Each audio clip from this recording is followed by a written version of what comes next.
Yeah, the page numbers are down on the bottom of theirs.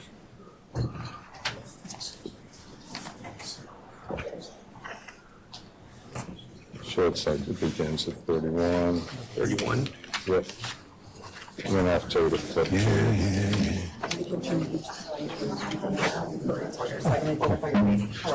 Brian Blum. Pleasure. I'm Kurt. For your. Yeah.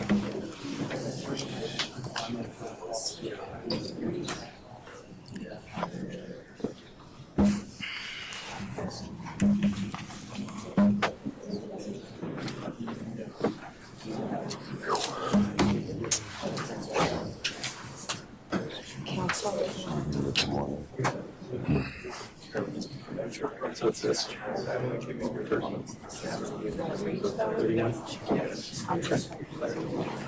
Then I'll direct you to some pages within that. Yeah. Yeah, we just read the base number off there. I'll go ahead and find that.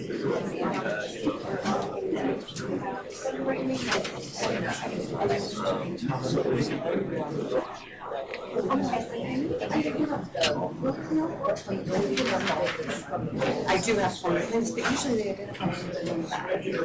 I'm not going to Okay. Okay, so thank you so much. That's perfectly fine. Yes, absolutely. You know what they have other people? Is it what? With Mark, with the ones they have. Oh, is that better? Okay. Yeah.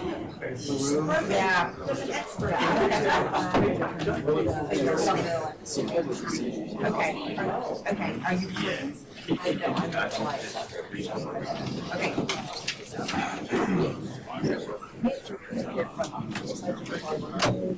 Okay, I just want to make sure I remember the action.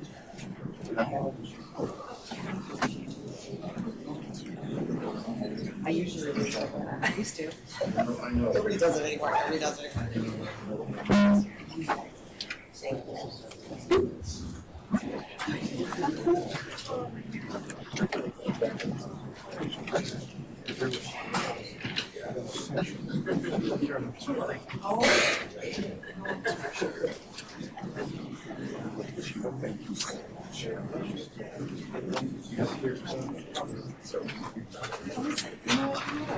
Absolutely. Whatever you need to do.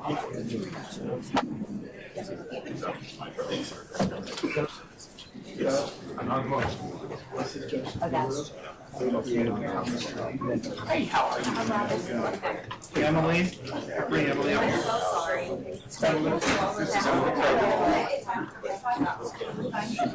She's the same.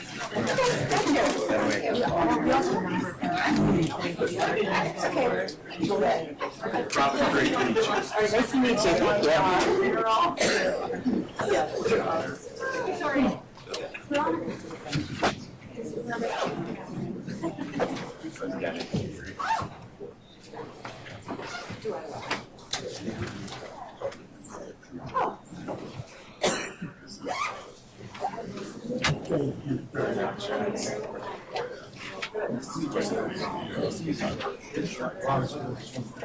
I'm sure that. What we will see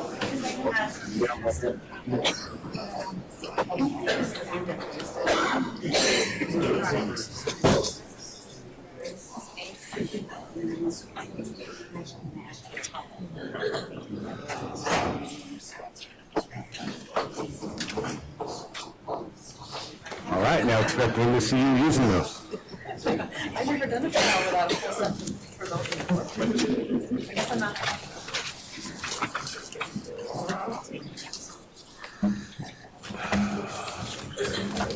Why the fuck we got a camera right now?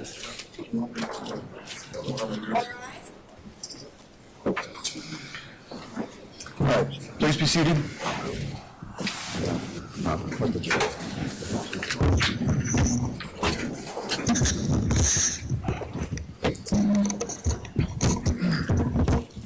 This is the time set for the hearing in CD 2022-095403. This is Kari Lake versus Katie Hobbs et al. I'll take appearances beginning with plaintiff, please. Brian Blum and Kurt Olson on behalf of plaintiff Kari Lake, Your Honor. Okay, and who do you have with you at table? Is that? This is our audio visual technician, Your Honor. Is he fine here? He is fine there. That's fine. I figured it is either me yelling across the courtroom. That's fine. For defendants. Rana Avakana from Elias Law Group on behalf of Governor-elect Hobbs. Thank you.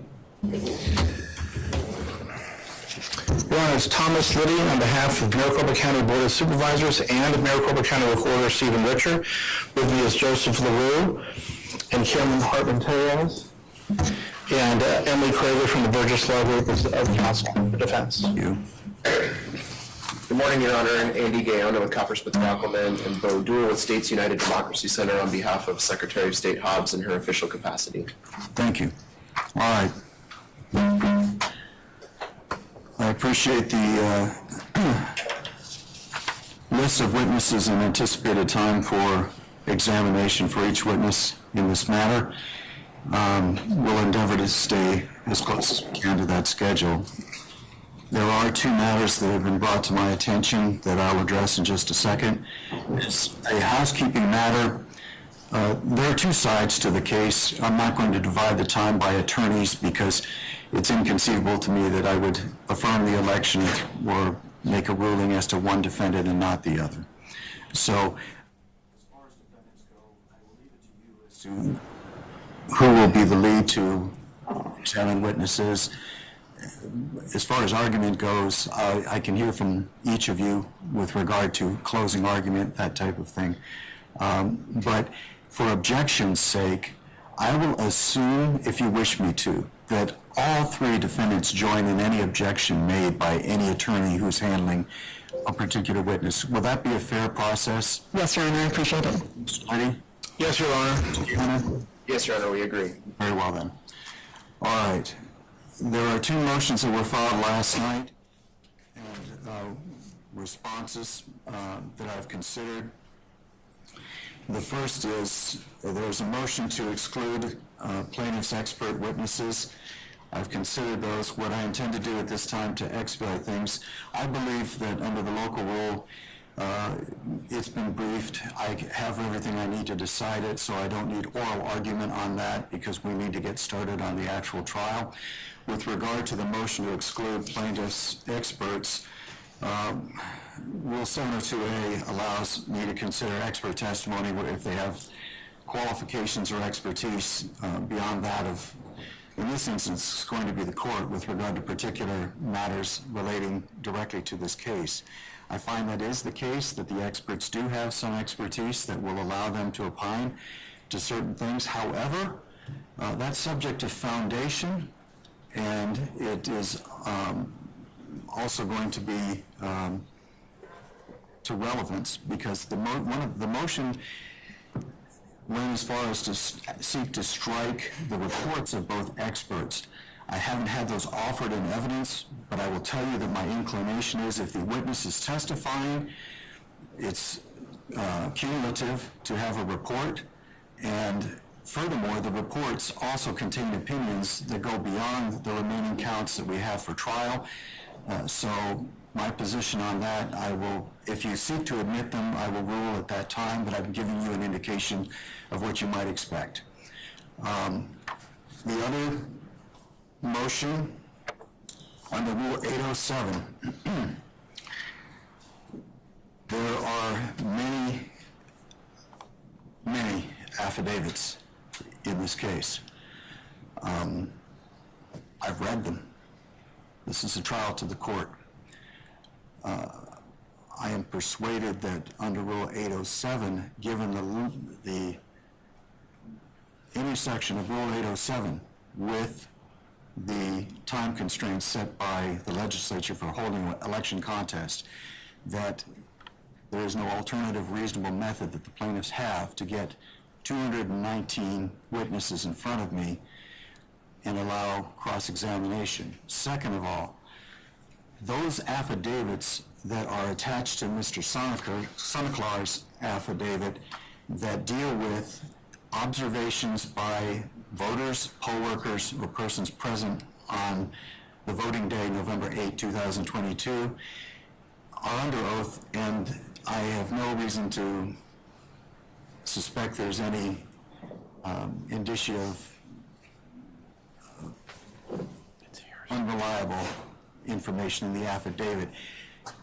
So I would grant a request to enter those into evidence, but plaintiff's exhibit numbering system left something to be desired, and the clerk has now numbered your exhibits. You identified them by description and not number. So what I need is a clarification of which exhibits you are actually offering for the record, not right now, because I'm not going to take up your time to do that. At the first opportunity, I want you to go through and for the record, what I'm asking you to do is to provide me the exhibit numbers for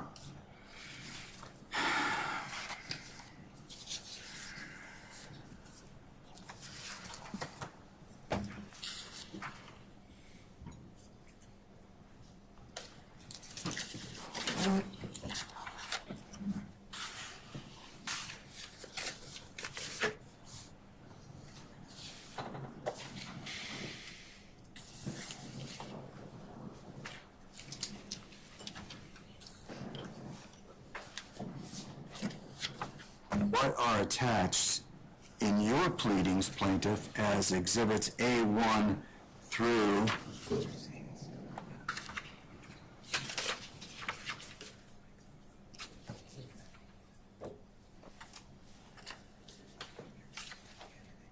A220 of your complaint. Also, it appears that you're seeking to admit affidavits, or you will be seeking to admit affidavits that were attached to the declaration of Mr. Olson. You're acting as counsel, Mr. Olson, so Rule 3.7 of the Rules of Professional Conduct say you can't be a lawyer and a witness. So unless it's a matter that's something I'm willing to take judicial notice of, I don't think anything in this case is something I'm going to take judicial notice of. So I'm not admitting your affidavit, but it's the attachments to the affidavit that I believe that are being sought to be entered. To that end, specifically,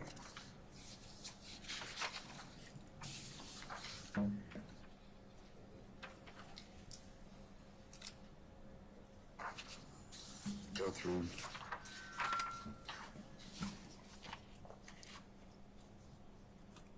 Exhibit 1 attached to your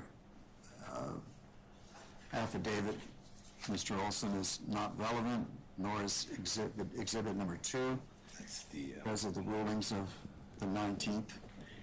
Exhibit 3, same thing. Exhibit 4, same thing. And Exhibit 5, same thing.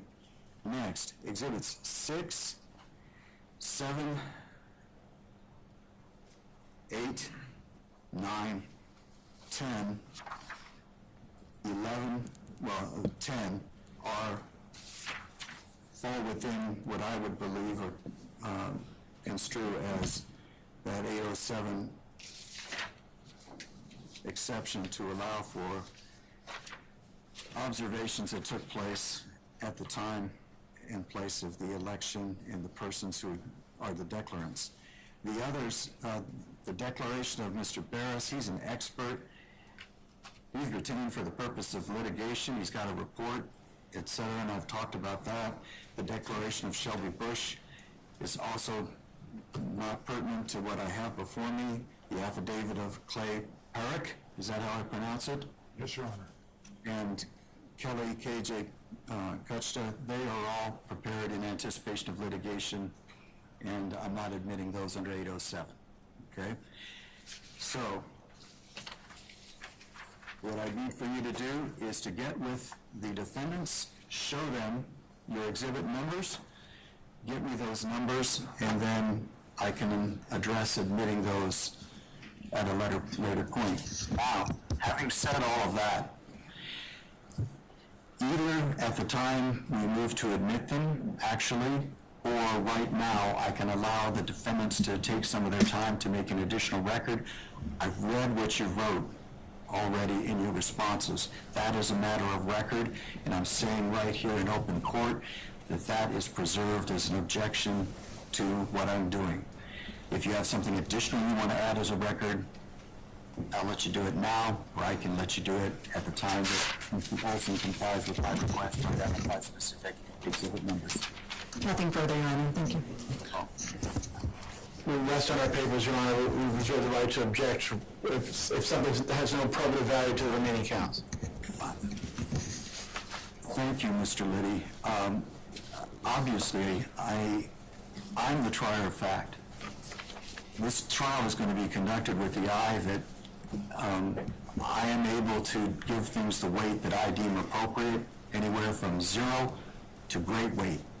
And so I will rely upon you, counsel, on both sides to present argument or to present the case in a manner that indicates to me what you think has more weight. To that end, I'm a little concerned that you've allocated yourself 15 minutes and 5 minutes for closing argument. So you may want to rethink that. So I believe that those are all the matters that I have before we can get started. One housekeeping item, Your Honor. If we could, defendants would like to invoke the rule to exclude any non-expert testifying witnesses from the courtroom. Join? No objection. No objection, Your Honor. Well, the rule has been invoked. I'm going to have to rely upon counsel because I don't know these people by sight. If there are persons who are non-parties who are witnesses to this case who are present, they must leave the courtroom, not discuss their testimony either before or after they testify with anyone other than the attorneys.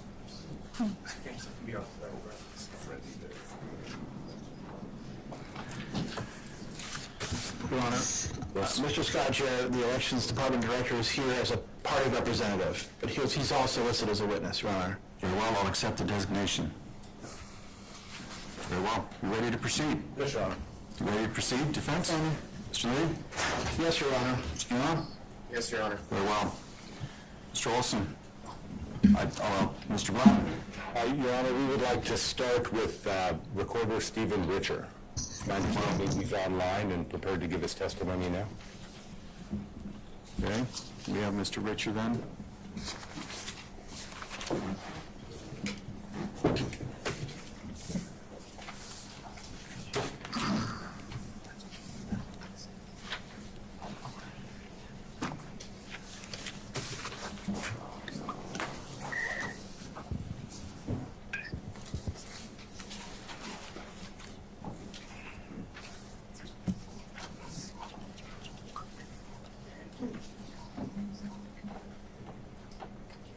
Very well. If you'd swear Mr. Richer in, please. Please raise your right hand. You do solemnly swear the testimony you're about to give will be the truth, the whole truth, and nothing but the truth, so help you God? I do. Very well. Swear you may proceed. The only way I can see the witness via video or just an audio feed, Your Honor. I'm not sure. All right. I think the answer that I've received from somebody with technical knowledge is the witness needs to turn his camera on. Recorder Richer, can you please turn your camera on? Very well. Thank you very much. All right, could you please state your full name for the record? Stephen Richer, R-I-C-H-E-R, What is your occupation? Maricopa County Recorder. Maricopa County Recorder. How long have you held that position? I was elected in the November 2020 election. I took office on January 4th, 2021. Thank you. And as Maricopa County Recorder, you play a pivotal role in Arizona elections, do you not? I am statutorily responsible for recording operations, voter registration, and early voting. With respect to your recording of operations, does that include maintaining written chain of custody for all ballots? The recording operations I refer to are the recording of public documents mostly related to the real estate industry, such as titles and deeds. All right, do you maintain in your office, with respect to your duties, election-related duties, chain of custody documents for ballots? Yes, sir. All right, are those required by law? Yes. Yes. Okay.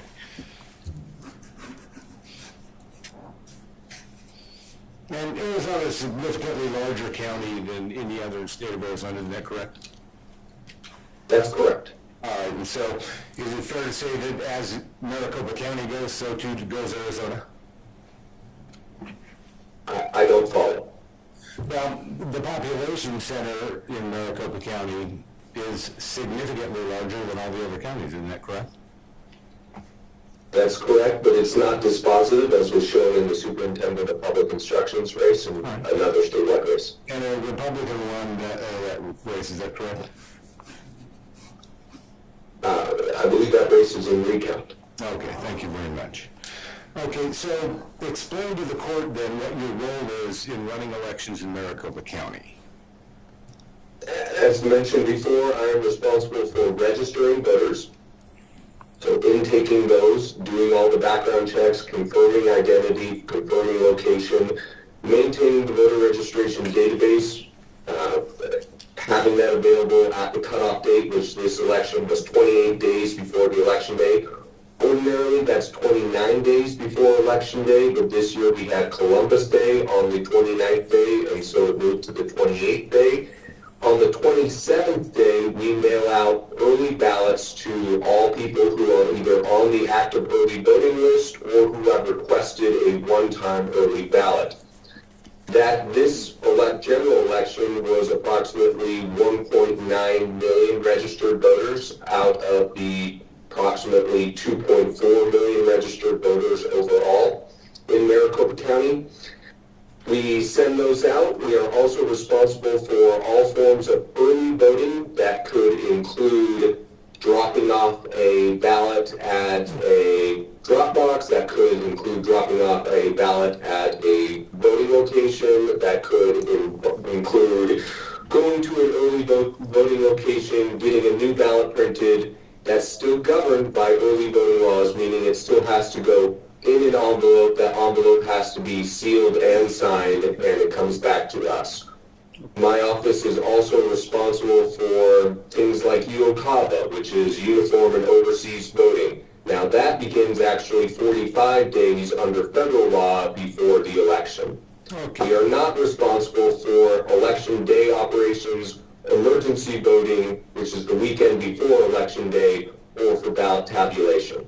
All right, and so those responsibilities lie with the Maricopa County Board of Supervisors, correct? That's correct, and that's true of all 15 counties. All right. And so I believe you mentioned drop boxes. You were responsible for those and for ensuring that the ballots get from drop boxes to Maricopa County, correct? That's correct. And you testified earlier, you're required by law to maintain chain of custody. That includes chain of custody from pickup at drop box to delivery to Maricopa County, is that correct? That's correct. Okay, does that also include when they leave Maricopa County and they're delivered to Runback? They never leave our chain of custody because they are with our personnel at all times. But yes, they go to Runback. Okay, so are Runback your personnel? No. No, they are a third-party vendor, correct? Correct. Are you the only county in the state of Arizona that uses a third-party vendor for intake of its ballots?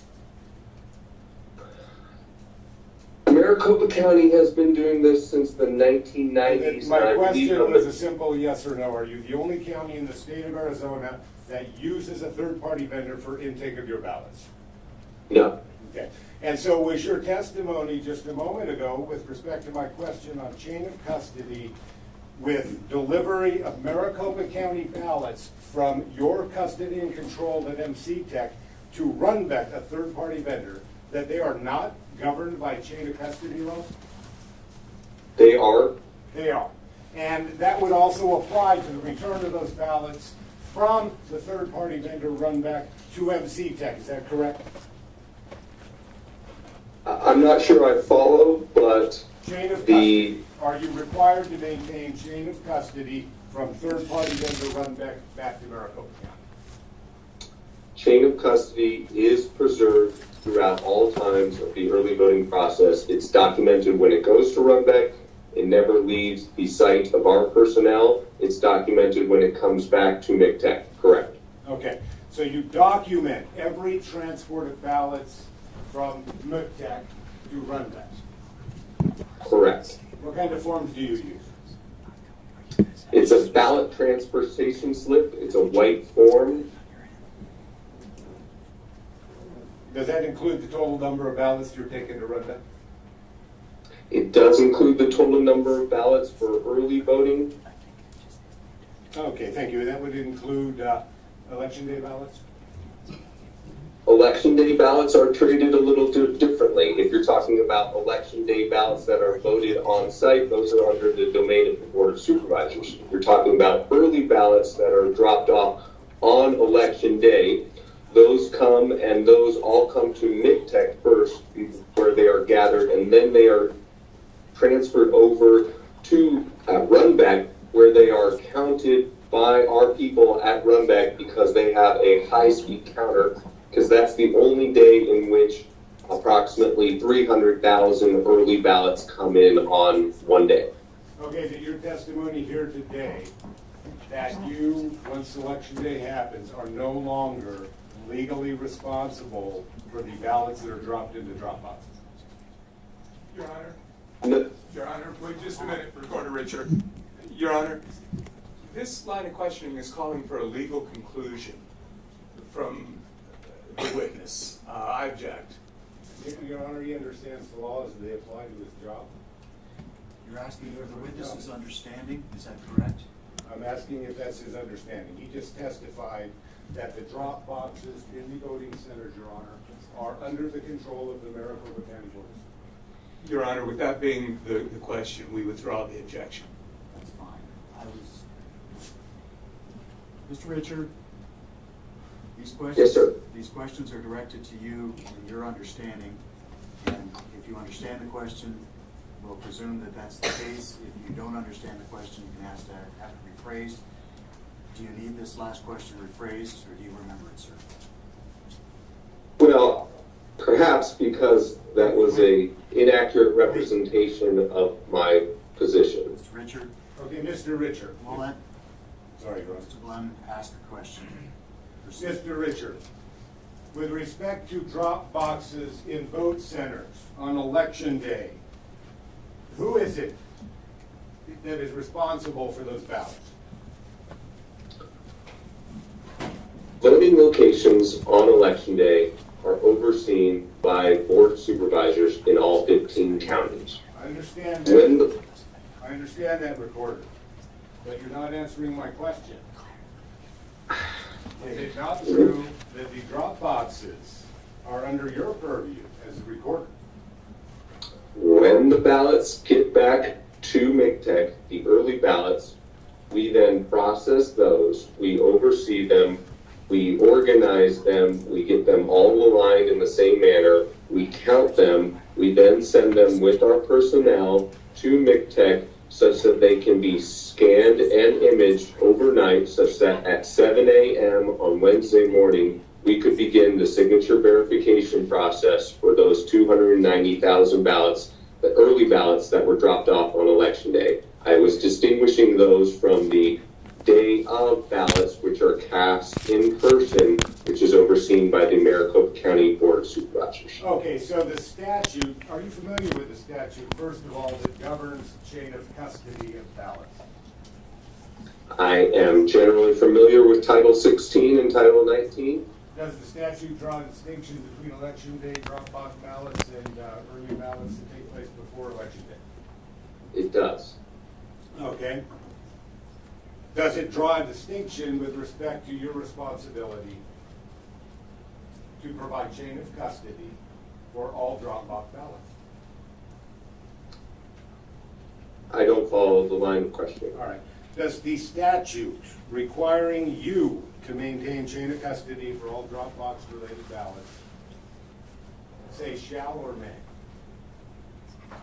We must maintain chain of custody for all early ballots. Okay, so now, again, you're parsing with early versus those dropped at a polling center in a drop box, correct?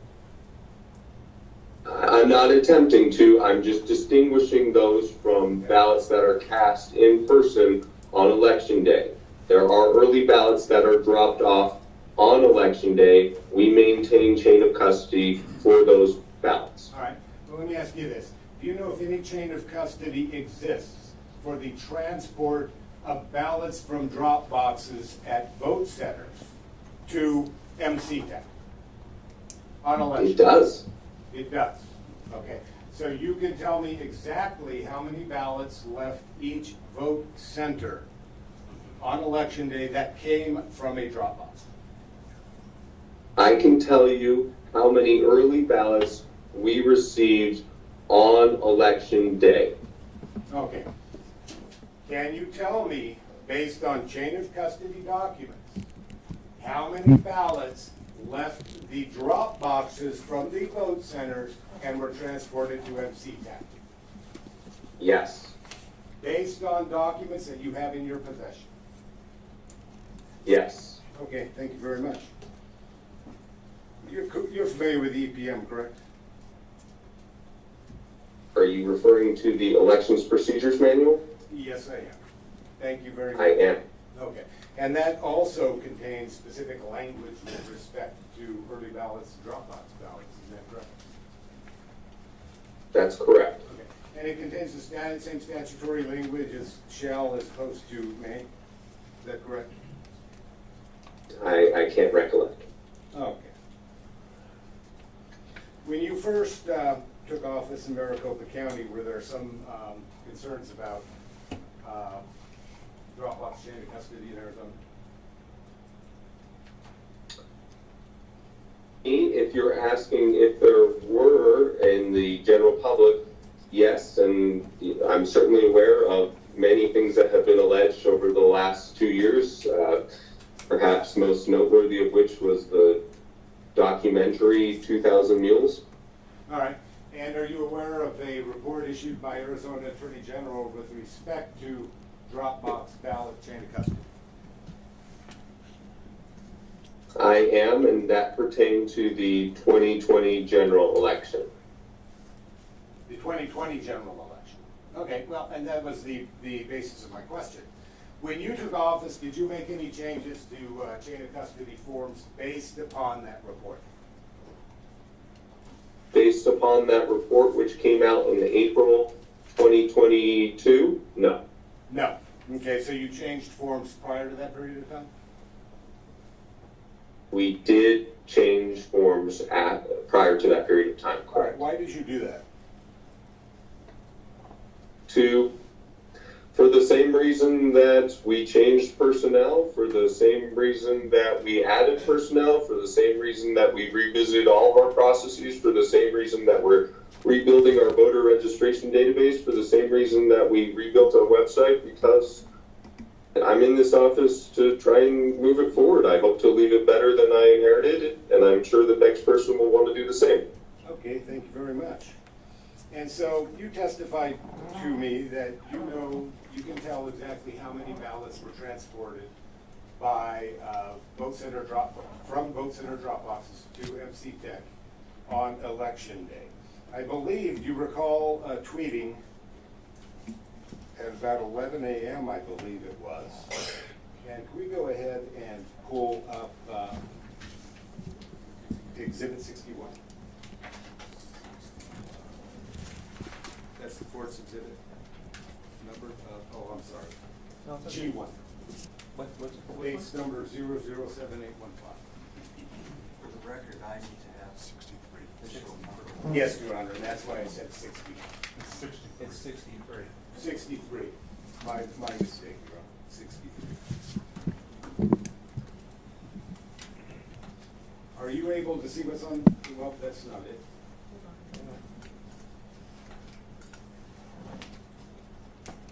Be right here, G1.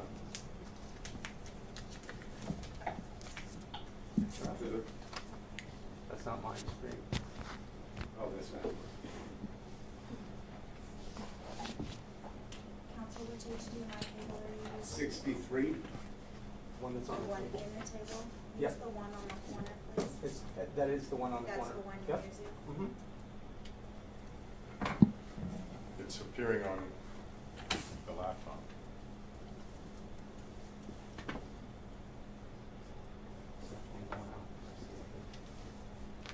And while we're pulling this up, you help supervise the transport of EVBTS containers, is that correct, on election day? Yes, I was part of the team that spent the whole evening organizing the early ballots as they came back to McTech. Okay, and you did not at any time see any chain of custody forms attached to those EVBTS bids, did you? I don't quite know what you mean. We scan in every single box as it comes in. Okay. And what does that scan tell you? Where it came from? So when the early ballots are removed from their blue container at the voting location, Okay, they're placed in a Tupperware. You've gone beyond the question I've asked. They unload these blue containers from the vehicle or the truck, whatever, it's a rider rental truck or a personal No. POV. They unload them and they put them on what's called the blue line, isn't that correct? No. No, where do they put them? Well, your previous statement was inaccurate. Okay. Do they contain any documentation contained on the bins for chain of custody from transport to the polling, from the vote center to MC Tech? Yes. They contain those forms on election day? Yes. On election day? Okay. Yes. So if we were to show video of you opening some of those bins, would we be able to see those forms? There's a piece of paper on the side of the bin. The bin is also affixed with two scannable, serialized tamper evidence seals that we scan in upon receipt. We then take that piece of paper that is on the side of it after we have broken those seals, and then we begin processing those early ballots on election day. Okay, so that piece of paper tells you exactly how many ballots are in each bin? No, not on election Okay, night. that's the nature of my question. You don't have any idea how many ballots are in those bins, do you? We count them at McTech. Okay, you count them at Big Tech. Okay, and then do you create Correct. a chain of custody form on election day at Impact? Yes, before it goes to Runback. Have you produced all of those in response to a FOIA request that was submitted to your office? I don't think we're bound by federal law. Okay. Have you submitted them in respect to a public records request under Arizona law?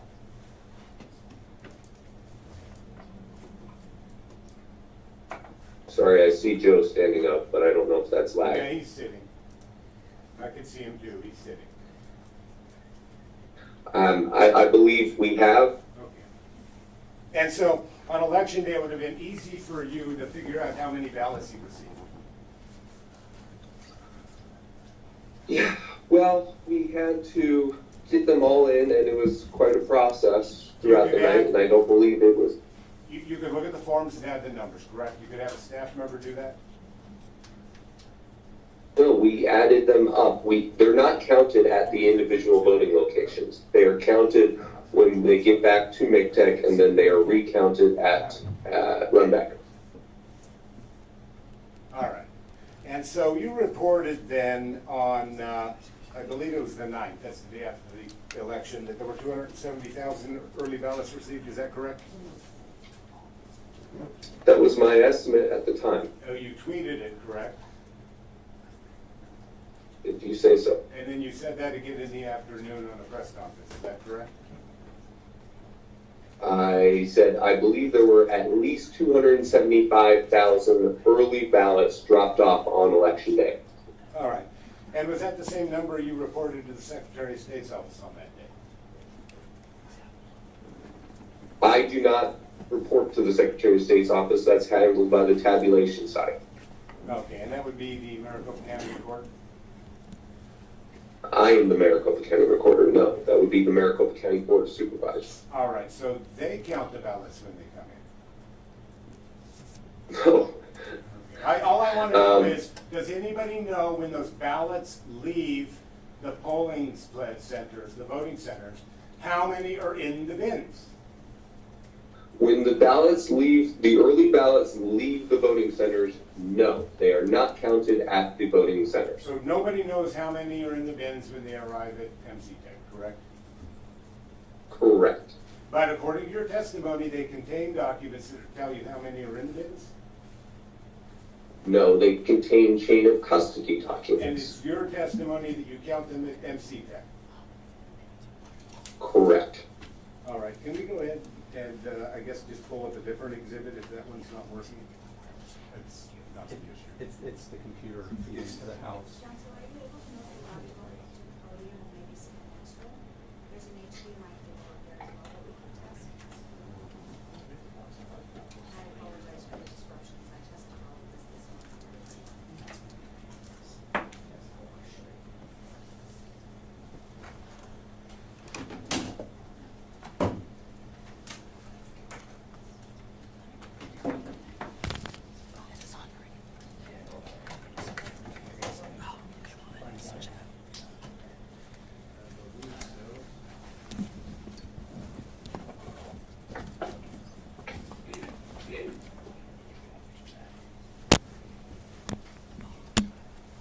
Do you recall sending an email on the 10th to the Board of Supervisors essentially saying that you really have no idea how many ballots there are? No, You don't recall that? I do not recall that.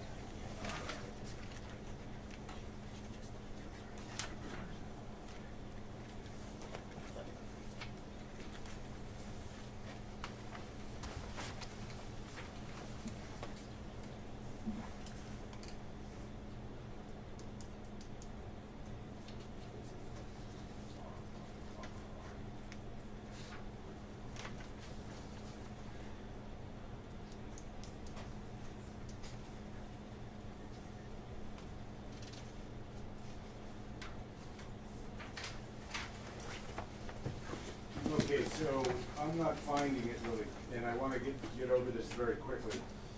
Do you recall on the 10th of November at 2022 at 2:13 p.m. sending an email to Ray Valenzuela, Scott Jarrett, Megan Gilbertson, Matthew Roberts, Bill Borsley, as well as CC Bill Gates and a few others? That states, and I'll read this verbatim if anybody wants to challenge it.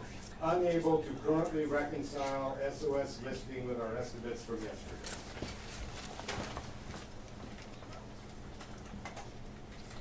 You recall sending that email? Yeah. If you say I said that, then I said that. Your Honor, I'd like to lodge an objection. We need to see the exhibit if he's going to use it. There you go. Please correct the record if I quoted that wrong. That'd be fine. That's All right. required. If you're going to use an exhibit, you should show the other side before it's video. Is that one of the? This is, Your Honor, this is Exhibit 69, but for some reason, we did come in and test this system with that computer, with this AD technician prior to trial, Your Honor, and everything functioned perfectly fine. We're not sure what the disconnect is at this time.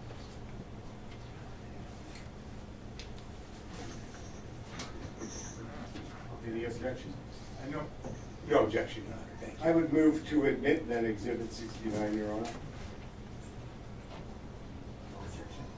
Did anybody from your office, Ms.? I'm asking if they had an objection. The email that I just looked at, there's no objection. I don't know if that's number 69 or not, but assuming it is, there's no objection to the admission. Thank you, Your Honor. You're allowing me that it is 69.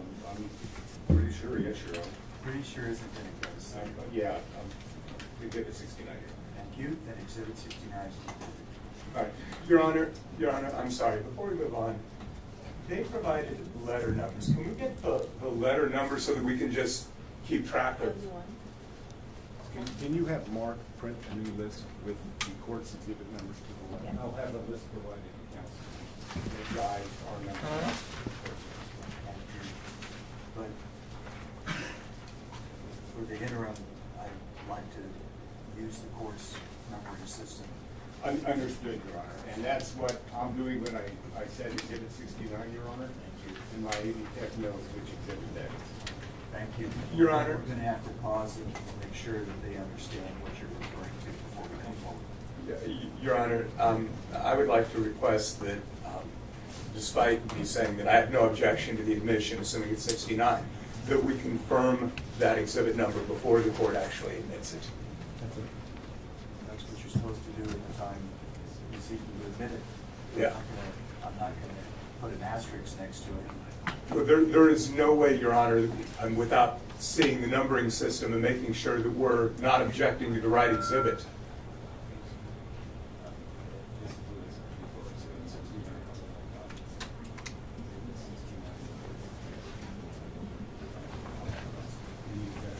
Your Honor, he's shown me the list. There's no objection to the admission. Gentlemen, let me do this for you. Because the numbers were not correctly, the exhibits were not correctly labeled by plaintiffs. My clerk worked on this till 11 o'clock last night. Understood, Your Honor. So I'm not, let me finish. She has a list that she's using to correlate what you originally submitted with the numbers that have been assigned. So what we will do is, once you are referring to an exhibit for the record, Mr. Clem, as you've done, I appreciate that, then she will provide the defendants with the reference that was associated with your list that you shared with them yesterday. And Your Honor, if it pleases the court, I can cite both. I can say court's exhibit, defense exhibit. That would be fine as well, if the defendants are all right with that. You're good with that? Yes, Your Honor. Well, thank you, Mr. Flem. Let's move on. Recorder Richard, did you have anyone from your office call Runbeck on December 10th asking them how many ballots they processed? Not at my direction. Not at your direction. On November 10th, did you actually know how many ballots you had processed with respect to drop boxes? I mean, yes or no? I mean, process is not even a term we use, so I'm a little confused as to that. And also, we do it at Runback. It is not done by Runback. It is our personnel at Runback under the observation of the political parties. Okay.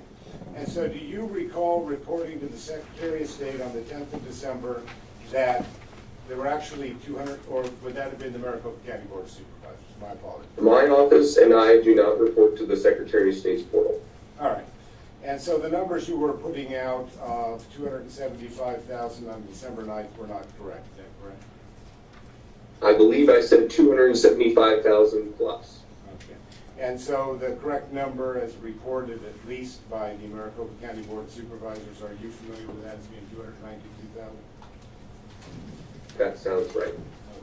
And are you familiar with Maricopa County delivery receipts? From which particular receipt? I might know them under a different name. Maricopa County delivery receipts are those that Maricopa County uses to deliver ballots to Runback. The white slip, that's the one that has to date, serial number, transport staff. All right. That's That's fine. I'm not gonna spend the time if you don't understand your own documents. Objection, Your Honor. Mr. Flem? That's not a question, that was a comment. Thank you. Strike that. I'll strike the comment and the question, It's Your your Honor. first strike. Okay, has the Attorney General opened an investigation into the 2022 Maricopa election? No. You don't know? Have you received No, correspondence? no. I said no. Yes, I understand that. My next question is, have you received correspondence from the Arizona Attorney General's office asking you to explain certain components of the election? They were almost exclusively redirected to the Board of Supervisors. I responded. I have not received a response back from Ms. Wright. Almost exclusively, correct? I believe there were some questions about provisional ballots. Okay. I have no further questions at this time.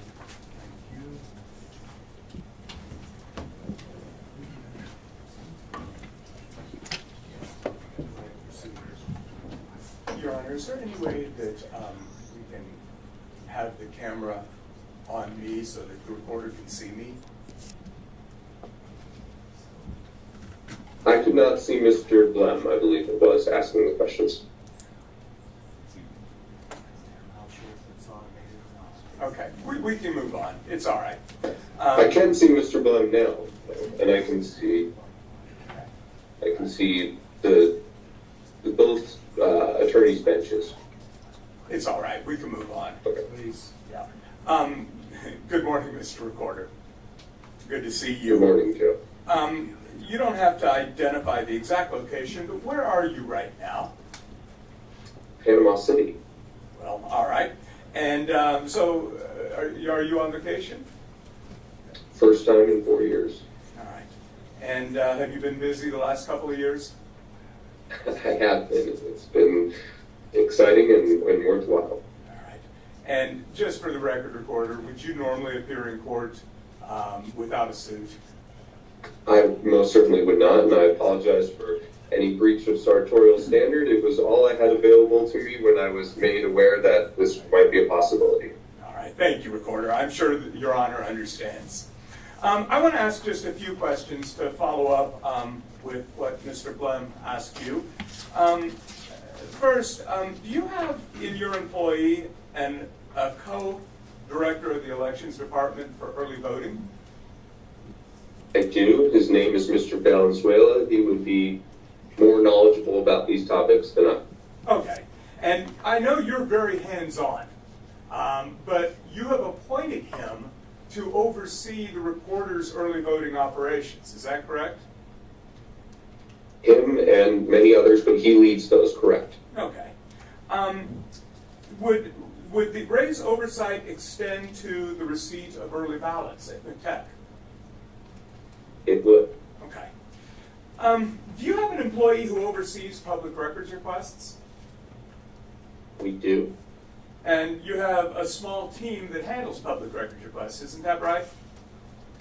We have a team that handles constituent relations, but there is only one individual who is exclusively tasked with public records requests, and she has been quite busy over the last 2 years. Yeah, quite busy. I don't expect you to know the exact number, but do you have a reasonable estimate of how many public records requests your office has received this calendar year? I believe it's about 1,500, which represents a approximately tenfold increase over previous years. Okay. And do you personally respond to public records requests? No, You I as the do not. reporter. Yeah, you do not. I do Okay. And so while you're very hands-on on elections operations, would you say you're hands-on on public records requests? I have a system that is built, but no, I do not see that. And that's by design because a lot of the public records requests make requests of my emails specifically. And so I think it's a good practice to delegate that to other people, especially people who are not the target of as many requests. So a line employee? Correct. Okay. So a celebrated and appreciated line employee. Very much so, Recorder. So as you sit here today, and as you're sitting here testifying, do you actually know whether your public records team has completely responded to a public records request for chain of custody documents? I do not. Okay, thank you. On election night and the first few days following the election, do you know whether your office and the Board of Supervisors sometimes make estimates regarding how many ballots were returned? We try to make estimates as quickly as we can while still doing it responsibly, which is why I gave that 275,000 plus, because as I'm sure you'll appreciate, candidates, campaigns have a strong interest in assessing the size of remaining ballots to run their own models, to assess whether it's over or whether they still have a chance. And so we try to get those out, like I said, as quickly as possible while still being responsible. Okay. So when you wrote 270,000 plus or 275,000 plus, I don't remember the exact number, but when you included that plus, what exactly were you trying to communicate? The plus, I thought, was a clear indication that it was a estimate. Obviously, it was 275,000 followed by 3 zeros, which would be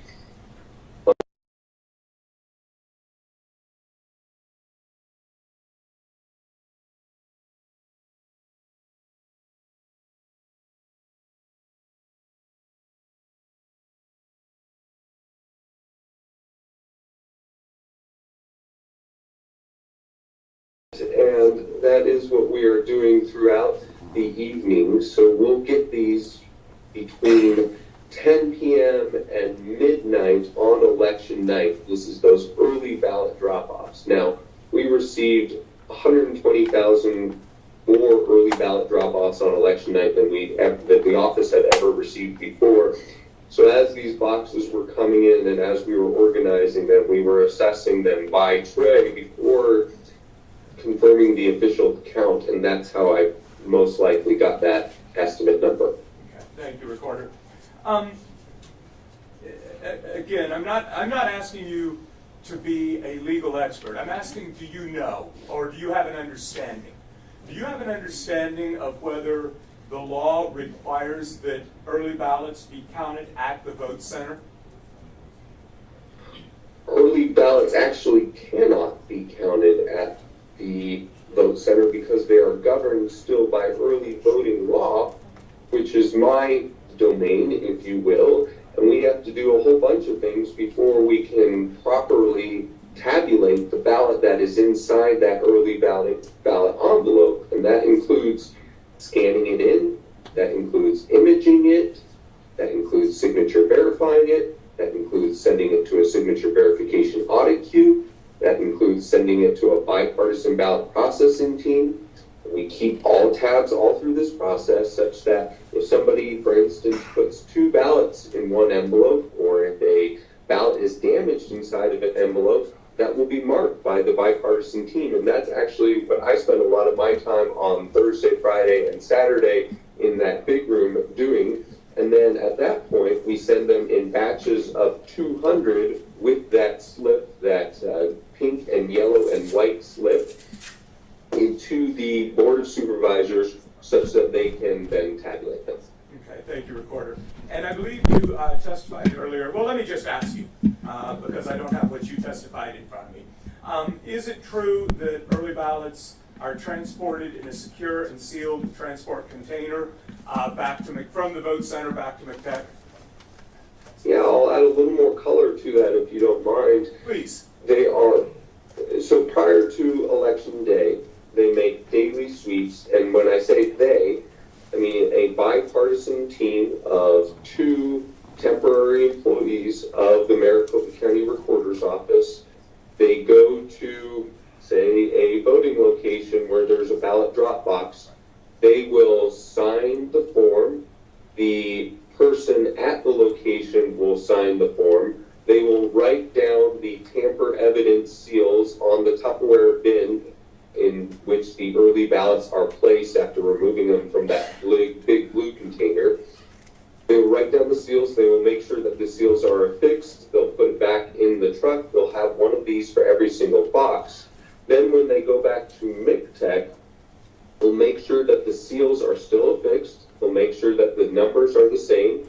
They'll scan them in, and then they'll break those seals, and then they will count the number of early ballots there, and they will sign off at MakeTech as well. Thank you, Recorder. Just a few more questions and we are done. First, would you state for the record your party affiliation? I'm a registered Republican. Okay. Recorder, I'm going to ask you a very direct question. Did you personally do anything to sabotage the election, the 2022 election, including some type of activity performed on the printers to make the printers not print correctly? Absolutely not. As mentioned previously, election day operations are not under my statutory control, but certainly irrespective of that, I certainly wouldn't have done that. I feel that the early voting process went well in both the August primary, the November general election. We'll continue to analyze it. We'll continue to hopefully improve it. I'm already talking with the state legislature about maybe changes to our law so that we can continue to improve the system. But no, to answer your question directly, Joe, that would be unacceptable. And the first thing that I tell every single new employee is that integrity is of the utmost importance to this office, both because of the values that we should seek to cherish and because of the intense spotlight. And so even something like an email like that, that Mr. Blum referenced, we would of course document and we produced. I assume that email was produced by our public records office, and we do that because it's the appropriate thing to do and because we have nothing to hide. Okay, final question, Mr. Recorder, and thank you. Are you aware of anybody who purposefully interfered with the printer's ability to print ballots dark enough to be read by precinct-based tabulators? Absolutely not. Okay, thank you, Mr. Recorder, and we appreciate you taking your time to be here. Nothing further, Your Honor. I've just got a couple of quick questions. Recorder, isn't it true that you did not support my client in the election for governor's race? I don't believe I ever made a single public comment about Ms. Lake's candidacy or her as a person prior to November 8th, 2022. Isn't it true that you ran a political action committee that was opposed and spent money opposing my client for governor? That is 100% false. 100% false? Correct. Thank you. And I have no further questions at this witness, so. Will you excuse the witness? Yes. Yes. Thank you, Mr. Richard. You're excused, sir. Thank you, and apologies again for my Hold on. attire. Mr. Lamb, did you have something before I excuse him? No, I don't. Thank you. You're excused, Mr. Richards. Yes. Thank you. I just want to take about a minute to address the technical issue, Your Honor. As I've informed this court, my audio-video specialist and I did come to this courtroom and test our audio-video equipment on this court system, Your Honor. And we used a cable that was attached in this desk here that is no longer present. Everything functioned perfectly at that test, Your Honor. And so we came today and that cable's gone, and we're using a different cable. It's my understanding the staff is working with the technical side to try to fix what's happened. But I wanted the court to be aware that we did do our due diligence and come before this court to do that. Thank you, Mr. Lamb. Who would be your next witness? Your Honor, plaintiff would call Mr. Jarrett.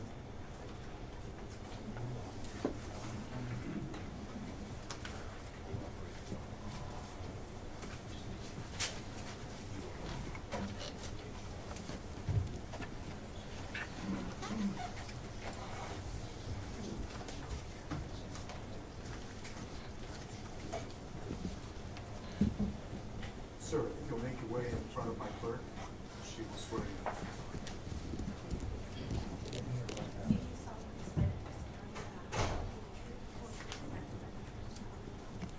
Thank you, sir. We're just going to put it on the witness stand.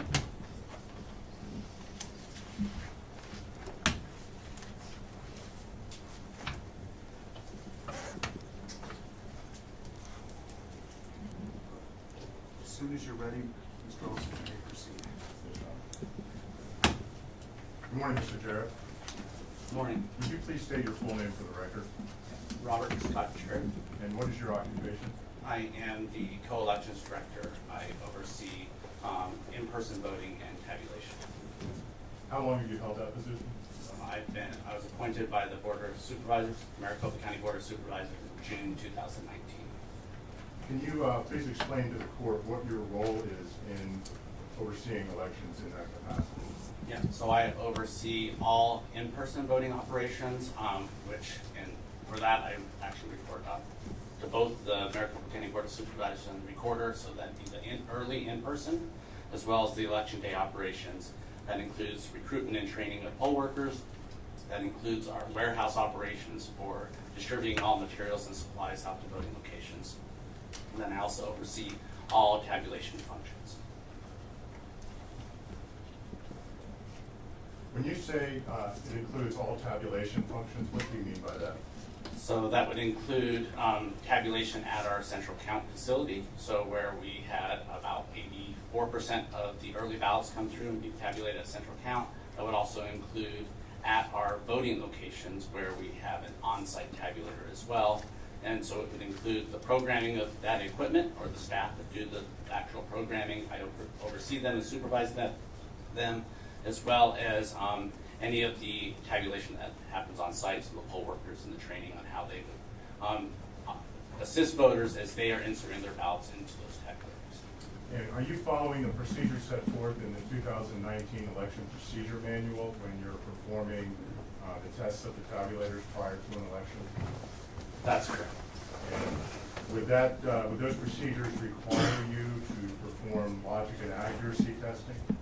That's correct. And what is logic and accuracy testing? So the logic and accuracy test, that is two different sets of tests for a federal or a statewide election. That requires that a test be performed by the county itself, as well as a test performed by the Secretary of State. So I don't oversee the Secretary of State's logic and accuracy test. I have to make the equipment available for the Secretary of State's logic and accuracy test. For the county's logic and accuracy test, that is to run test ballots through, and for the county's test, it's thousands of test ballots through our tabulation equipment, both the central count tabulation equipment, as well as the tabulation equipment that will be used at the vote centers to make sure that they're accurately programmed to tabulate those ballots. And when you say that to make sure that they're accurately programmed to tabulate those ballots, what are you referring to being programmed?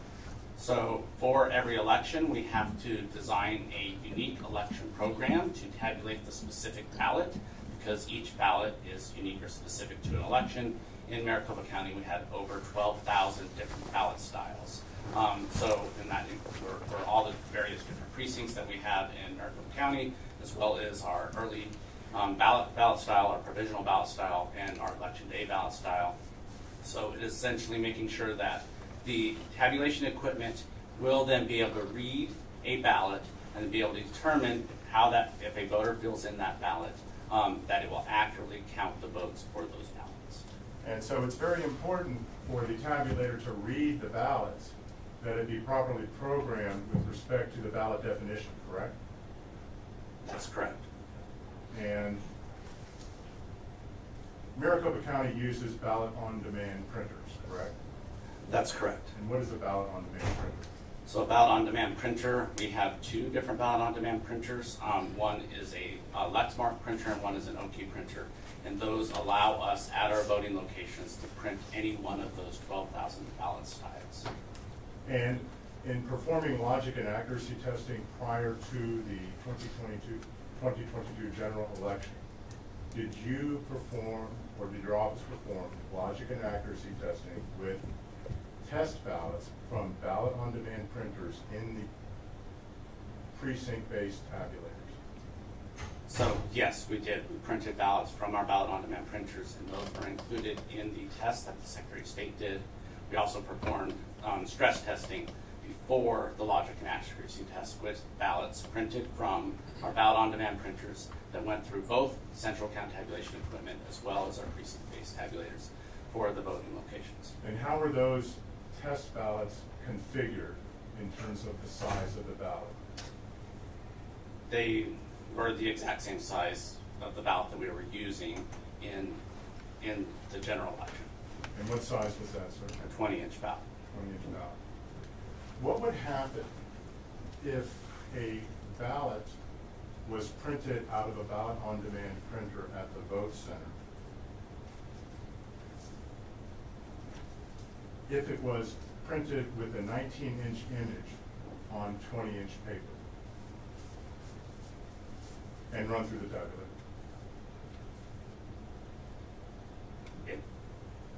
You need to be more specific with your question. So we talked about the ballot definition. And for the 2022 general election, Maricopa was operating with a 20-inch ballot image, correct? That's correct. And the tabulators at the vote center were programmed to accept and read a ballot with a 20-inch image, correct? That's correct. What would happen if the ballot-on-demand printer printed out a 19-inch image on the 20-inch paper and ran it through the tabulator? We did not specifically test for that because in this specific election, because none of the ballots on our ballot-on-demand printers had a 19-inch ballot. They all had a 20-inch ballot. So I can answer a question about our testing related to the 20-inch ballot that was installed on all of our ballot-on-demand printers.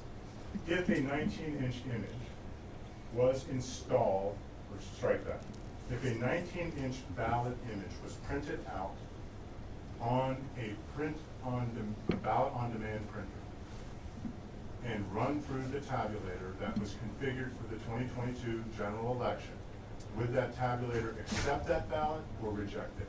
Objection, Your Honor. First, this calls for speculation. Second, I think the witness just said he hasn't run that test. I don't. I got your objection, speculation, I'm speaking objection. So, Mr. Jarrett, if you've understood the question, you can answer it. I haven't understood the question. Asked how to rephrase.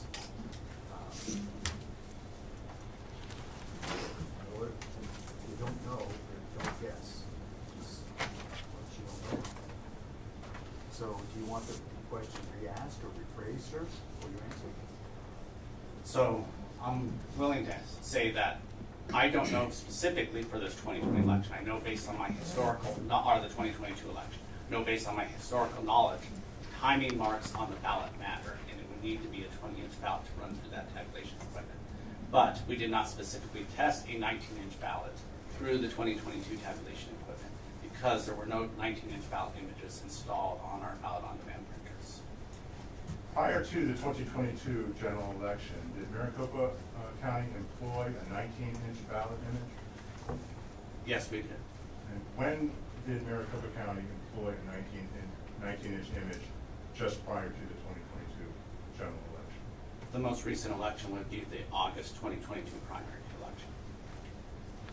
Did Maricopa County perform logic and accuracy testing? Strike that. What evidence exists that shows the results of the logic and accuracy testing that you say was performed in connection with the 2022 general election? So the stress testing, we have a report that summarizes that stress testing that we performed. So I'm aware of that. That would be documentation. I also know that the Secretary of State produces a summary level report for their testing that they performed using those ballot-on-demand printers, 20-inch ballot, on our precinct-based tabulators, our vote center tabulators. So if we were to issue a subpoena or a discovery request, would your office be able to produce such testing results? I can produce them for the ones that would, Maricopa County has that information, yes.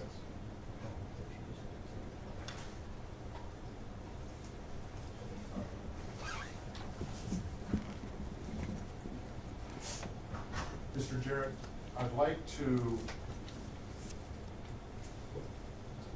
introduce what has been marked as Defendant's Exhibit 3.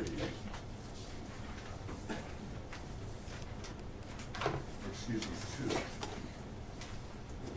is the 2022 elections plan. And it's up on the screen if you can see that. I can see it.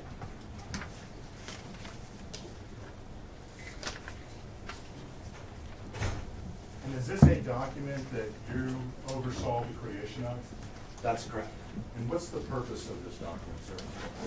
This purpose was to establish the guidance that the elections department would use in carrying out the August primary election and the November general election. And it is to present that information to the Maricopa County Board of Supervisors so that they can approve the plan. And then our team within the elections department will implement that plan based on this document. How much effort is put in by your office in creating this plan? A significant amount of effort. And why such a significant amount of effort?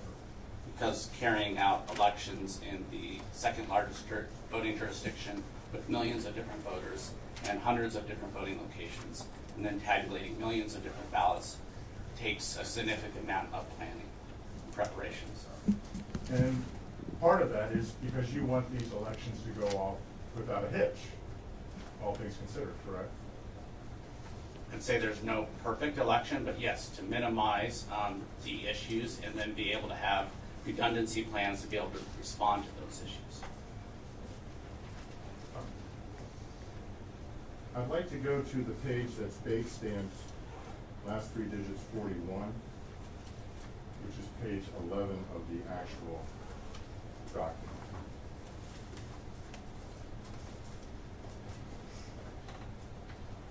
And while we're doing that, sir, do you have any reason to not believe that this is a true and accurate copy of the 2022 election plan? I have no reason to believe. I take your word for that. And this is your council's production, so do you have any reason to disbelieve? No, I do not.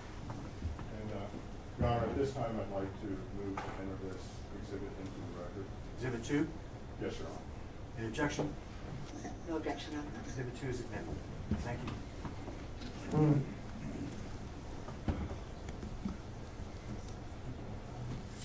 Sir, at Bates number, last three digits, 041, which again is page 11 of the actual document, you'll see at the top, there's a section entitled 2.0 forecasting turnout and reducing wait times.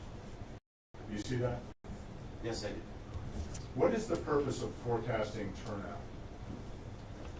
It is to guide us on resource planning to determine how many poll workers we need to hire, how many poll workers, just not just poll workers, but temporary workers that work at MATEC, how much training we need to provide, how many voting locations that we need to identify and find, how many check-in stations that we will need in each of our voting locations, how much paper we need to procure. So all of those types of information are based off the forecast. How much of an effort does your office place on producing an accurate forecast in order to plan for the election? So every election is unique. So we go back to historical elections, similar or like type elections, to try to identify how many people will participate in those different elections, because that's the best guiding post. So usually it's the most recent like elections. So in this case, it would have been the 2018 gubernatorial election or the 2014 gubernatorial election. But then we also use other factors, other similar and close elections, so the 2020 elections, differences in how the difference in the turnout between a gubernatorial election and the subsequent presidential election, how that impacts turnout. And then we also went back to decades and decades of turnout rates and ranges to identify. So a significant amount of effort goes into forecasting turnout. And is that analysis performed in-house, or do you outsource it to an outside? It's performed in-house.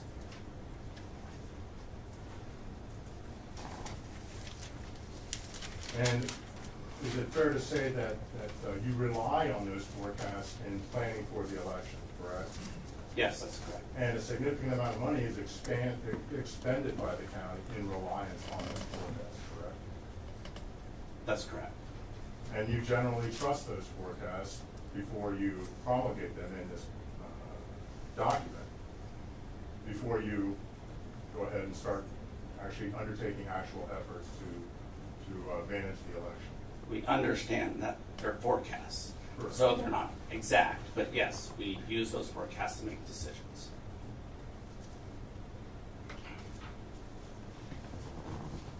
I'd like to turn to the page that is bait stamped, last three digits 043. It's actually page 13 of the actual document. You see that, sir? I do. You see where it says the first forecast model, 2022 November general election? I do. And under 2022 projected voters for election day turnout, the forecast was for 291,863, correct? That's correct. And if we turn to the next page, page stamp 044, you'll see a second forecast model. Do you see that, sir? I do. And the projected turnout under the second forecast model was a lower number of 251,615, correct? That's correct. Why did you do two forecast models? Again, because you're looking at historical elections and variances can occur. So the first forecast model looked at 2014 and 2018. My recollection, 2014 was a historically low turnout year. 2018 was one of the higher turnout years. So we expanded this model to look at more and broader number of elections to include in that forecast model. So it was the two combined which gave us a guiding. And when I look at this, 251,615, we had 248,000 in-person voters on election day.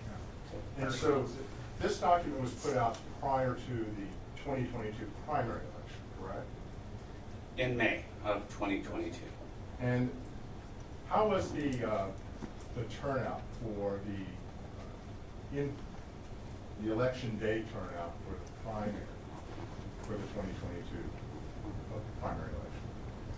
I don't remember the specific, but it was, I think, right around 106 or 108,000, which was in line with our turnout forecast for the August primary as well. And if we turn back to the page that's date stamped, the preceding page 043,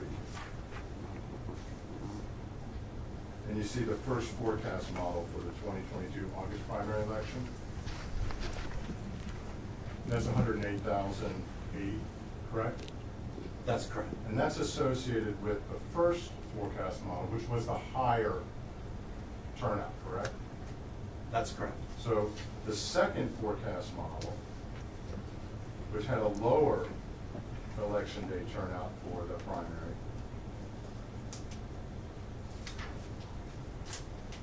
was not the most accurate, correct?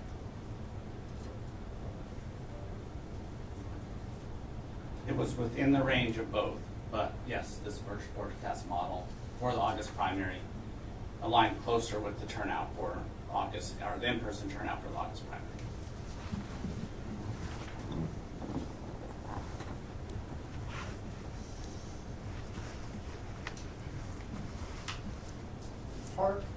Did the forecast, well, sorry, Beth, you recall that there were issues with ballots being rejected on November 8th, 2022, the election day, correct? I don't recall ballots being issues with ballots being rejected. Do you recall tabulators rejecting ballots at least 70 vote centers during election day? Yes, I recall that there was about 70 voting locations that we sent technicians out to change printer settings at because our tabulators were not reading those ballots. And did your forecast model for even for the second forecast, where you forecasted 251,615 election day turnout figures, do you see that? Yes, it did. Did that take into account the problems you just mentioned in terms of the tabulators at 70 locations having issues to reject ballots? What is your specific question?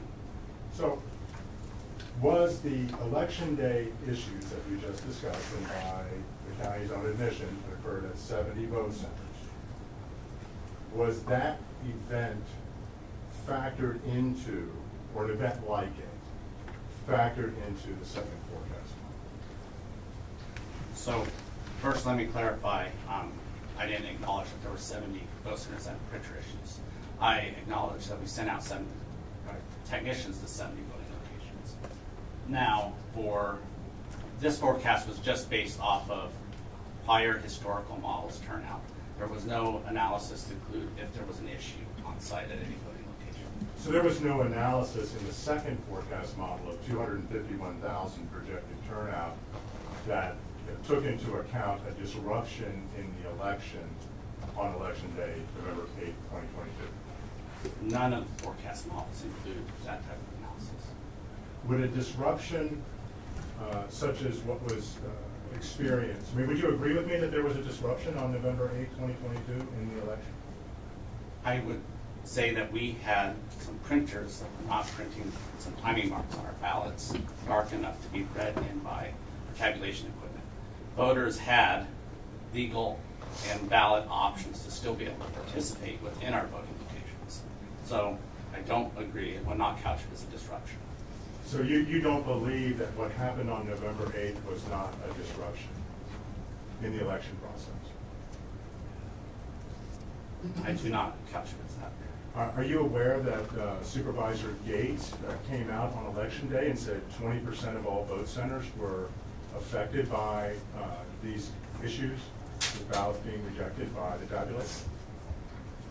Again, we didn't have ballots rejected by tabulators, they were not being read in by tabulators. But that's not a disruption when voters still had ballot options to participate in dropping in those ballots in our secure door number 3, which is a similar process that 8 other counties use as their only option for voters to be able to return their ballots. Yeah, Mr. Jerry, you're not answering my question. My question isn't what other options existed for voters. My question is, would you agree that there was a disruption of at least 20% of the vote centers in Maricopa that caused delays in the voting process? Objection, Your Honor. The witness has already answered this question as to whether he characterizes it as a disruption. Okay, I'll overrule. If you can answer it, you may, sir. I'm not changing my response.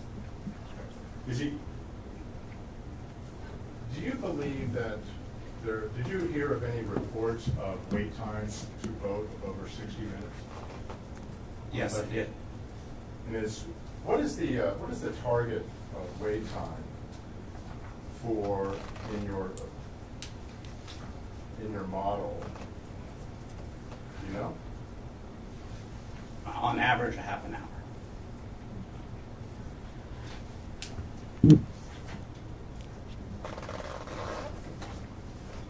Please turn to base stamp 047, page 17. Still Exhibit 2, correct? Yes, Your Honor. Thank you. You see the section entitled Time Needed to Vote a Ballot, Mr. Jarrett? Yes, I do. And you see the second paragraph under that section where it says, on average, we estimate that it will take voters between 4.4 and 6.4 minutes to vote in the 2022 primary ballot, and between 8.5 and 10.5 minutes to vote the 2022 November general election ballot? That's the complete and fill out ballot. So is it your testimony then that 30 minutes is the time allotted, projected for a normal election to enter into the vote center, cast your ballot, and leave? No, our average was 30 minutes in line to check in, and then a few minutes to receive their ballot, upwards of 8.5 to 10.5, so in the 2020 general election, 8.5 to 10.5 minutes to complete the ballot, And then there could be some time to then wait in line at the tabulator, put in their ballot and feed it into a tabulator. Did you ever become aware of multiple reports at various vote centers in Maricopa County where wait times exceeded 2 hours? Exceeded 2 hours? No. You were not aware of that? Our data shows that we had some voting locations approaching 2 hours, not exceeding. Even at some locations approaching 2 hours, would you consider that a disruption? That's why we post wait times on our website, which was highly publicized and advertised. In all of those locations, we had close by locations. So, for example, Biltmore was approaching 2 hours in the last hour of the voting day. With 2 miles away at Faith Lutheran, there was a voting location that had a 1 minute wait time. During that same time, the longest time, that last hour of the day. So there were options for voters to be able to participate, even at those other voting locations. What are you basing the accuracy of the reported wait times on? On information that poll workers return to us. So it's the number of voters in line at that point in time. They report those every 15 minutes, and then we can calculate the wait time based on how long it would take someone to check in at a voting location. So if those poll workers were testifying under oath of wait times exceeding 2 hours at multiple locations, how would that square with what the county was reporting on its system? Are they just mistaken, or making it up? People can make estimates, but unless they're actually timing them, they could be inaccurate. Our wait times are based off of exactly how long it takes a voter to check in through that process and have a ballot printed, and based off those numbers of voters that are standing in line at that point in time. And how is that figure calculated? When you say it's based off that number, how do you calculate it? Based off prior elections, and so we can gauge how long it takes a voter to get checked in. Then we can also see how many voters are checking in at a voting location throughout the day. So you're basing the wait time calculation on prior elections, not on what's actually happening on scene at the day of election? Based on how quickly a voter can check in through that process. That's correct. Sir, I want to go back to the earlier question about the 19-inch ballot image being placed on a 20-inch paper. Did you hear of any reports of that occurring in the 2022 general election? I did not. If that occurred, would that be a failure of Maricopa County's election process?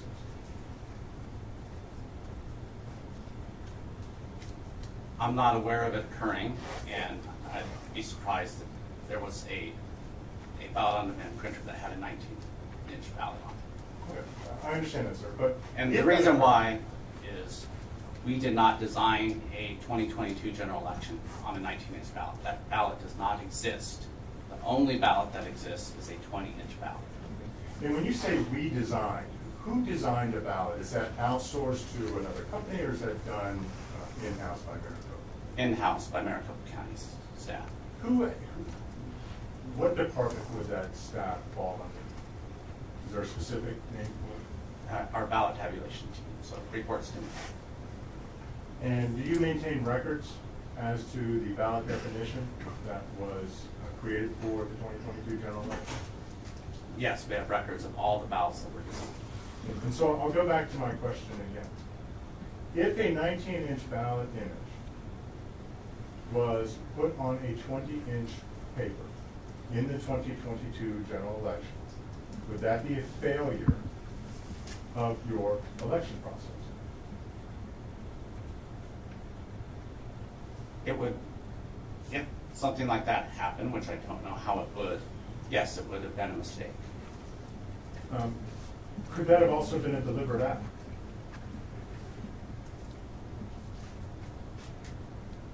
Again, you're asking me to speculate about things that I have no knowledge of occurring. So I don't know if it could have been a deliberate act or not. I don't believe that that occurred. How involved are you in creating the ballot definition? So my team does, and then I overview it, and I'll review examples of those.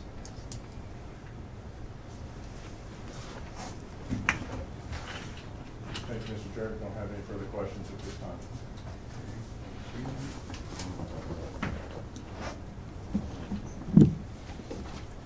Your Honor, a quick clarifying question as to how the court would like us to proceed. We intend to call Mr. Jarrett in our case in chief tomorrow. And so if the court would like me to reserve all questions for him until tomorrow, we are happy to do that. However, I would like to ask him a few questions directed just to what was just discussed during the direct examination of Mr. Jarrett.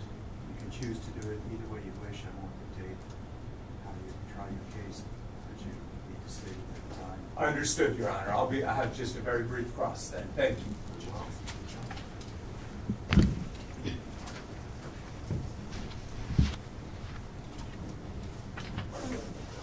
Good morning, Mr. Jarrett. Thank you for being here today. Thanks, Joe. Just a few very quick questions. I believe you testified that your election day plan called for, assumed an average wait time of a half hour for each vote center. Was that what you testified? That's correct. Okay. Do you know what the actual average wait time was? It was less than a few minutes on election day, on average for all of our vote centers. Average for all the vote centers was less than a few minutes on election day, you just said. That's correct. Okay, thank you, Mr. In our Canvas presentation, we had the exact number. I don't recall it off the top of my head right now. Thank you, Mr. Jarrett. Are you aware that one of the political parties urged their voters to forego early voting and vote in person on election day? Yes, I'm aware of that. Okay, you're aware of that today? That's correct. All right. Were you aware of that when you prepared your analysis for the election day plan? No, I was not. Okay. So I'm assuming that you tell me, please. This urging by a political party was not factored into your election day plan. Is that correct? That's correct. Okay, thank you. Prior to each election, strike that. Are you familiar with the term EMS? Yes, election management system. The election management system. What does the election management system do? So it is our tabulation system. So it's what we use to program and design all the ballots. It is also the system that, as we're running ballots through our tabulators, that it's then counting those ballots. It's also then what sends ballots to be sent to our electronic adjudication system. And then it's also holds the application for our results tallying and reporting. So everything that was related to the ballot creation, to tabulating the ballots, to reporting results, is housed within our election management system. Okay. How many elections can be housed within the EMS? Well, multiple elections can be housed. Given the number of ballots that Maricopa County has to tabulate, we usually only have, especially for a general election, we will only have one house on our election management system at a time. Okay, so for the 2022 general, did you only have the 2022 general on the EMS? That's correct. That's what my understanding is. We only had those and all the data related to those files. What happens to the other data, the 2022 primary? What happened to it? So we transfer those to backup archived storage devices and store those. We have one storage device of that on site within our tabulation center and then one offsite. Okay. And Mr. Jarrett, you testified earlier that I believe you said you did not design a 19-inch ballot for the 2022 general election. Is that correct? That's correct. So if it was not designed for the 2022 general election, does it stand to reason that there would not have been a 19-inch ballot on the EMS? That's correct. And if there was no 19-inch ballot on the EMS, does that also mean that there would have been no 19-inch ballot programmed into the ballot on demand printers? That's correct. Okay, thank you, Mr. Jarrett. You were asked about deliberate acts with regard to the printers. Mr. Jarrett, I'm going to ask you a very direct question. Did you personally do anything to any ballot-on-demand printer to cause it to print too lightly to be read by an precinct-based tabulator? No, I did not. Did you give an order to any of your personnel to do any such thing? I did not. Are you aware of any order like that being given? I'm not aware of that. Are you aware of any of your personnel engaging in such an act? I am not aware. Are you aware of anybody engaging in such an act on any of our ballot-on-demand printers used in the 2022 general election? I am not aware. That's all I have, Your Honor. Thank you. Brief pause, sir. Redirect, excuse me. I'll be brief, Your Honor. Very well.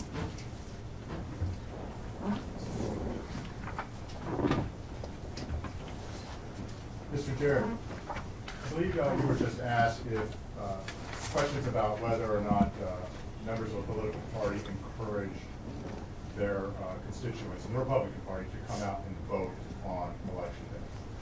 All that? Yes. And was that event factored into your forecast for turnout on election day? When we made the initial forecast for the plans that were submitted to the board in May, no, it was not. So your estimates in the forecast would necessarily be low because they didn't take into account that factor, correct? Our forecast is 251,000, our lowest model, and there's 248,000. So I think they pretty accurately forecasted how many people turned out in person on election day. Well, tell me how that squares when, council just asked you a question, were you aware that members of the Republican Party were telling Republican voters to come out on election day, and you didn't account for that? How does that square with a lower forecast number? Well, we had record turnout, near record turnout for the 2022 general elections, 64%. You have the only turnout in the recent several decades that exceeded that was actually 2018, which was 64-something% turnout as well. So our forecast model was forecasting at potentially the highest turnout percentage that the voters would turn out. So that's why it captured and forecasted 251,000, which was very close to 248,000. Actually, your forecast model, you had the other one, forecast at over 290,000, correct? That's correct. And that model didn't take into account Republican leaders telling their Republicans to come out on election day and vote, correct? It did not. It factored in 2020 presidential and 2016 presidential factors, which usually a presidential election is much higher. So that's why it was ranging up to 290,000.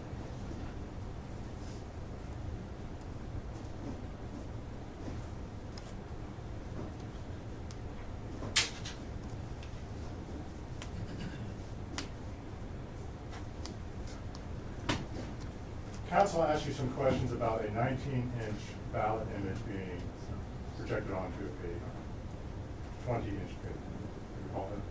And I asked you. Yes, I recall.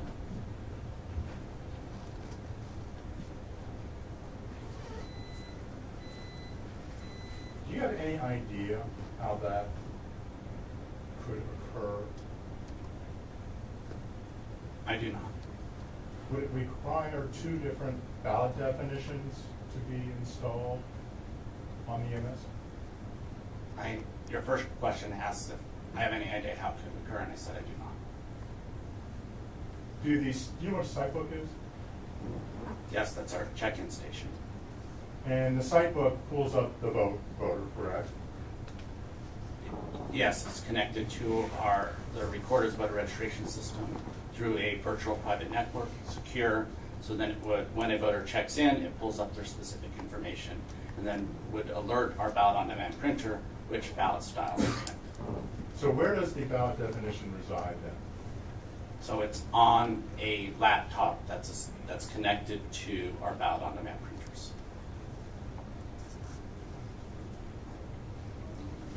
Thank you, nothing further. You excuse witness? Yes, Your Honor. Subject recall tomorrow, in our case, in chief, please. Well, thank you, Mr. Chair. Step down, sir.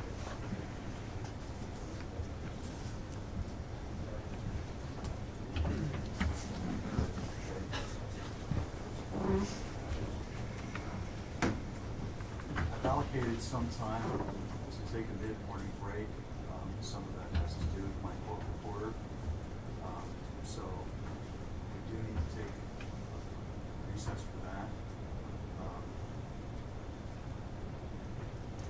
Who would you be calling as your next witness?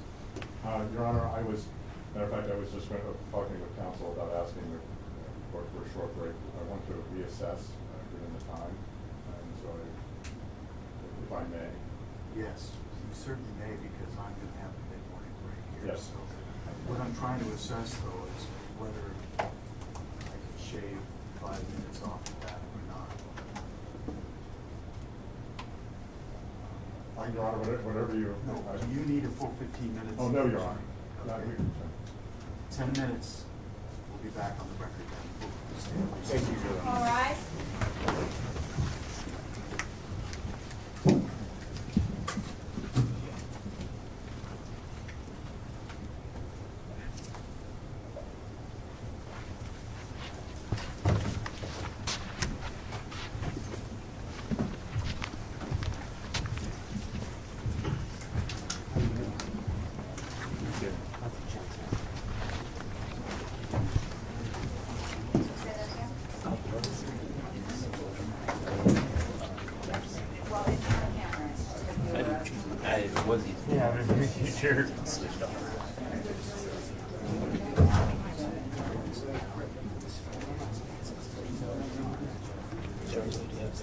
Yeah, if you go past that in the hallway, you'll have to right out the door.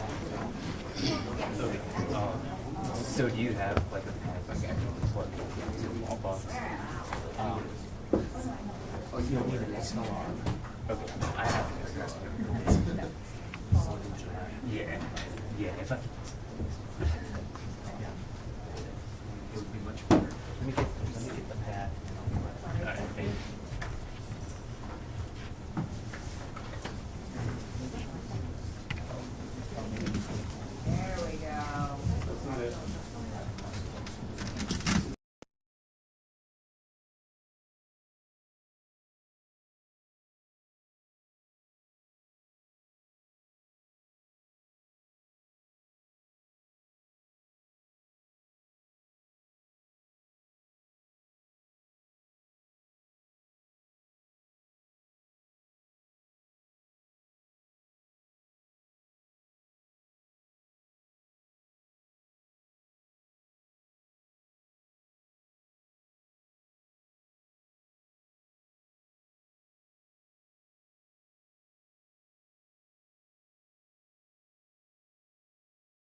Schaefer, you're doing good.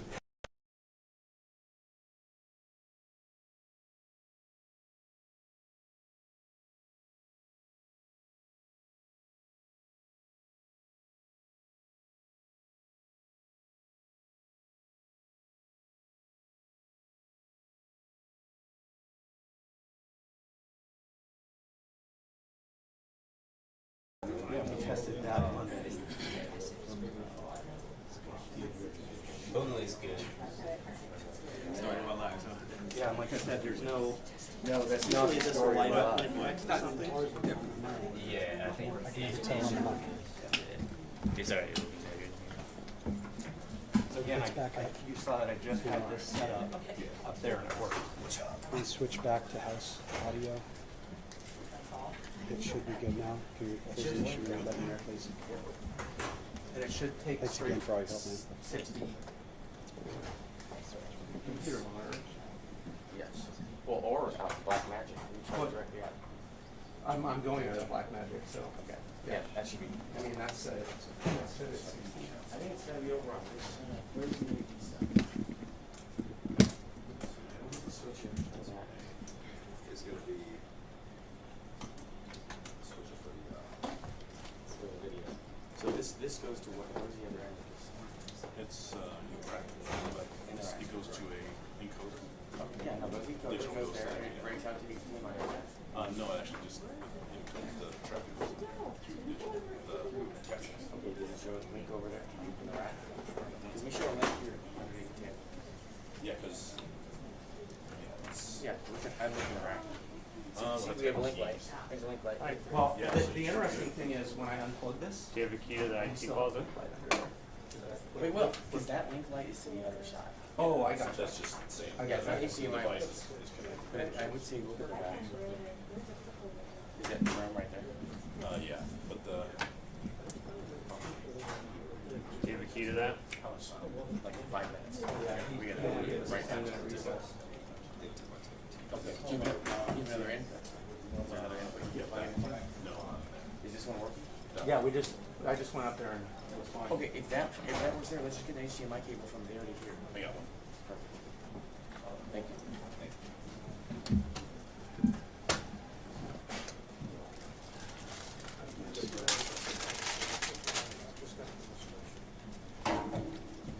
Is that long? That's not going to be long. 6 foot. All the way up there. You're going around.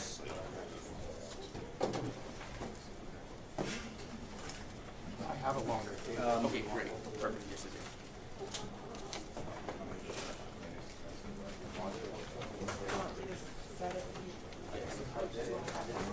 So where's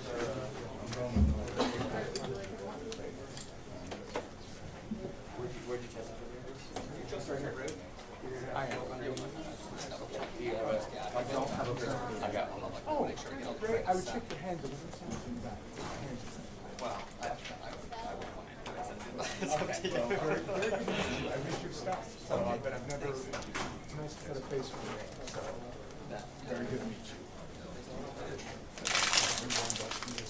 Thanks for your service, by the way. You're welcome. Yeah, and I understand you were, I didn't realize you were kind of like that. I found out like you were one of the observers, I think. So you knew the routine. Yeah, I was gonna say, you knew the routine about the bends and all that. I didn't know. All right, plug in, we should be good. Yep, I got a red light over here. Hey, look at that. Do we have tape?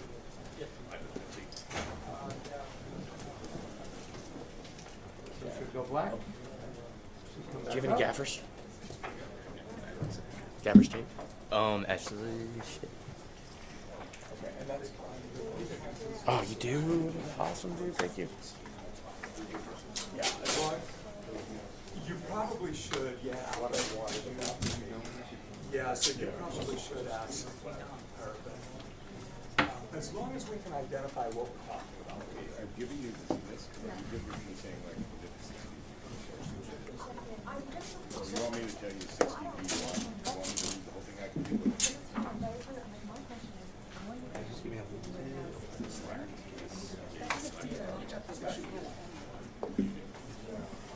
This one says That's great, thank you so much.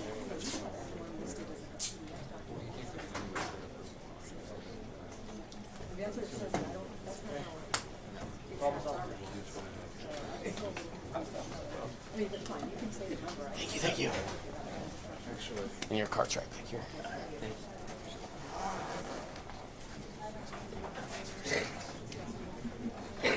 It's better now.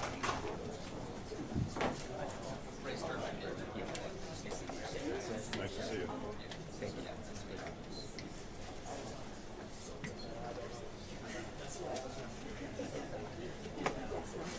All right. Actually, they told me to go through and I think it's way better now. Yeah. Okay. I think I should be good. Good. Do you need a power supply for your live view? Got everything plugged in. Okay. See right there. I think just in case maybe not be that bad. As a fallback, but I think I should be good now. Is it on battery power for the live view? No, I'm going through the. That's not ours. Is that a problem? That's not mine. I'm using a zero. That's somebody else's. Yeah, that's. We can pull it. So you're okay then? Yeah, I'm good. My zero's charging up. I got batteries charging up right there. Okay. All right, should be okay. Okay. I'm here to help. Appreciate it. We're all in this together, aren't we? think? Yeah, damn right we are. That's the way I always look at it. When I'm pool or somebody else is pool, Yeah. I help. Well, you're working for everybody. Right. Yeah. Any ideas? Well, I think you've got the line level figured out. Yeah, I got the audio. And that's so hopefully we'll have better audio from now on. Have you thought of flux capacitor? Yes. Yeah, I and have. you know, You got that covered? It's on its way. Okay. See you later. Good luck. Thank you.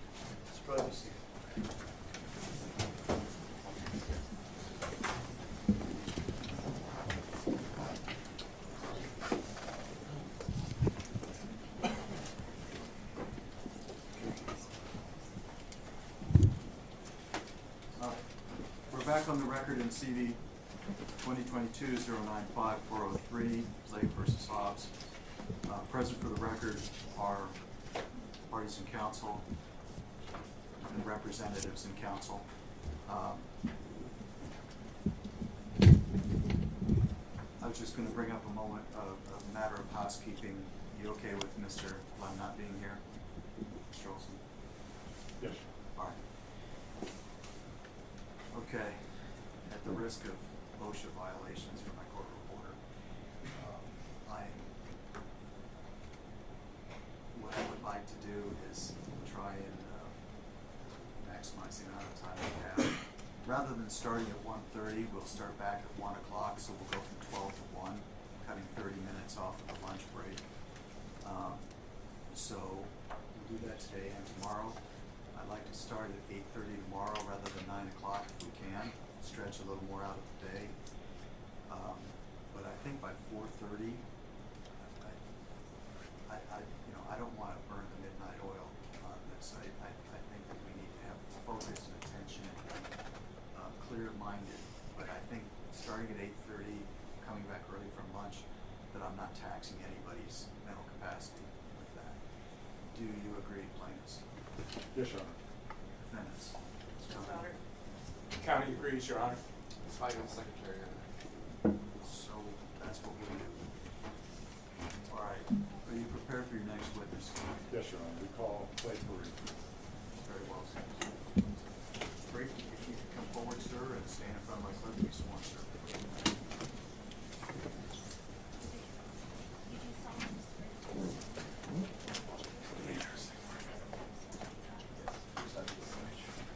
Sir, if you make your way around to the stand and have a seat. As soon as your witness is situated, you may begin. Are you doing the questioning, Mr. Olson? Yes, Your Honor.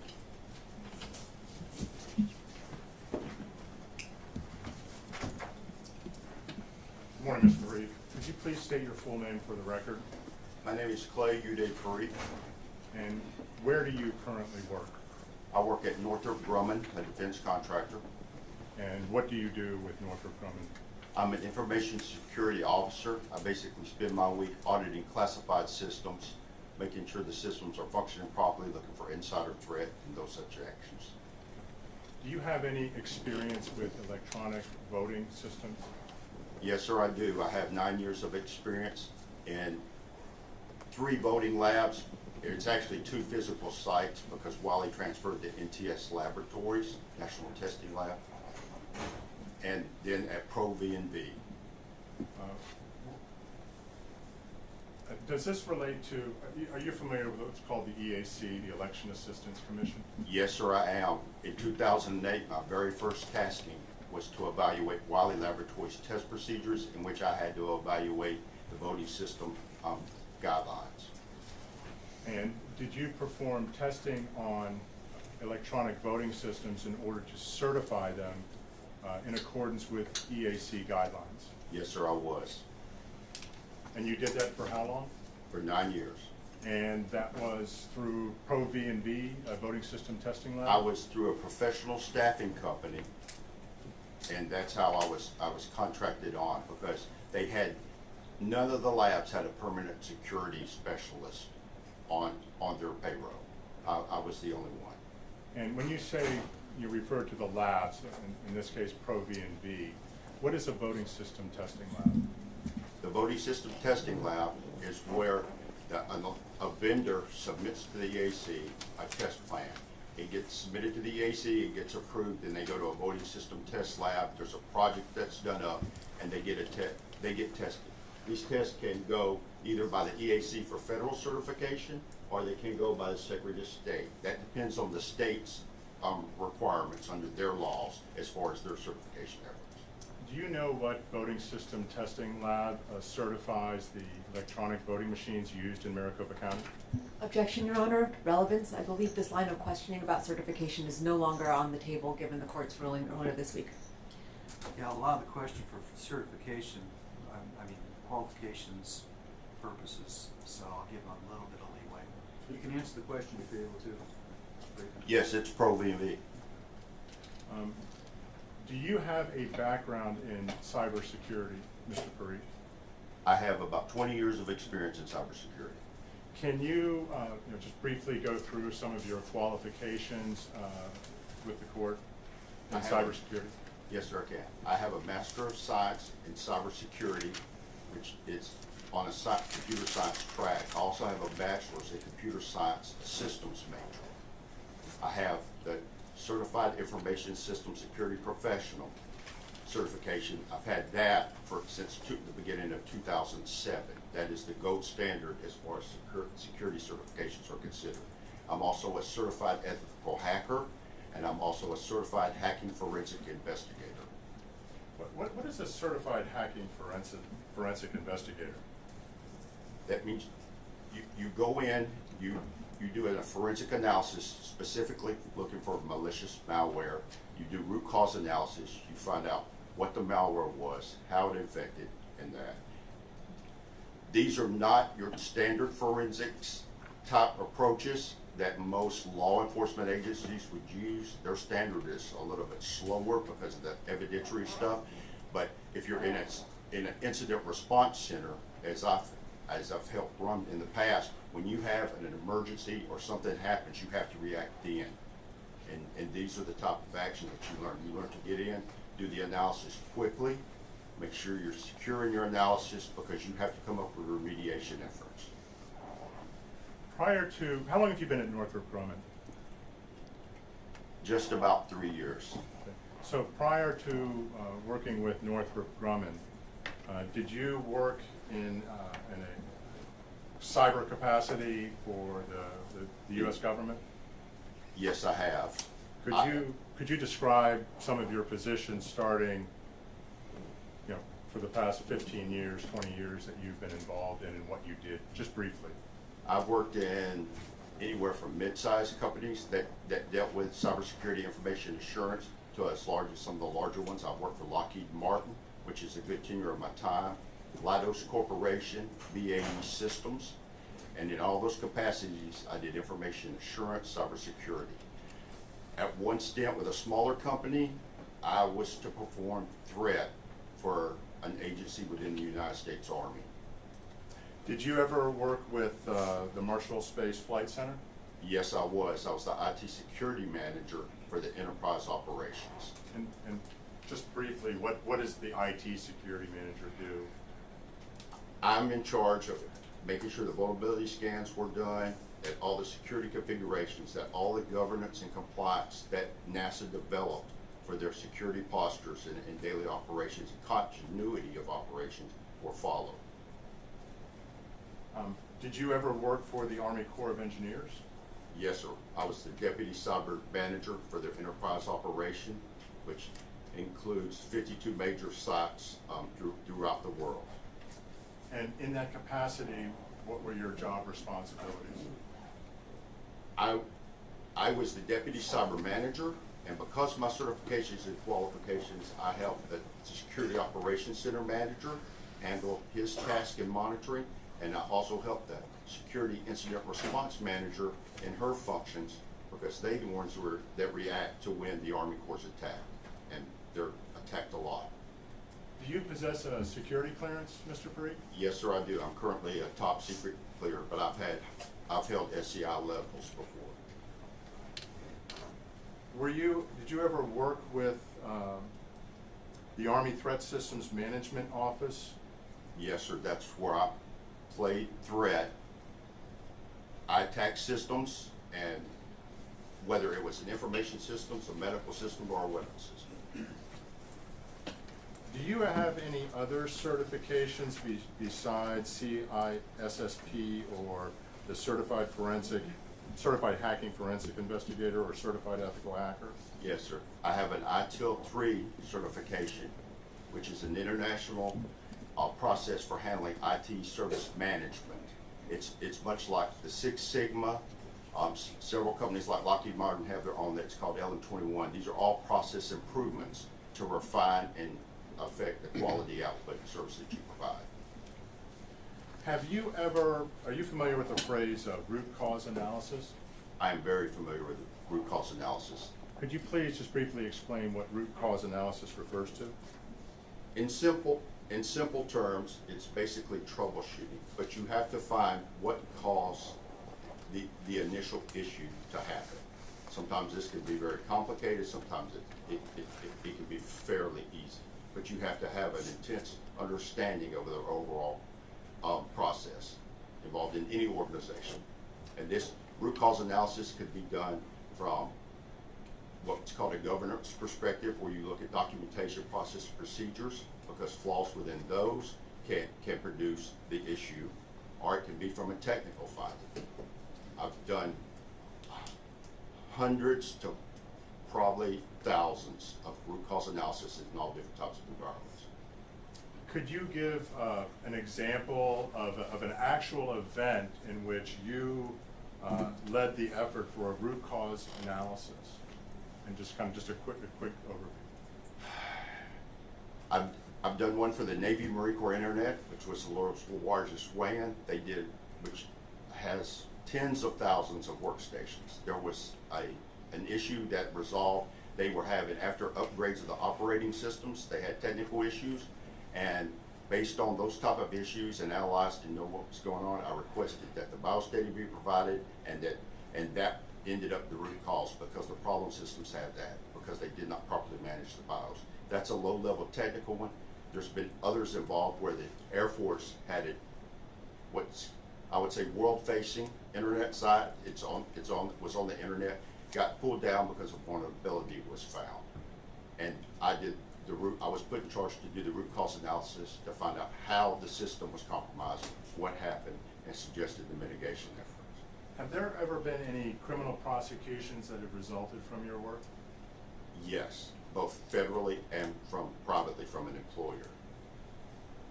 So the federal government relied on your assessment of a situation in order to bring criminal charges against somebody?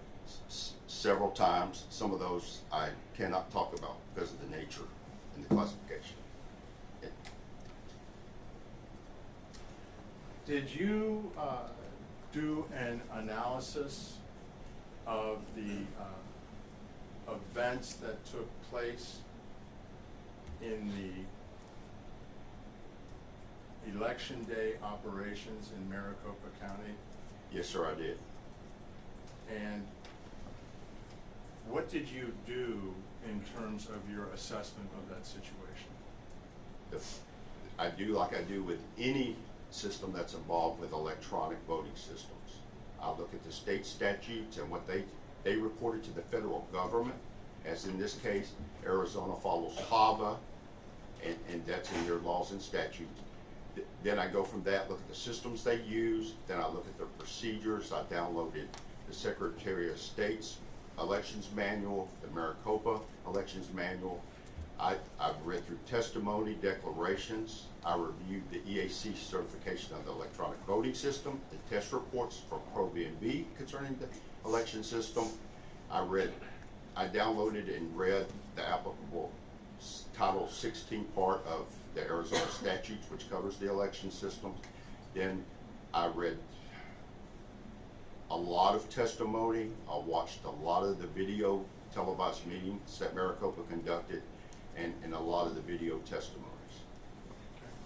And did you interview or speak with any election day workers, like technicians who participated, retained by Maricopa, to work at the various vote centers on November 8th, 2022? Yes, sir, I did. I had spoken with after seeing the declaration and an interview conducted for the declaration, I asked to interview them and ask specific questions.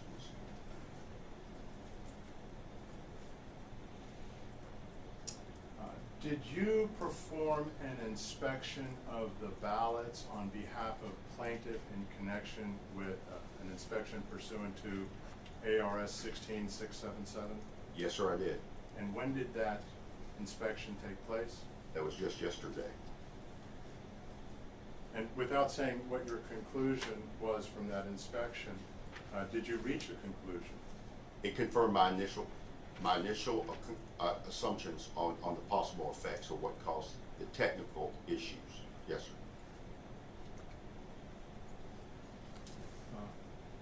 Your Honor, at this time, we'd like to offer Mr. Parikh as an expert. Arizona doesn't do that. Basically, you can ask the questions and then it's an objection as to foundation.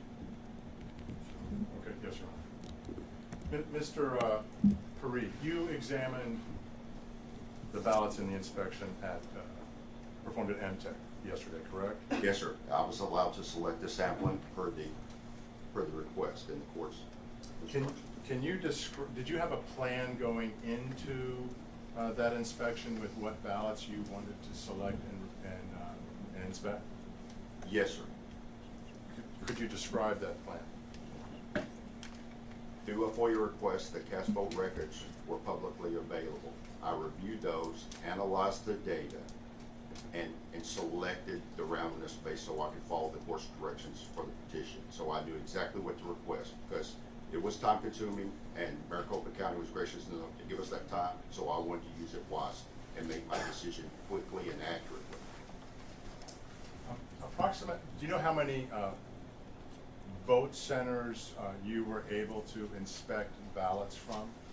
I was allowed to inspect from 6 vote centers. Were you able to execute on your plan after you went into MTech to select ballots?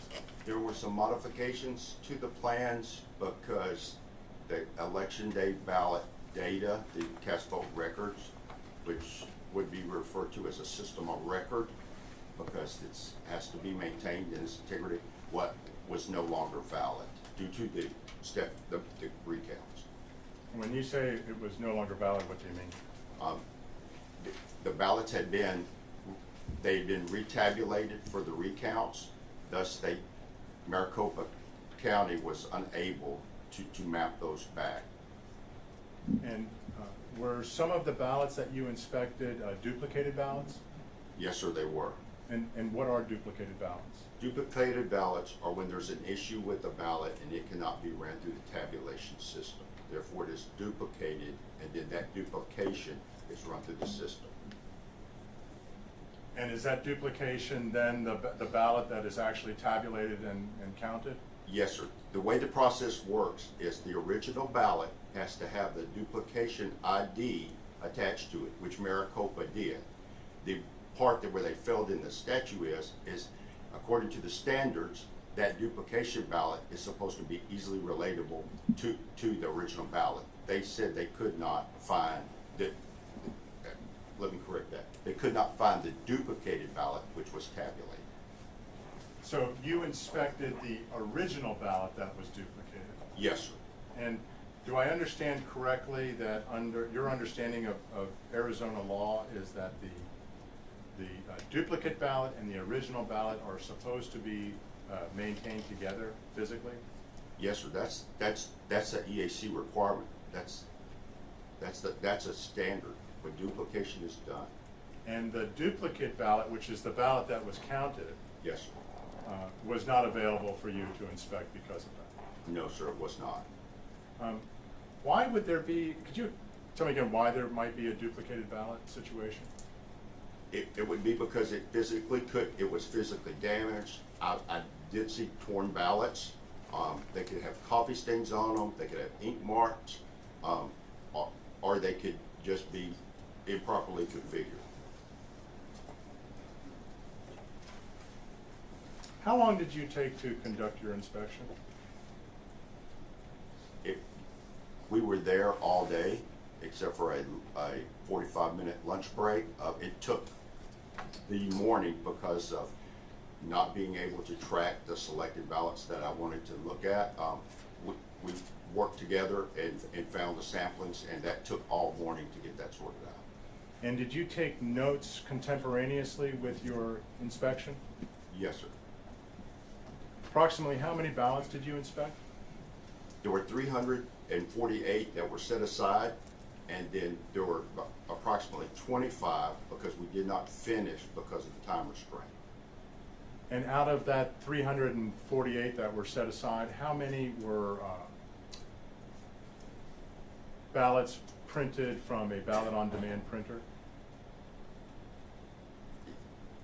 In what I analyzed between the 6 vote centers, I specifically, and then there was the spoiled ballots that could be examined. I requested that the spoiled ballots be from those same vote centers. This allows me a more accurate response to be able to look at a spoiled ballot and see it's just the same ballot ID and the same actual ballot style as another ballot within that same voting center.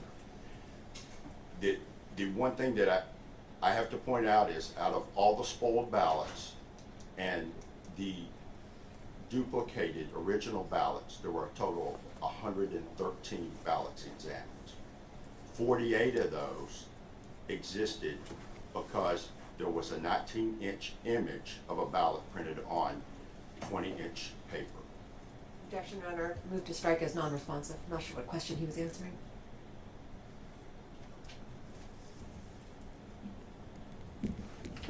Well, I don't know that it was non-responsive. I'll overrule it and cross-examine.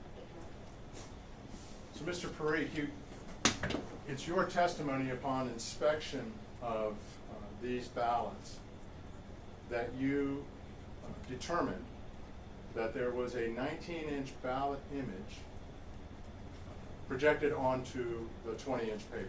Is that accurate? Yes, that is accurate. That's one of the initial things when I initially were reviewing evidence that was presented and in the public, I saw that the ballots, and it was, to me, was easily identifiable. And is this something that going into this inspection you had seen evidence of? Yes, sir. And what evidence was that?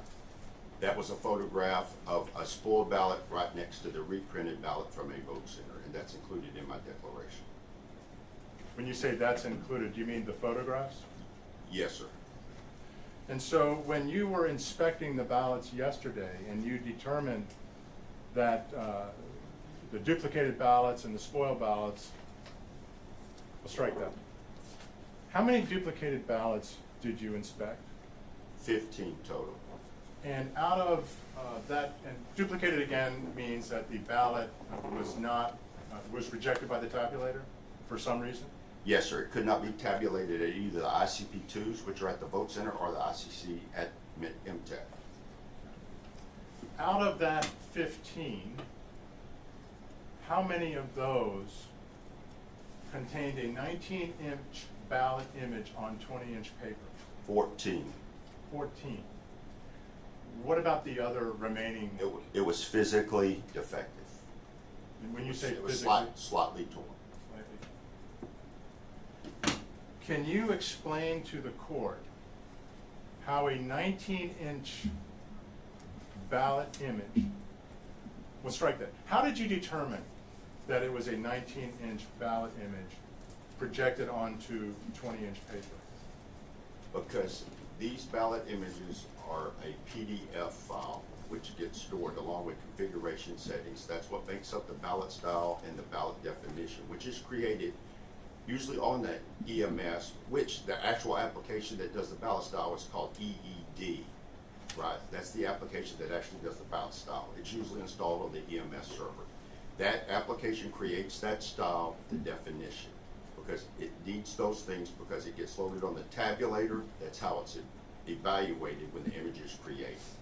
And that's the print job, to use a common term, that gets sent to the printer. And how could, and how did you determine that it was actually a 19-inch image projected onto a 20-inch paper? I can determine that 100% of all the ballots are rejected because the mechanics of a printer, the feeds are not always accurate. On the 20-inch ballots, you can see the same, I refer to them as tick marks, but they're actually the borders of the image that is sent. And on the 20-inch ballots, you'll see about the very corner above the borders where there's any misfeed. On the 19-inch ballots, they were well viewable in the margins. There are 90-degree right angles at each corner of the page And the image. Did you physically measure the ballots to determine that? Yes, sir, I did. I requested a ruler, and Maricopa graciously got me one, and they got one of the other inspectors a ruler.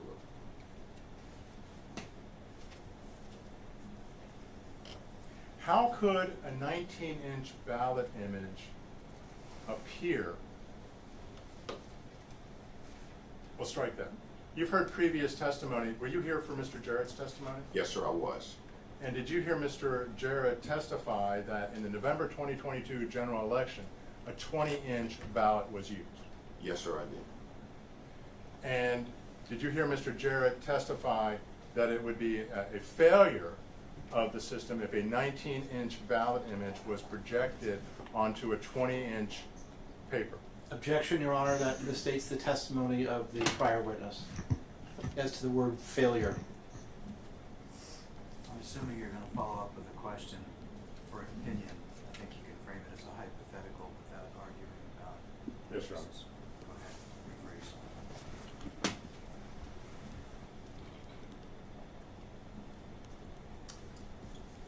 In an election which is purportedly designed to take place with a 20-inch ballot image on 20-inch paper, how could a 19-inch ballot image appear? Objection, call for speculation. Let's ask a question first, yes or no, if you can tell. Ask him if you can tell, and then the objection, you can re-ask the question. Yes, Your Honor. Mr. Parikh, given your experience and training, particularly with electronic voting systems at 9 years, can you tell what the cause of a 19-inch ballot image being projected on 20-inch paper would be? Yes, I can. I can give you both the technical ways that it could happen. There are only two ways that it can happen. Can you tell the court the two ways that can happen? One way is by changing the printer adjustments. That would make the printer adjustments and settings override the image file that was set. The other is from the application side or the operating system side. This is the same for anybody who ever prints anything at home. Your Microsoft Word can send the settings, or it can say to use the default settings of the printers. The application doing it, in this case, as it's a ballot, would have to be that there was a 19-inch image ballot definition. And where does that definition reside? That can vary depending on the system, But from what I heard in the testimony, it resides on the laptop that's connected to the printer, which I've seen it referred to as a control printer, but this is actually what would be called a print spooler, and it controls the print jobs to allow the printer to take on the load. And as there were multiple site books, this would be the technical use that laptop should be used for. Is there any way, in your opinion, for a 19-inch ballot image to be projected on a 20-inch ballot by accident? No, sir. Why not? Because the settings and the configurations and the procedures that are used cannot allow that. These are not a bump up against the printer and the settings change. There are security configurations. I've reviewed the evidence, and the printers are configured via script, which by any large organization that has to do multiple systems is a standard. This takes away the human error of somebody miscoding in the instructions either on the printer.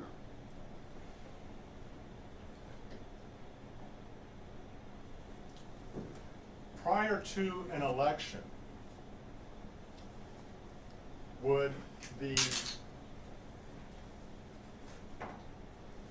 strike that, prior to an election, would it be detectable that a 19-inch ballot image had been projected onto 20-inch paper? Yes, if logic and accuracy tested that all voting styles or ballot definitions were included, which a standard logic and accuracy testing should test every style that's available, and there should be a listing of such styles. Is it, you perform testing for EAC certification, correct? Yes, sir, I have. Is it permissible to have two different ballot definitions in the same election with respect to the size of the ballot image? No, sir. If, for example, if you live in an apartment building and your neighbor and you have the same school board district, you have the same precinct, all the jurisdictions for whether it's local, county, state, or federal are basically the same, that ballot style definition, the ID for it, should be singular. If you do not, then you have two different styles, you're assessing them differently. That can also produce forgery. There's only supposed to be one ballot style per those voting options, and that's what controls it. The 19-inch ballot image that you observed in your inspection on multiple ballots, including duplicated and spoiled ballots, correct? Yes, sir. What effect would a 19-inch ballot image projected on a 20-inch piece of paper used in the election in Maricopa for November 2022 have when it was placed into one of these vote center tabulators? It would cause it to be rejected. According to Dominion's documentation, they performed somewhere for between 200 and 300 checks on the actual physical paper ballot that gets inserted into the system. They state, and this is according to Dominion, the vendor who created the application, that it can reject a ballot for any one of those. A 19-inch image being on 20-inch paper increases the margin. Once the timing marks are seen and they're evaluated, the actual physical printer that created the image is saying, by the application telling it, you're done, but there's a remaining inch of paper in there, so it would assume there's a paper jam. And to detect, I specifically asked, there were paper jams to where he opened up and there was no paper. So from a programming perspective, the machine would throw the paper jam error, but yet there would be no paper. And you're referring to a tech. You say you spoke to a tech. Would that be Aaron Smith? Yes, sir. And what did Mr. Smith tell you? First of all, who is Aaron? What is your understanding of Mr. Smith's role during the November 2022 election? I think he repeatedly followed all the procedures that he was instructed to follow. He put a good solid effort forward to resolve the issues. It finally became to where the issue could not be resolved according to the procedures, and he actually had to request a replacement tabulator, which so happened to be misconfigured. Do you know why Aaron wanted to testify today? I think, Your Honor, call for speculation, lack of foundation. That's going to call for speculation. withdraw the question.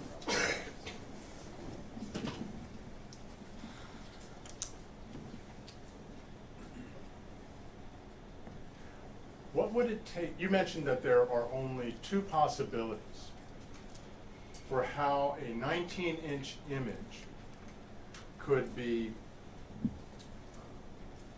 configured onto the system to be put on a 20-inch piece of paper, correct? Yes. My assessment applies to anything that is printed. Not just the specifics of this, but to anything that's printed. These are the way the technology functions. But you testified that there's only two ways that Yes, this there are only situation two. could arise. There are only two. Okay. What would it take for you to determine which of the two possibilities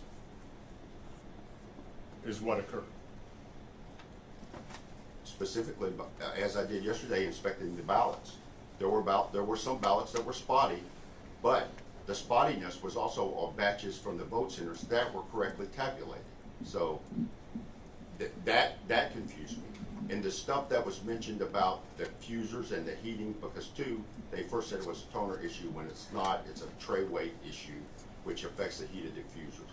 The mechanical function of a fuser and heater, from what I observed from the spottiness, did not match what is a standard error or example that would be demonstrated. There were one or two occasions that were exactly that way, but that was about 2 ballots out of all that I examined.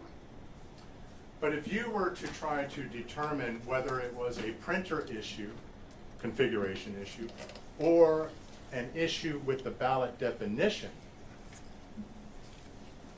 with respect to how a 19-inch image was projected onto 20-inch paper, what would you need to do? I would need to see the ballot styles and the ballot definitions.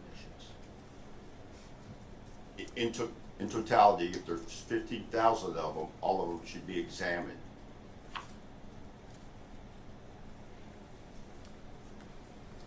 Do you have, obviously you've been practicing in the cyber field for 2 decades, correct? Yes, sir. And it includes everything, to include printers. That's what I was going to ask you.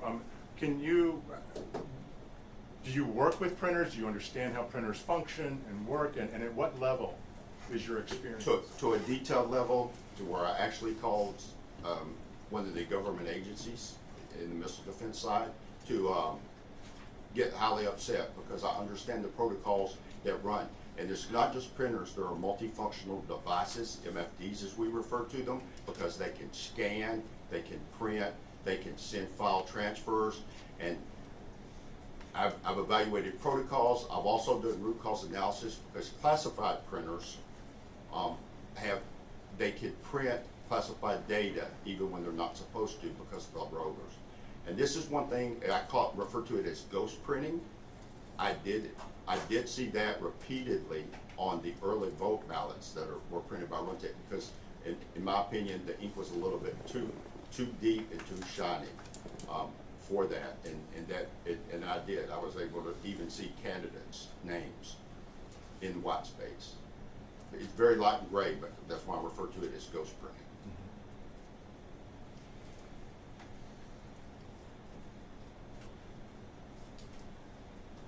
What would you recommend be done with the ballots currently stored at MTech now, given your findings from the inspection? Objection to relevance, lack of foundation, speculation. You need to rephrase the question.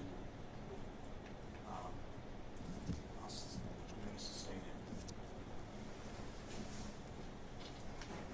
Do you have any concerns regarding the security of the ballots, given your findings from your inspection yesterday that a 19-inch image was projected onto the samples from 6 different vote centers that you examined of 20-inch paper?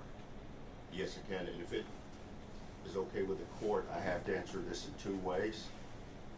They both are pertinent, but first, I observed while ballots were being pulled out and sampled, and they obliged in every direction, whether top, middle, or that they were provided. I observed more improperly imaged ballots that were not inspected that were there. Now, to answer the question, those should be secured. I will state, in my capacity, I handle everything from physical security to accrediting buildings for classified information storage. I've been a classified courier, which means I'm authorized to transport classified information. As a forensic investigator, I fully understand chain of custody. And what I will cite is that the facility and the security and chain of custody at the vault and the tabulation center are highly inaccurate, and those ballots could be tampered with. They should be sealed in appropriate actions. For example, security seals were only placed on the boxes that we inspected, and that was due to the court order, and they wanted to ensure that the proper security was done. Objection, Your Honor, I'm going to move to strike as non-responsive. I'm not sure, again, what question that was answering. That was non-responsive to the questions beyond the scope, so, of what's before the court, so. Strike the last part of his answer.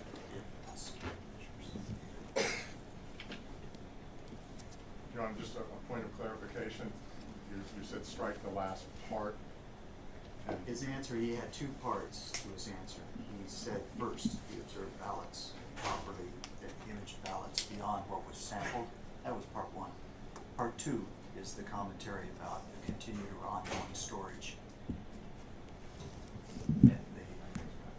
It's all right, I've been accused of being soft-spoken. Part two was the testimony that related to the ongoing security concerns. That's the part that is not relevant to the issues that are before the court today. Yes, sir. Mr. Parikh, you mentioned that you saw other ballots that you could see, do I understand that correctly, had a 19-inch ballot image projected onto 20-inch paper? Yes, sir. And how could you tell that? Because the difference in the margin, as they were being taken out of the box and placed on the table and shuffled around, it was obvious, it was apparent to me. Is there, when, on these ballots with a 19-inch image, are there marks that that are different around the corners than the 20-inch ballots? Yes, sir. You will see the corner edges of the image, which would be considered, the actual size of the paper. Those right angle marks at each, the top left, top right, bottom left, bottom right, are within the margin space. They're clearly visible. Did you, you mentioned that you kept notes of your inspection. Did you draft a report that summarized those notes with conclusions? Yes, sir, I did. If the court were to ask you for it, would you be able to provide it to the court? Yes, sir, I would. And would that report be, would you swear to the accuracy of your conclusions in that report? Yes, I would. And would you swear to the accuracy of the results of your inspection in that report? Yes, sir, I would.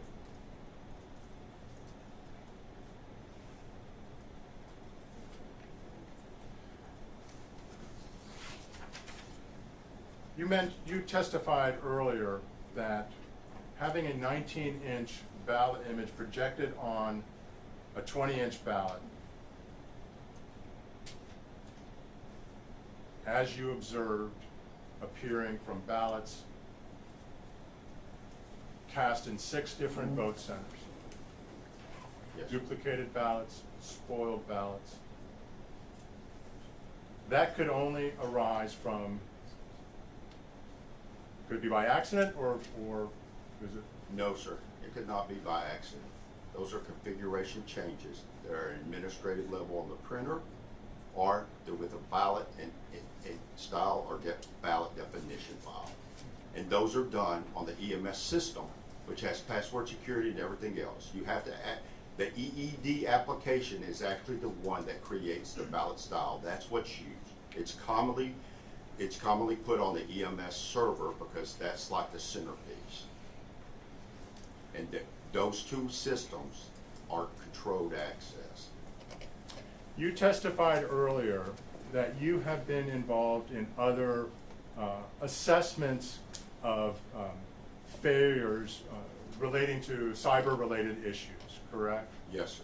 And that we call that a root cause analysis, correct? Yes, sir. I was part of the working group that established what's called the IRA process, which is a risk analysis and assessment process for the Missile Defense Agency years ago. It's a standard risk analysis and assessment, and in order to do that, that's the basis of how you analyze threat, and then you also, that's why you conduct root cause analysis, because you have to be specific when you assess risk. Excuse me. In the performance, in your experience, and you testified earlier that the federal government that had actually criminally prosecuted people based on your findings in a root cause analysis? Yes, sir, and sometimes they ignored my analysis, but that's beyond. Given your opinion that, given your opinion and your knowledge of how ballot definitions are configured and how printers work,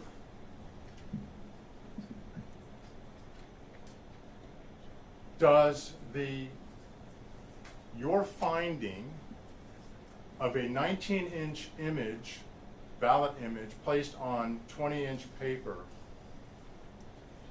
does that implicate violations of criminal law?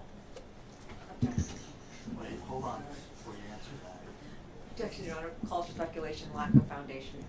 And it calls for a legal conclusion. Does call for a legal conclusion. Your Honor, the witness has testified that. I heard. Yes, Your Honor. I'll sit down.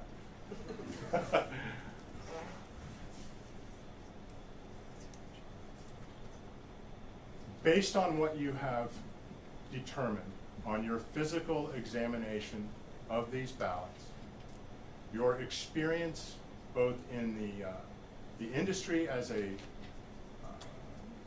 certified forensic hacking investigator, your CISSP, your skills with, I believe you called it IRAP, is that?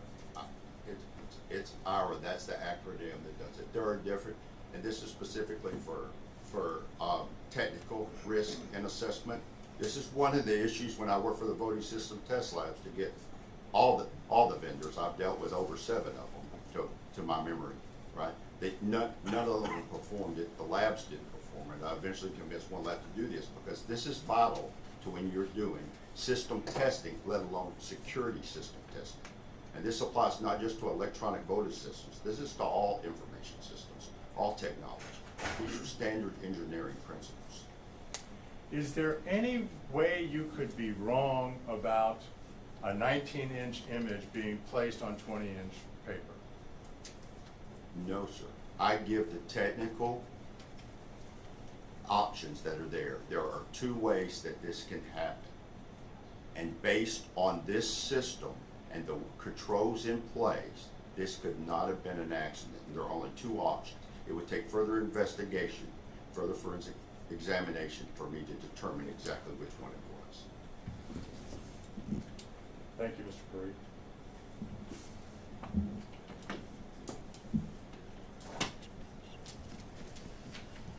Cross-exam. That be you, Mr. Liddy? Your Honor, I think we're going to break up the cross-examination if possible, one from the county and one from the governor-elect Hobbs. And if we could do the counties first, I think we might get to the other one after lunch. Mr. Liddy? Thank you, Your Honor. I appreciate that, as some of these allegations go directly to the conduct of the election by my client, Maricopa County. Is it, Mr. Parikh, is that correct pronunciation? Yes, sir, it is. And where do you reside, Mr. Parikh? I reside in Huntsville, Alabama. you traveled up to Maricopa County for this proceeding? Yes, sir, I did. And who paid for your travel? The attorney fund. The attorney fund? What's the attorney fund? It's the legal fund. I believe it's for all the attorneys associated with this. With this particular litigation? Yes. And did the attorney fund pay for lodging as well? Pay for your lodging? Yes, lodging is always considered travel. And are you being paid for your time? Yes, And what is the rate at which you're being paid for your time? $250 an hour. That's also coming from the attorney fund? Yes, Are you familiar with an event called Michael Lindell's Moment of Truth? yes. I spoke at the event. You appeared and spoke at the event? Yes, I did. And where was that event held? In Missouri. Missouri. And was your travel from Alabama to Missouri paid for by someone other than yourself? Yes, sir. And who paid for that? That would, I would assume, would be Mike Lindell. If all their travel was arranged, he asked me to speak at the event, and I spoke. And that would be true for your time? Did you also get paid for your time there? I did not charge for my time. And your lodging? That's considered travel that was provided to me. And when you say Mr. Lindell, you're referring to the My Pillow guy? Yes, sir.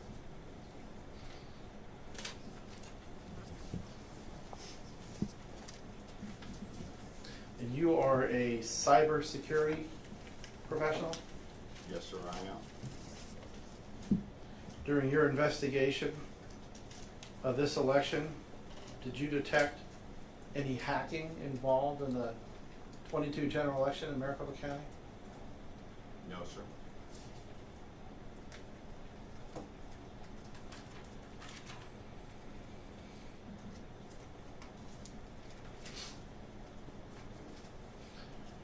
I believe you testified that yesterday you were down in McTech performing the court-ordered inspection of the ballots. Is that correct? Yes, sir, I was. And you were asked to select batches of ballots? Yes. You were asked to identify them. Did you use a highlighter and highlight the boxes? Yes, I did. Did you observe the custodian of those ballots opening those boxes? Yes. They opened them in front of all the inspectors. There was a court reporter inspected, there was the other inspector for the other side, the gentleman sitting over there who said he was an attorney. We all were there as they went through it. Did the individual who opened the box break the seal? By seal, are you referring to the red tape, which is simply red tape and not a security seal? Well, I'm asking you what you observed. I would not categorize what closed the boxes as a seal. Did you see the serial numbers on it? There were no serial numbers. So in your professional opinion, the ballots were not sealed? The ballots did not have an appropriate security seal on the boxes. That's not on, so, okay, fine. My question was, were the ballots sealed? They were closed with tape. And where were they stored? In the vault and in the tabulation center.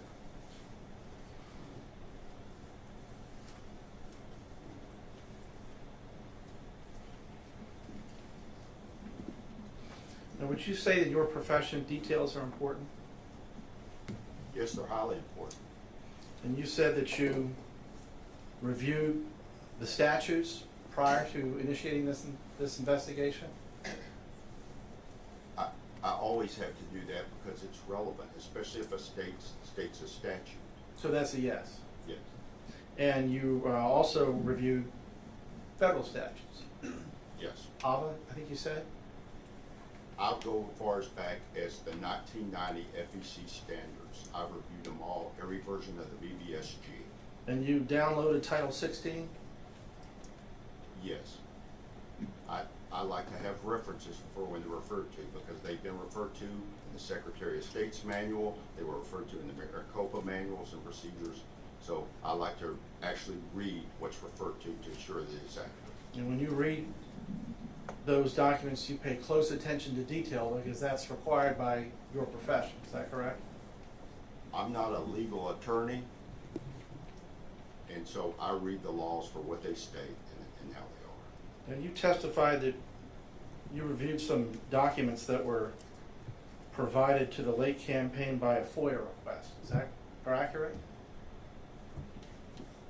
Objection, Your Honor, I don't believe you ever testified to that. Well, it's cross-exam, so it can answer the question if he understands. If you don't understand the question, Mr. Pruitt, you can have. No, these were public record requests that came from me from other technical professionals. So they were not FOIA requests. They were, those records were obtained via FOIA requests. Are you familiar with FOIA? Can you tell me what FOIA stands for? It's a Freedom of Information Act.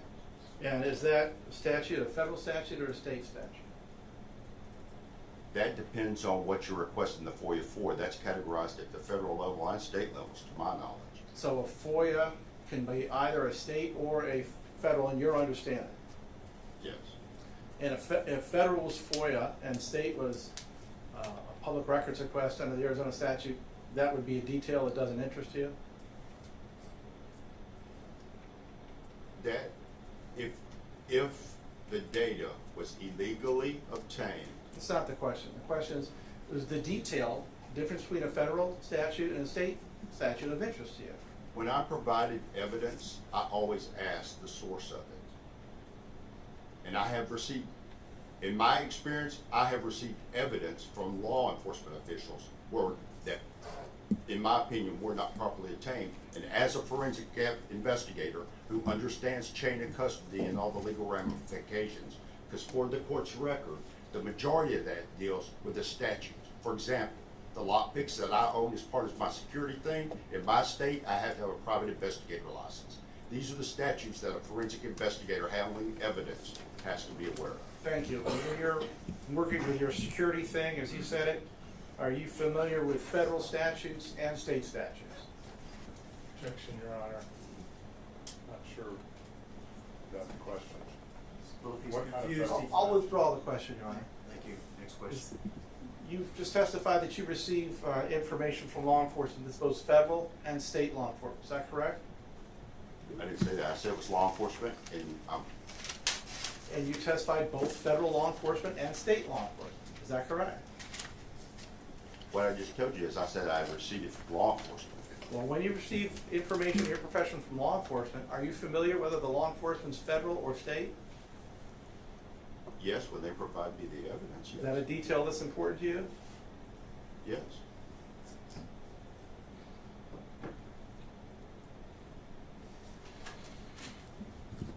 I believe you testified that you examined some ballots that had been duplicated.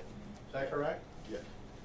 And you testified that you examined the originals but not the duplicates. Is that correct? That's correct.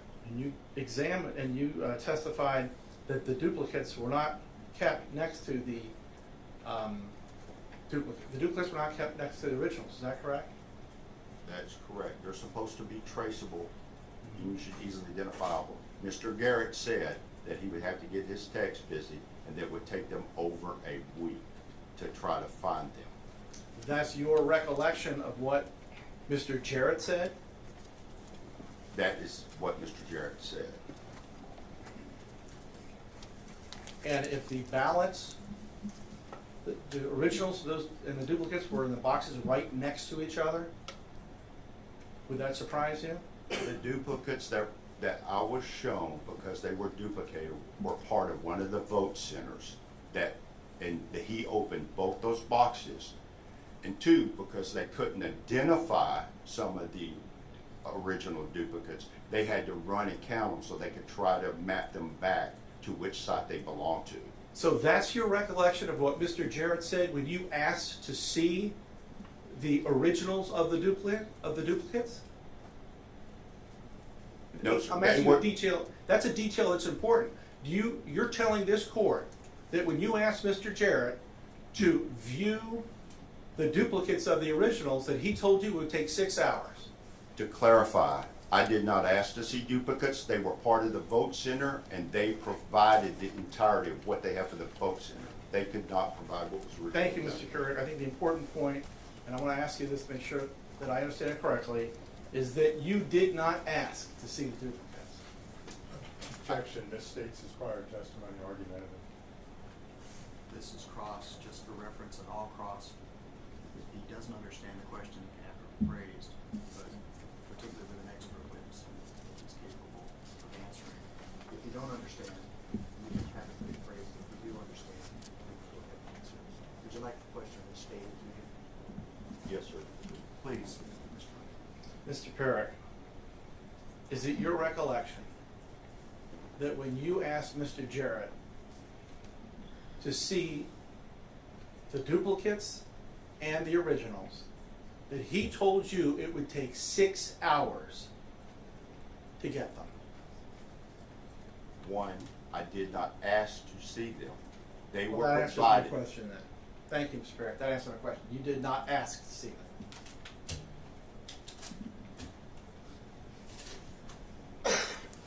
Your Honor, if I may. but it's just, your counsel had to redirect, Yes. so just to answer his questions. Yes, sir. I just want to state the rule of law. Wrong about the point. Understood. I have another question, Your Honor, if appropriate.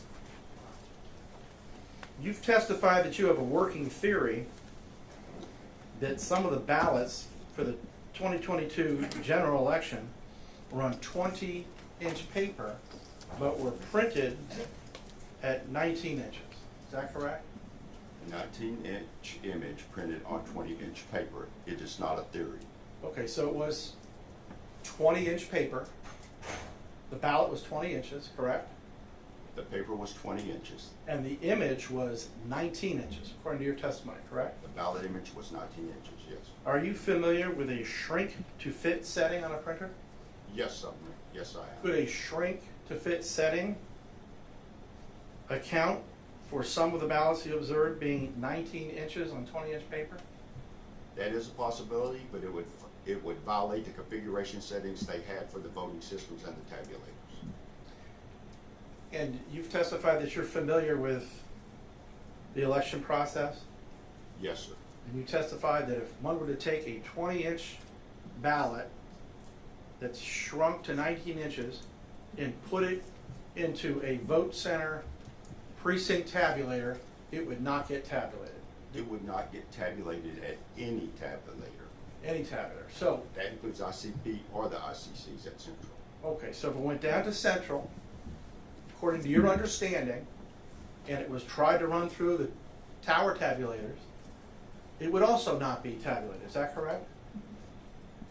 That is correct. And you just testified that you observed some duplicated ballots. Is it your understanding that a ballot that cannot be tabulated by a precinct-based tabulator and cannot be tabulated by a tower configured tabulator at Central would then be duplicated? It would have to be because it couldn't be tabulated, so it would require duplication. And after duplication, what would happen to that ballot? The duplicated ballot, which is supposed to be marked with a specific ID, and that ID must be recorded on the original, and I saw those stickers on the originals. Question is, what would happen to that ballot? Then the ballot would be rerun through the duplicated ballot would be run through the tabulator. So it would be tabulated. Is that your testimony? The duplicated ballot would be tabulated. Yes, it should be. Okay, so if a voter walked into a vote center on election day, filled out a ballot, maybe had a shrink to fit setting on it, so it wouldn't be counted on the tabletop, would go into door number 3, goes on down to McTech, they put it into the tower tabulator, and it doesn't get counted, and then it gets duplicated, and then it gets counted, so that voter's ballot was voted and tabulated. Is that your understanding? But you started. Is that your understanding? Your Honor, I can't answer that question the way he asked the question because it's inaccurate. So that means it's not your, I'm sorry. I don't understand. You can say I don't understand, and you can rephrase it so you can understand. But if you don't like the way it's phrased, that's something that your counsel will have to clear up. Yes, sir. Your Honor, if I can address the court, I'm provided for technical expertise and give those options. And if the technical scenario is inaccurate, I cannot answer the question. Let me try again. Ms. Lake, right here in this room, bona fide candidate for governor of Grand Canyon State. Hundreds of thousands of voters would love to have had her as the next governor. One of them chooses not to vote in the 26 days of early voting, or mail-in voting, or emergency vote center voting, but chooses to show up on election day, gets a ballot from a ballot-on-demand printer, and somebody, either intentionally or inadvertently, has hit the shrink to fit setting, and this 20-inch ballot paper comes out 19 inches. This voter fills it out. Kari Lake, want her to be the next governor, throws it into the precinct tabulator. It comes out, goes into door number 3, goes down to McTech. The much more sensitive tabulators, according to you, it would not count it. It would then go to duplication. It would be duplicated. Then it would be tabulated. Is that your understanding of the elections in Maricopa County? Your technical description is not possible. So I apologize. I wasn't attempting to give a technical description. I was just saying what happens based on your testimony. So you're saying in that scenario, that voter who wanted to vote for Kari Lake would never have that vote tabulated. Is that your testimony? My testimony is that a shrink-to-fit setting would rely at the application level, which would reside on the EMS, which Mr. Garrett just testified sends the print job to the printer. Therefore, it can't be accidental, as all the employees that man the EMS are trained. Whether it's accidental or inadvertent. I gave the two options, sir. Please allow me to ask the question, I'll allow you to answer. Whether it's accidental or inadvertent, if the shrink-to-fit 19-inch ballot has to be duplicated, once it's duplicated, would it be tabulated? To your understanding. There are two technical ways that that image would be there. None of the ways you exhibit, it's not even possible. That's It's not not responsible. possible, Your Honor. I understand what you're saying, Mr. Brady. That's not responsive to his question. If you are able to answer his question, you can do that. Sir, are you able to answer the question? I'm unable to answer your question. Okay. Let me ask a different question. Are duplicated ballots tabulated? Maricopa County, general election 2022. If they're duplicated correctly and they're configured correctly, yes, they should be. Thank you. No further questions, Your Honor.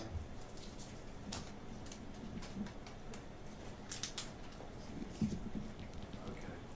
We're at the point where we need a break. We're going to take a 1 hour, not 1.5 hour recess. So we'll be back here at 1 o'clock to resume. So.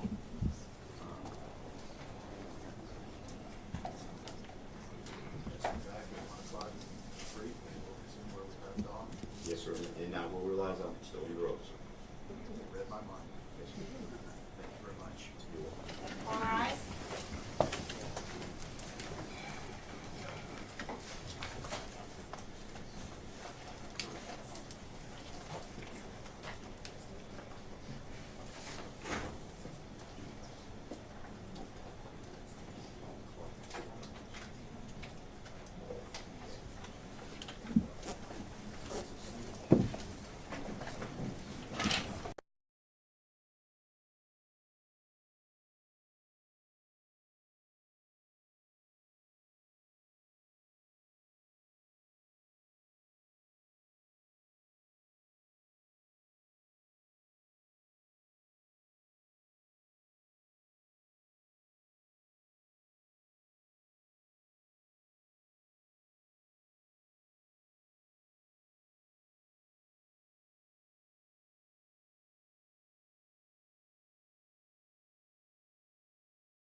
still in there? Is that before your time? Only the dinner is too. Oh, yeah, that's where he was the guy that did that on my side kind of stuff. Oh, okay.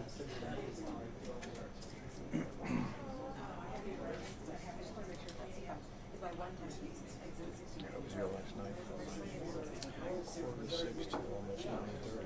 Because they had the taxi here. Because the other was jerked up. Gotcha.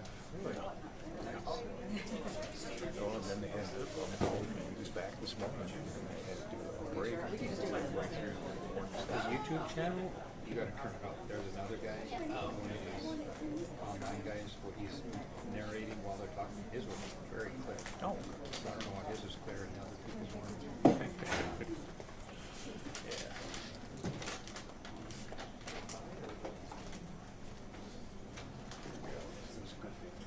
I was here last night till 6 because they didn't call anybody to tell us that texts would come in. After hours, they come texts or no, these are the company that we hired. We do all these things. Oh, it turns out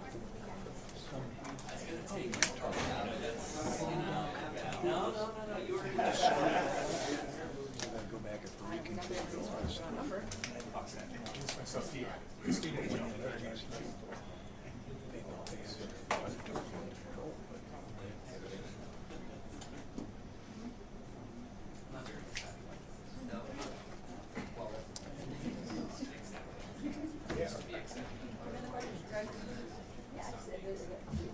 So how does Channel 12 get to be here? Okay, that's cool.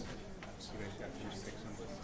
Well, I requested permission yesterday from the court to roast spring. All rise.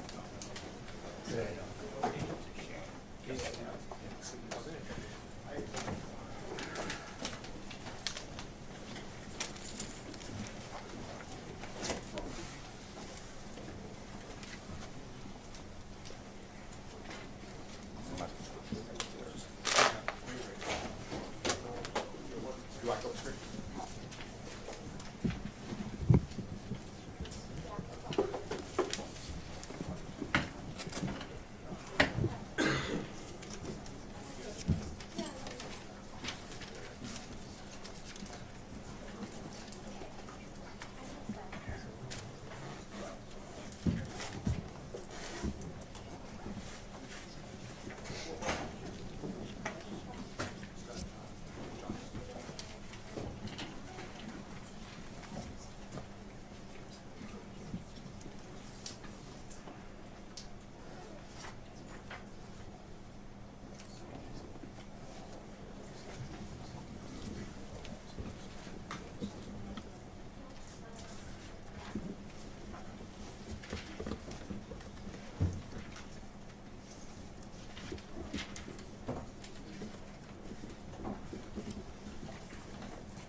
All right, this is CV 2022-095403. This is Lake versus Hobbs et al.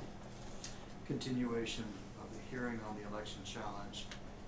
Present for the record are parties or representatives and their respective counsel. We have Mr. Parikh still on the witness stand under oath, and we are ready to continue with the cross-examination. This will be by Ms. Khanna, I believe. Thank you, Your Honor. With the opportunity to streamline over the lunch break, we have no further questions at this time. Thank you. Well then. Okay. I have a very brief redirect. There are a few points, Your Honor. No, that is fine. You get redirect. I'm smiling because I have a lawyer characterizing something as brief. Excuse my smile. But this is redirect. Mr. Olson, you may proceed. Mr. Parikh, Mr. Liddy asked you some questions about duplicate ballots. And kind of like, hey, if there was a shrink to fit, that was no big deal because the duplicate would be captured or accepted by the tabulator.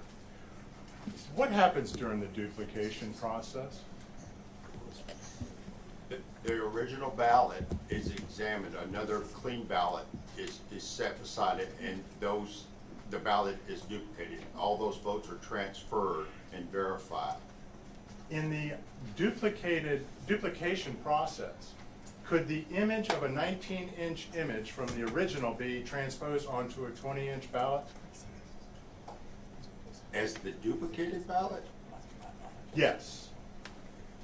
In other words, if you had a 19-inch image on 20-inch paper, the original image, and then the ballot is duplicated and run through the scanner, could the duplicated ballot be brought up to a 20-inch image? Or Yes, it should be.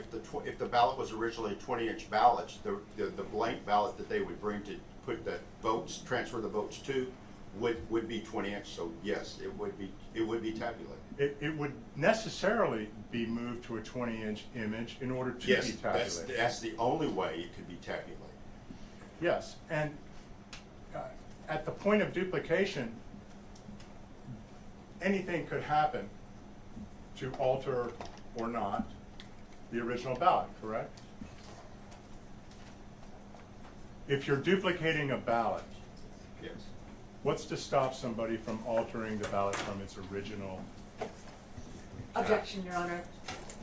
My apologies. This is beyond the scope of direct and cross, I believe. He's also asking for new opinions that he never offered.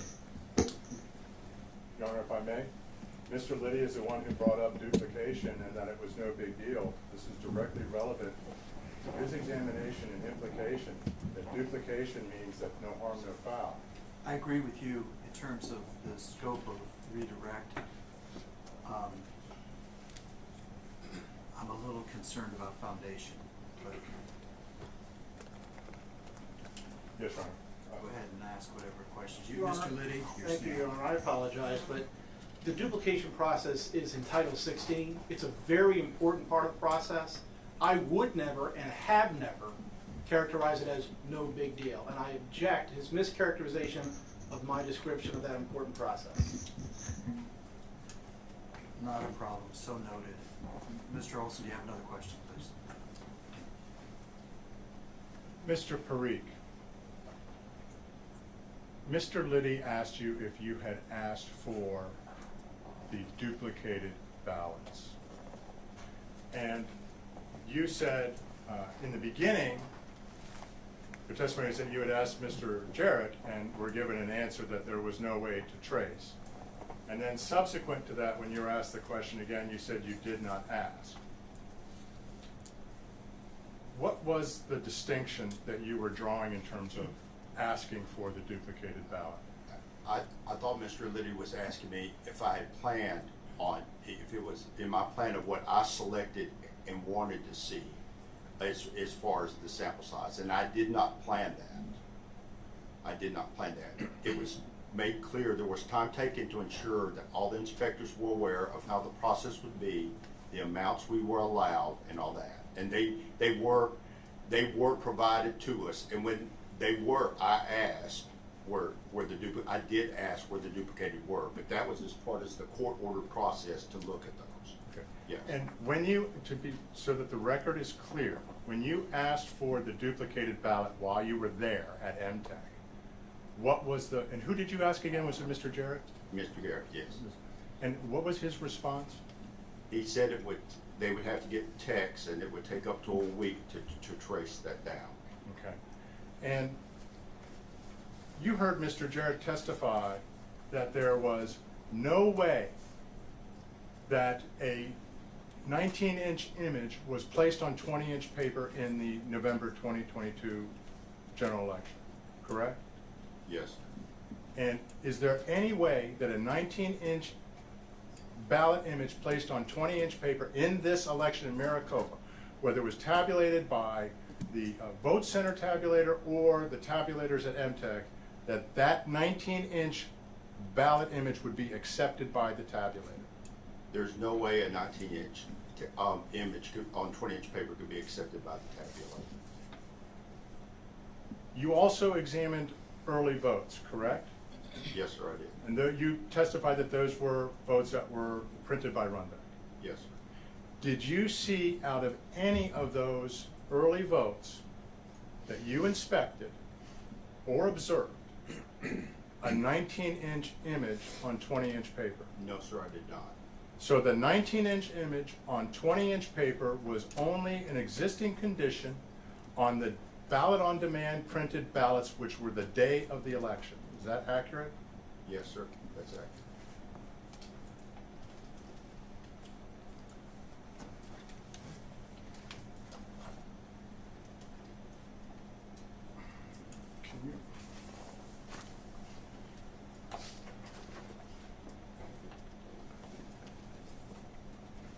You took a picture of those ballots side by side in your report, correct? I did not take the picture physically. The photograph was provided to me. Okay. When I initially saw it, it may not to a normal voter or user that looks to pick this up, but again, I examined all types of media in all types of ways, and it jumped out at me, and I requested to get a copy of that image, because to me, that was very damning.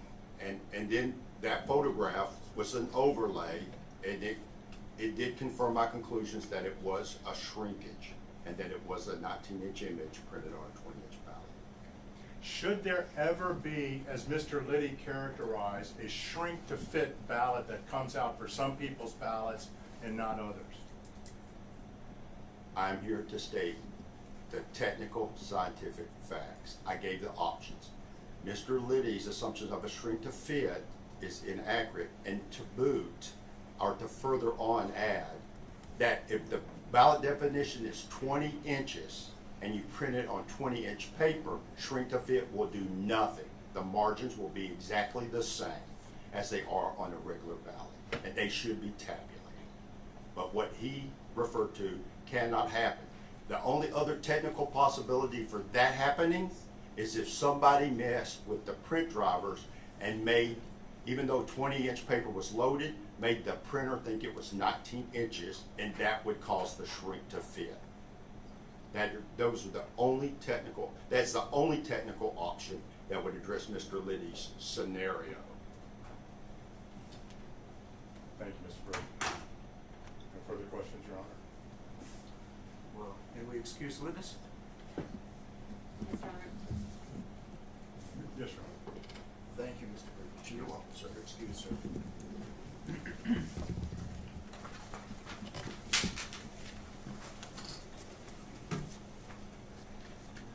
Mr. Olson, who's your next witness?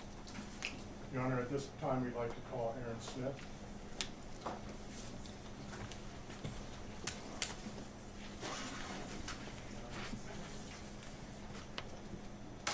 Your Honor, I'm not sure that we have Mr. Smith on the witness list. Absolutely, this is sort of. On the witness list that we just filed with the court yesterday? I'll have to look, but I know that we disclosed him. I don't see Mr. Smith on the list from yesterday. Saying he's on the list.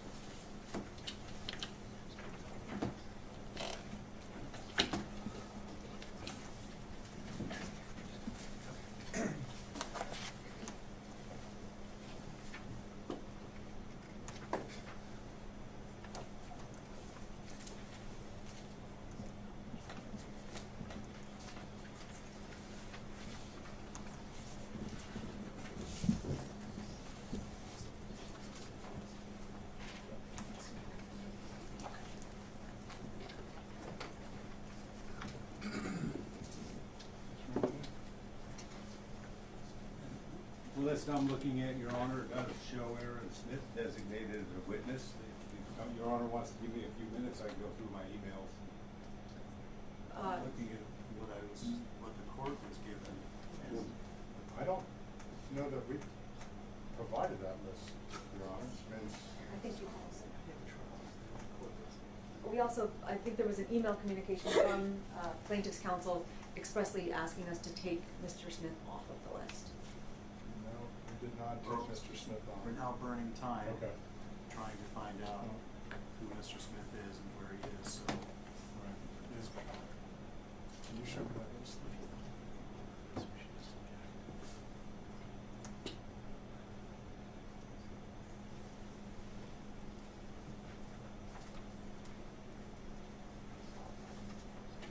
Can I see the list?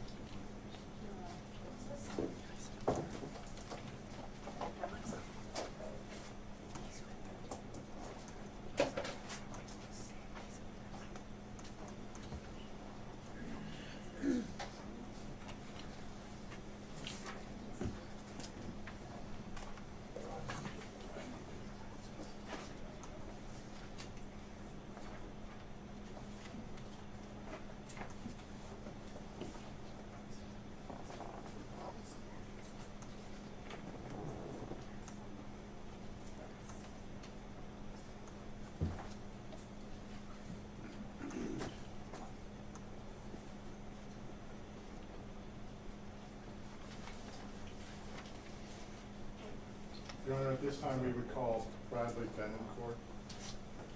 Very well.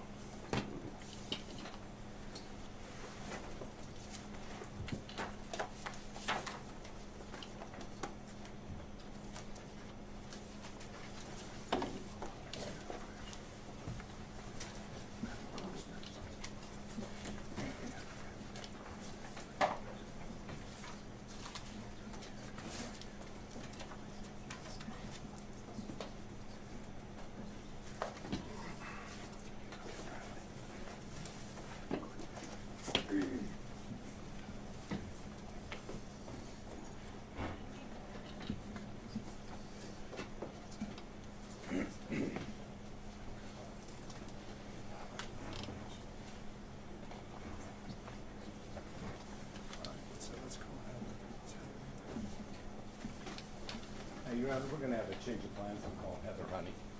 Can you ask Honey to come in? Heather? I couldn't catch that. I heard change of plans and he turned around. We're going to call another witness, Your Honor, Heather Hunt.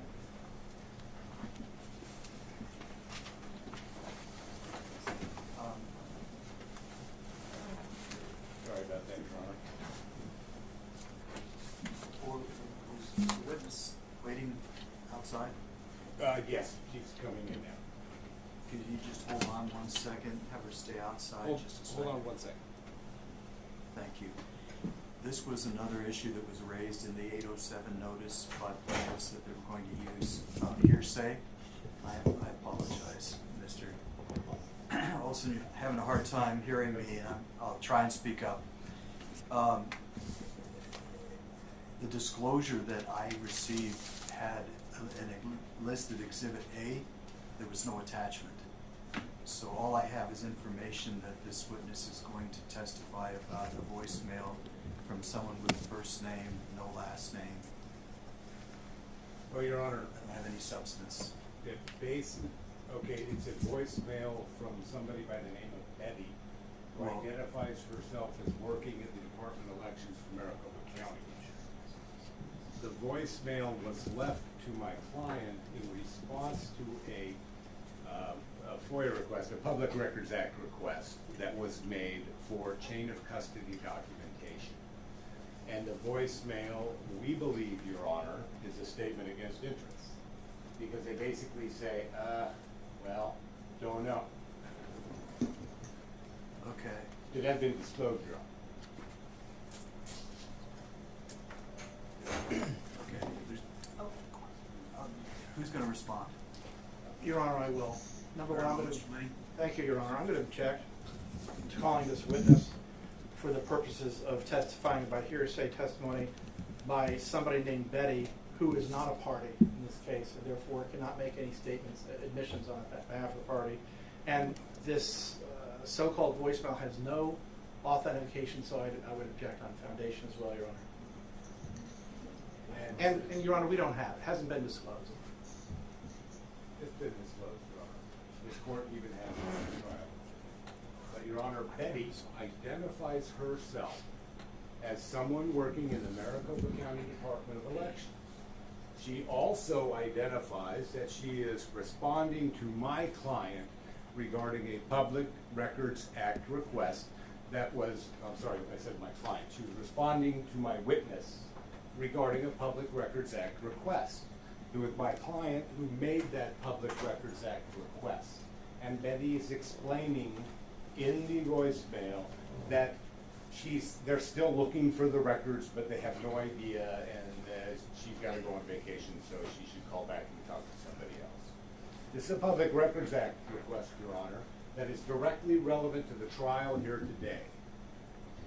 That's not my problem. I agree with you. I see the relevance of what you're arguing. My problem and where I'm focusing my questioning is the authentication and the disclosure of this, because you're asking for this under 807 as an exception, because there's not another recognized exception to the hearsay rule, and I didn't see anything disclosed. You're telling me this today. This is the first I'm hearing it. So, Well, Your Honor, you're asking, this 807 is the exception when everything else is gone. This is the Hail Mary that says, understood, Your Honor. I got nothing else, Judge. We put it in 807 just in case, but I believe it is a statement against interest, especially in this case. We have pending litigation between my client and the county regarding their operation of this election, Your Honor. And it is a statement made by Betty identifying herself as an employee of the Maricopa County Records Department. My witness, Your Honor, will get on the stand and testify that she deals with Betty with respect to public records requests. Very well then. Okay, so that's your offer of proof that your client was, not client, your witness was going to testify that this is a known person to her.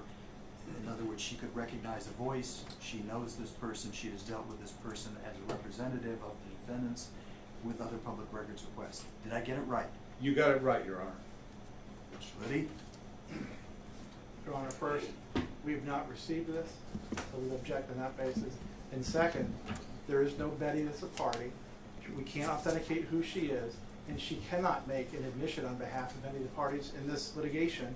And the fourth point, Your Honor, is a public records request is not one of the two counts before this court this time. Public records request, Your Honor, is specifically aimed at Mr. Richards' testimony this morning. They have documents related to chain of custody for election day activity. When they don't, Betty says on this voicemail, Your Honor. Objection, Your Honor. I'm sorry. Now the counsel's testifying. I'm not testifying, I'm making argument, Your Honor, regarding the evidence. What you're making is an offer of proof. Correct, Mr. Lund? I'm doing that as well. And I can submit one formally if you would like, Your Honor. But in terms of offering proof to this court, my witness will testify that she is familiar with Betty. My witness will testify that her employees are familiar with Betty. My witnesses will testify that she works with Betty in getting records from Maricopa County in response to FOIA requests, Your Honor. And you've also told me that this was disclosed previously, yes? I am, Your Honor, yes. When was it disclosed to? Oh, I'm sorry, Your Honor, this last week has been like 4 months. And if you want, Your Honor, it's gonna take me a good 45 minutes to look for our disclosures. Stop 1 second. You're an officer of the court. I'm just asking for your word. If you tell me it was within the last I'm telling you week, it was disclosed, Your Honor. You're telling me within the last week? Yes, Your Honor, As opposed to this morning, something like that? Your Honor, that I have created on 2 separate occasions at their request that I give them access to all of our records via a link so they can go online and download them, and I can show this court that I provided them at least 2 links to do so. Wait a minute. I don't want to waste a bunch more time on this. We've already spent a lot of time on it. I'm just down to the last little consideration, which is disclosure, so they're not shocked by this. Disclosure is different than saying, here's where all my stuff is, you can dig it out. Or it's in there somewhere. this would be specific, you did a specific notice under 807. And so you realized that there's an issue with the authentication and the hearsay. So all I'm looking to do is verify that this is not something brand new today in terms of identifying this witness. It is. Today. It is not, Your Honor. Thank you. Mr. Letty? Your Honor, we've been able to find under 73 and 74, document titled placeholder for voicemail, and then E, document titled placeholder for voicemail. I would argue, Your Honor, that that does not fit the requirement for disclosure. Are you going to play the voicemail? Yes, I am, Your Honor, but that is the court's exhibit list. I am not allowed to upload audio-visual files to the court system. I had an assistant come by and drop before noon, just before noon, a flash drive, which was rejected. They have these audio recordings, Your Honor.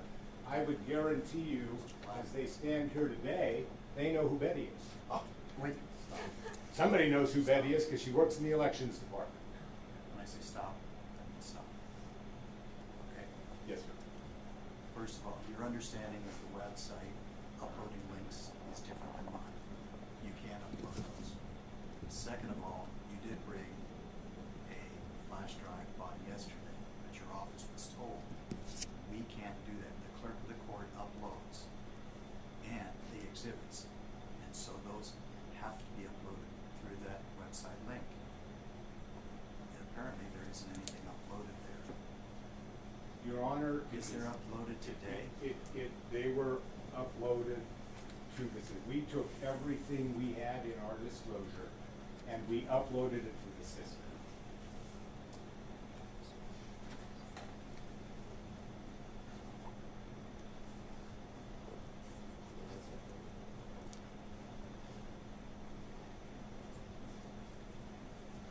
The clerk is telling me that they don't have your exhibit uploaded, so what you would be doing is playing something extraneous that you have that's not been uploaded into the system. Your Honor, we tried to upload all of our documents. Okay. But we are unable to load audio. I'm not doubting you, Mr. Glenn, in that regard at all.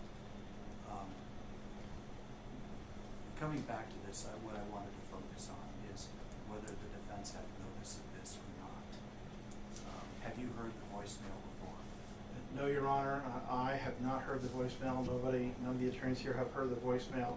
And we can vow that there's no one in the Department of Elections, Public Records Department named Betty. Well, here's what I'm gonna do, okay? Because it's taking too long. You can call your witness can testify, and cross-examination can happen, but not play the video or the audio clip because it's not uploaded, it's not in the system. I don't have that disclosed. Your Honor, based on representations by counsel, we could always play it real quick before I bring the witness in. Counsel represented that there's no one by that name who works at the elections department. No, we're not gonna go, I'm not gonna have an evidentiary hearings on this issue, okay? It was raised earlier in your notice. I told you that the attachment wasn't there. Now it's not in the exhibits. We're just gonna move on. You can go ahead and call your witness. There'll be cross-examination. You can redirect, but we're not gonna play a clip that's not uploaded and not previously disclosed. Thank you, Your Honor. Would your honorable court reconsider if I can go online at some point today before I'm done with my witness and show something that says you cannot upload audio-visual files to the system from this link? I tried anyway, Your Honor. No, I don't know that you tried.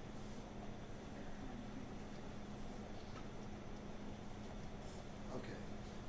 I'm listening to two sources. Since statehood, the clerk of the court has been separate from Maricopa County Superior Court for whatever reasons were decided at the time of statehood. So they have a separate system. I cannot tell the clerk of the court how to do business. They run the exhibits, and so I'm looking to that website and my understanding of it, my clerk telling me what can be uploaded. I am not doubting you, Mr. Glenn, that you tried to upload the operative question is whether or not it's a surprise to them, meaning the defendants, because they have not heard the video clip. That would be something, whether it's uploaded or not, you have given them previously. So your question to me is whether I would reconsider that ruling after having heard the evidence, if you would make an offer of proof separate and apart from the witness's testimony, correct? Yes, Your Honor. I'll accept that. You can go ahead and make an offer of proof.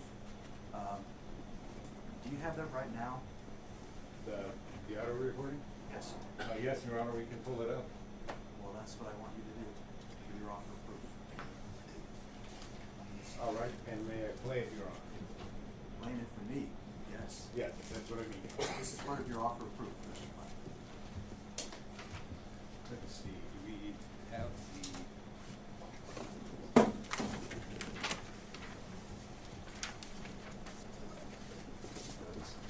Yes, go with 74. This is what's listed as exhibit 74, Your Honor. For defense counsel's sake, it is listed as Q1.1.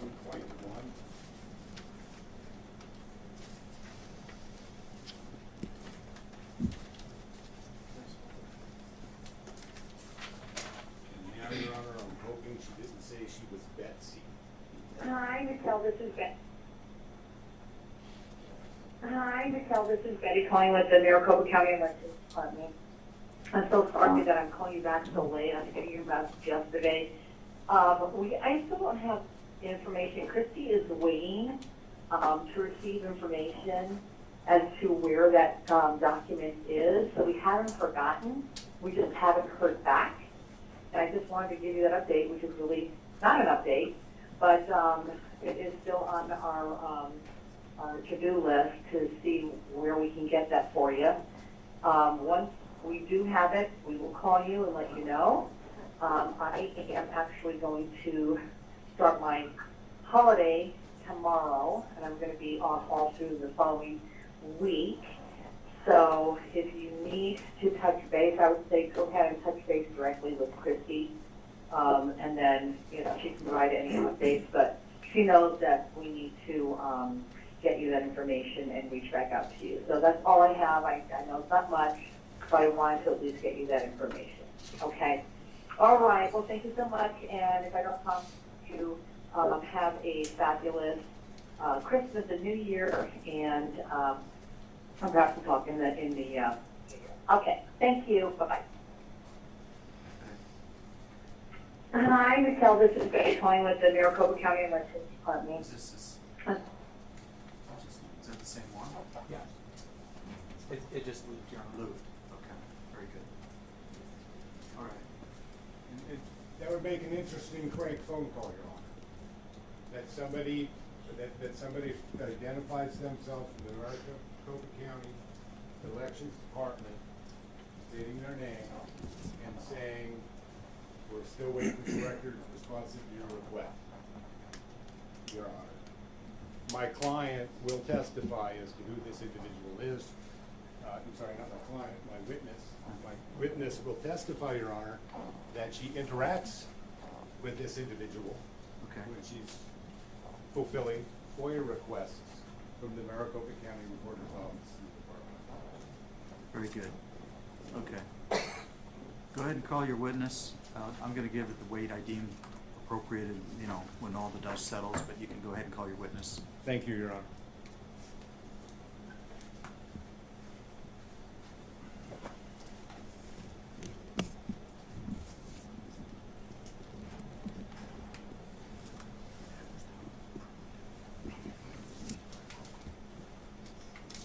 Ma'am, if you could just come forward, if you would, and stand in front of my clerk.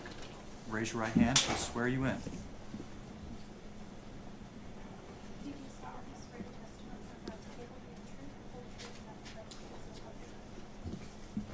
Ma'am, if you could just move your way, make your way around to the witness stand and have a seat. As soon as she's situated, you may proceed, Mr. Klein. Good afternoon, Miss Honey. Can you please state your full name for the record? Heather Honey. What do you do, Miss Honey, for a living? I'm an investigator. I'm also an auditor. I do supply chain consulting as well. How long have you engaged in that type of work?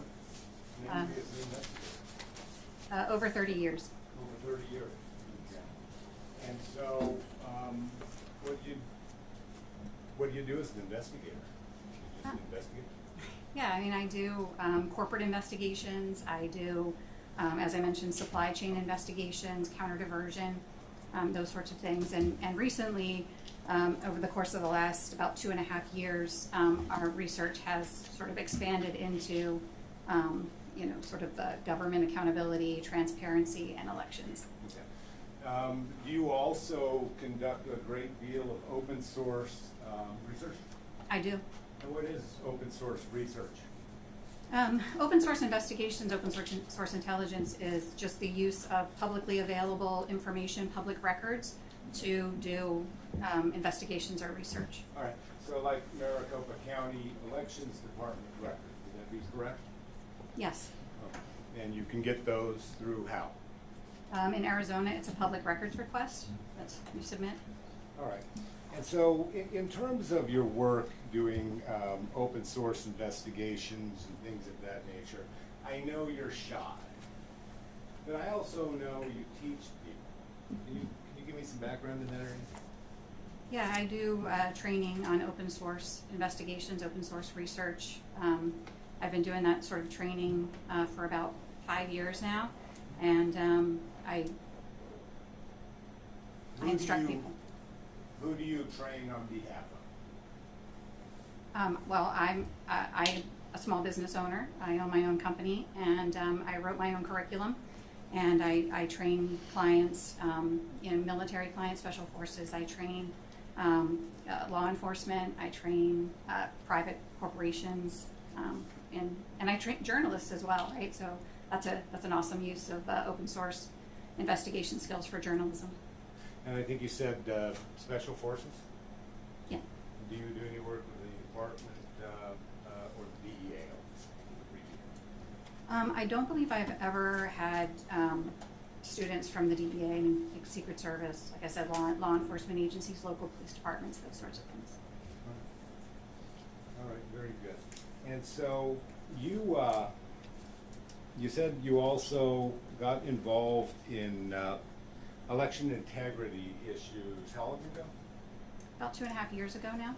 2.5 years ago? Okay. And just what states have you done research in? Well, some of our research has been in all 50 states. Specifically, we looked into vulnerabilities in the UOCAVA, the non-military UOCAVA voters. In addition to that, we've done very specific types of research in Pennsylvania, Michigan, and Arizona, and a little bit of stuff in Georgia as well. All right. And so, with respect to your work in the state of Arizona, do you know what is the EPM? Yeah, the Election Procedures Manual. Okay. Familiar? And I would like to pull up the Elections Procedures Manual right now, Your Honor, Exhibit 60.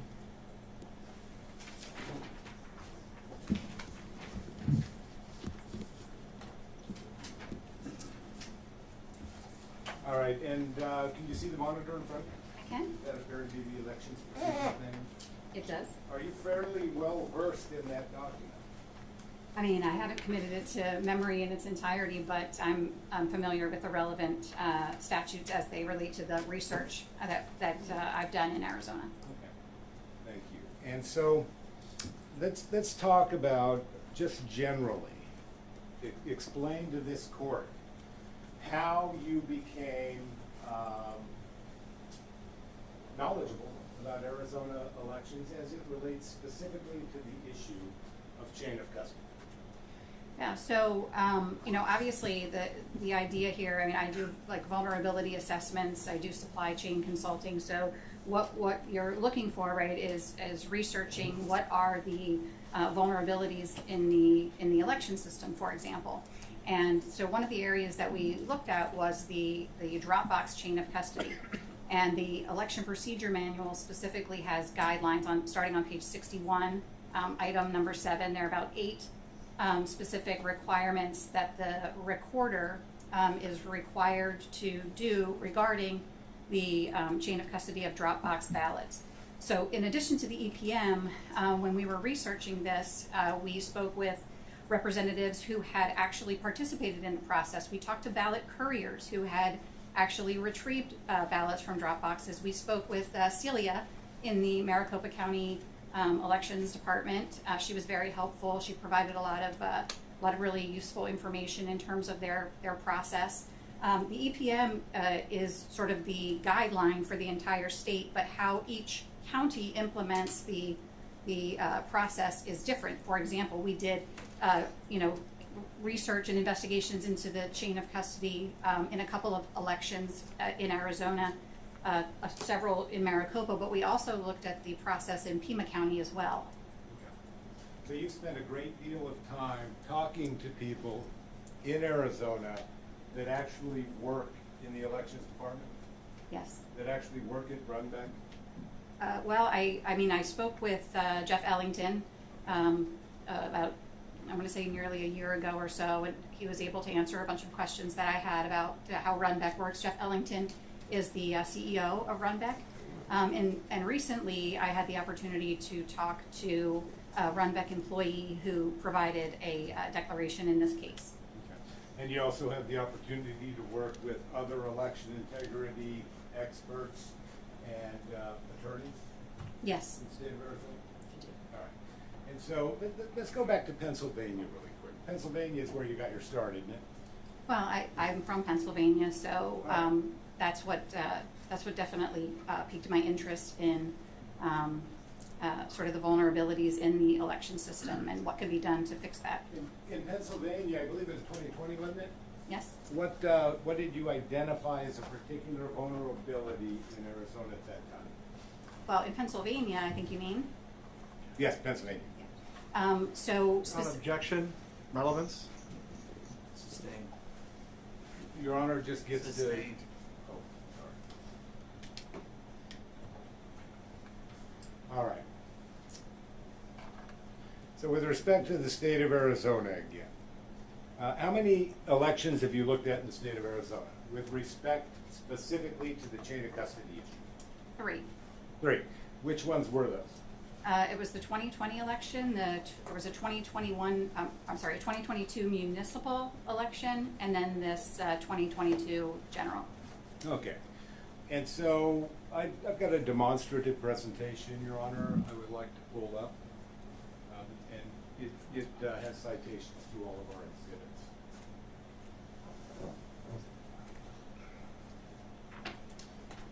Ron, I'd like a moment to review this with my co-counsel before it's published to the witness. That'd be fine.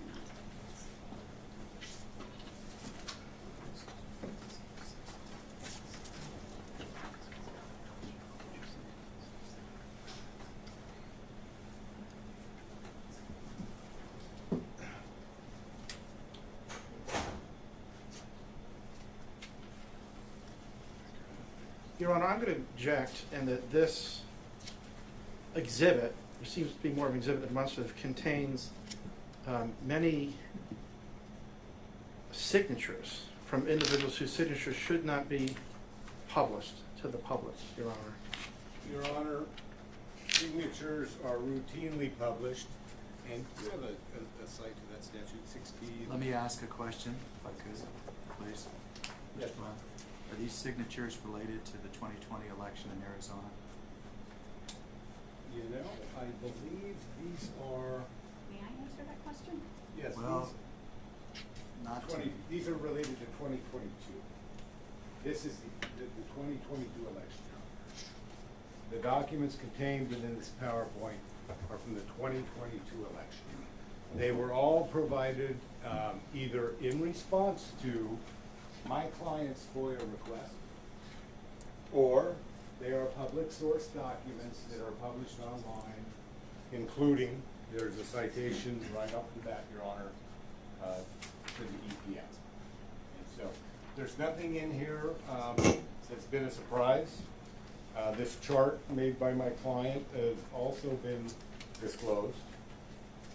And with respect to signatures, Your Honor, signatures are public all the time. Signatures of voters, people check their lists, their roster lists. I'm sorry, I'm not active in politics, so I don't know what it's called to run for office.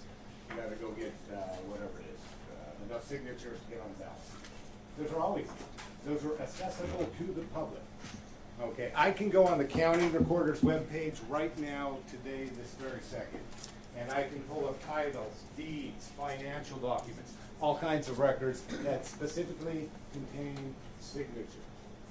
These documents, Your Honor, which I'm going to move all of the underlying documents into the record, contain no PII. We're not talking about birth dates, social security numbers. We're not talking about driver's license. We're talking about Maricopa County's own documents. Your Honor, if I heard counsel correctly, he wants to move these in as exhibits, so therefore they're not a demonstrative, and they have not been provided on his exhibit list.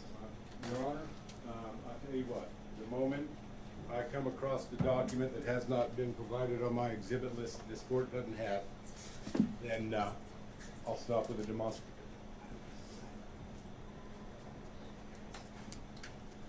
I'm not at this time seeking to admit this demonstrative exhibit into the record. I may do so after my witness testifies. But right now, I would like to walk through this demonstrative, which is based on documents received from open source, the EPM. You can go online, you can Google it, and there it is. Documents that were provided by Maricopa County.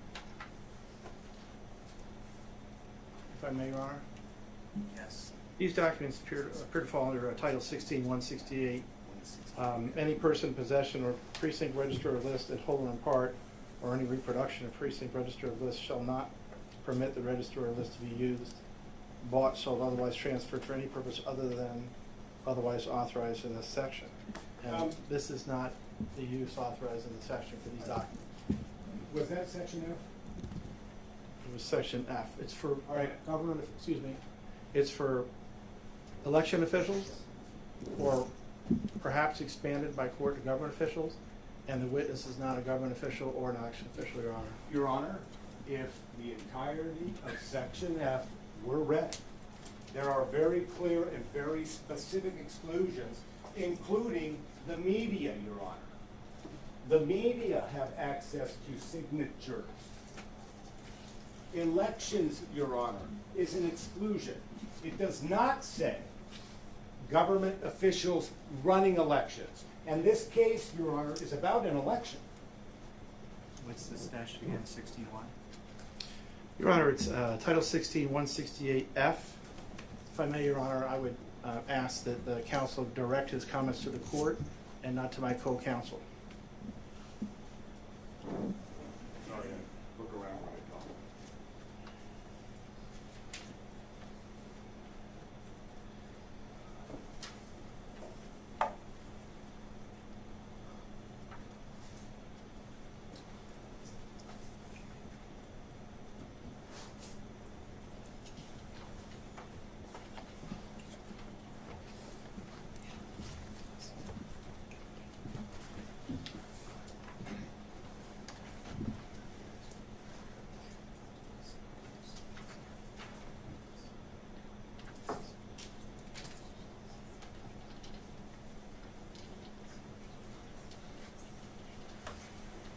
Okay. Your representation is that there's none of the information prohibited in the form of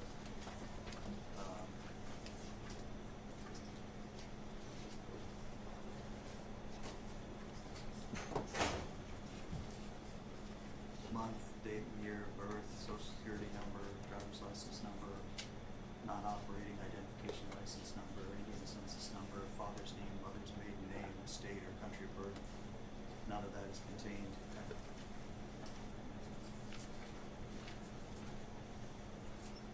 then signatures and voters' email addresses.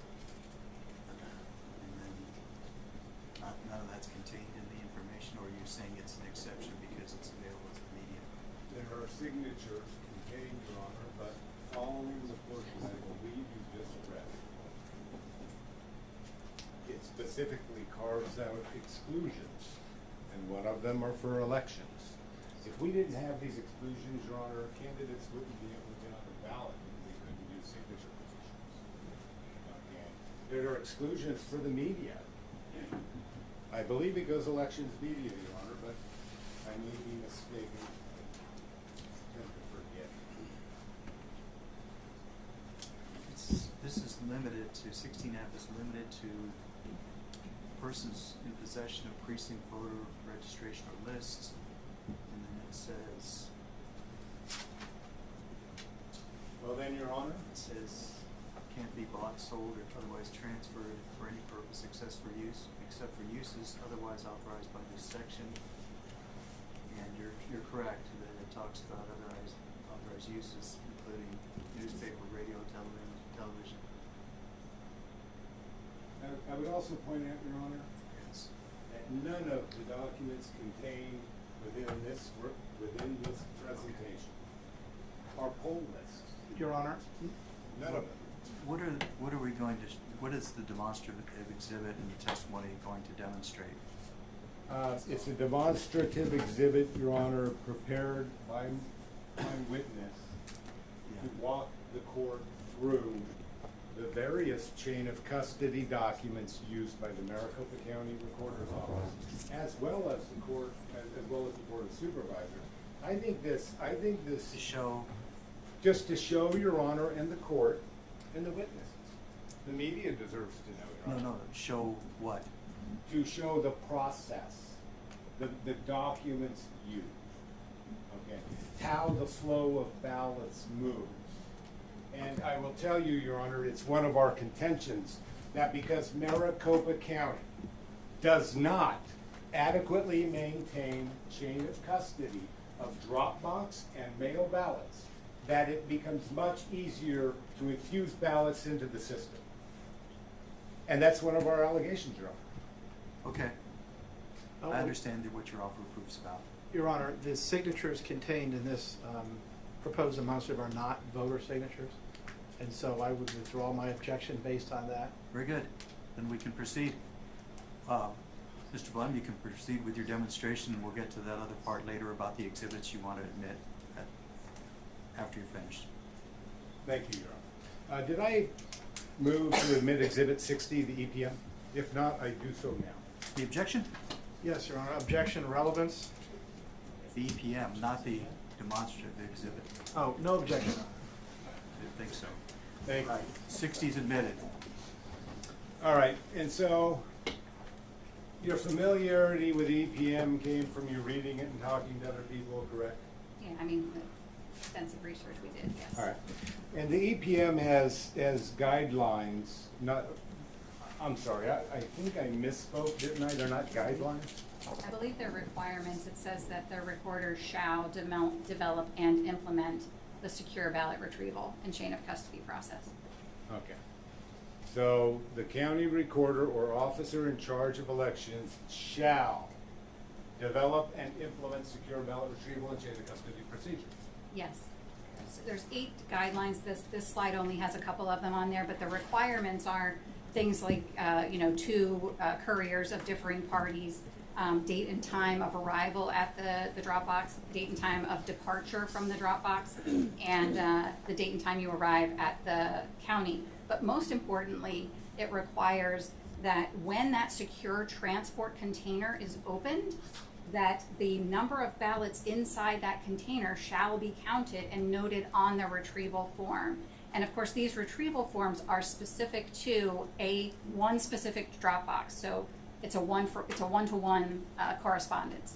Okay, so based on the law then, if I were to go to what's designated as drop box P57 and retrieve the ballots from there, I would create a chain of custody record that identifies the two people who went to get the ballots.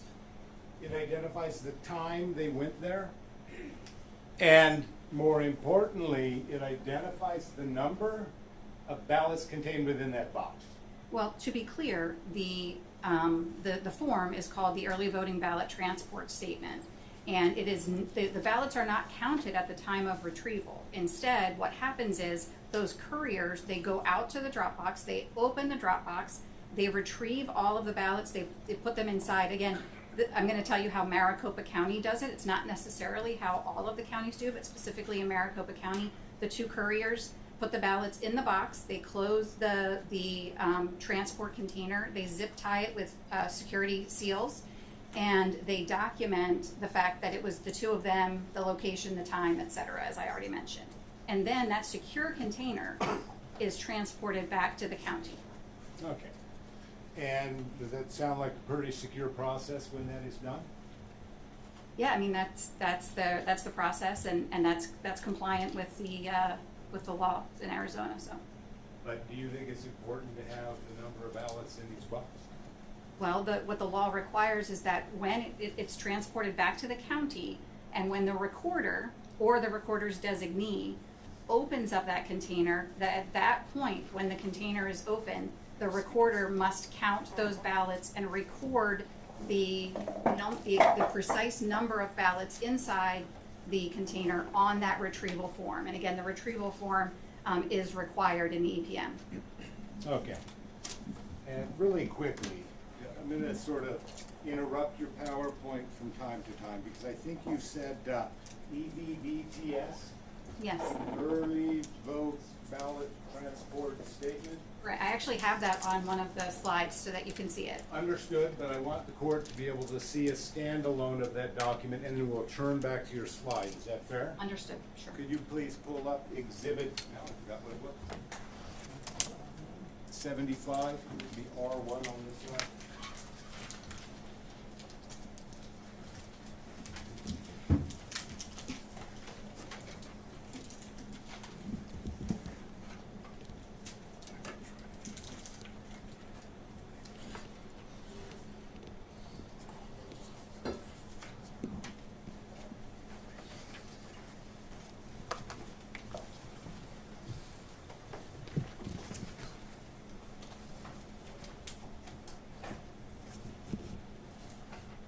All right. Can you see the document that is currently on the screen? Yes. And that's an early voting ballot transport statement, correct? Correct. It's the retrieval form used in Maricopa. Does that look like it's completely filled out? Yeah, it looks great. It has all of the required fields.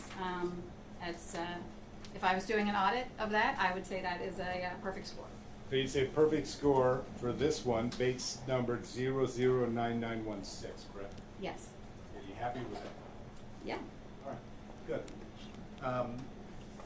So you're not here just to criticize, are you? I'm not here to criticize at all. I just want to sort of shed some light on the vulnerabilities in the system in the hopes that they'll be fixed. And how many, in response to my client's FOIA request, or I keep saying FOIA, I apologize, Public Records Act request, how many of these specific documents did you get? I apologize. The precise count has escaped me, but I will tell you that they produced. They said that they produced all of the documents that they had. We specifically asked for these documents as well as a bunch of others, but they said that they provided all of the early voting ballot transport statements that they had for the entire election. And we had them for every day that drop boxes were open. So we compared that to the list of locations when they were open, and we did have these transport statements for each and every day that they were open, with the exception of Election Day. There were no early voting ballot transport statements provided for Election Day. And that's where I was going next. The exhibit we have currently on screen, exhibit number 75. And really quickly, I'm just going to move to admit exhibit 75, Your Honor. Any objection? No objection, Your Honor.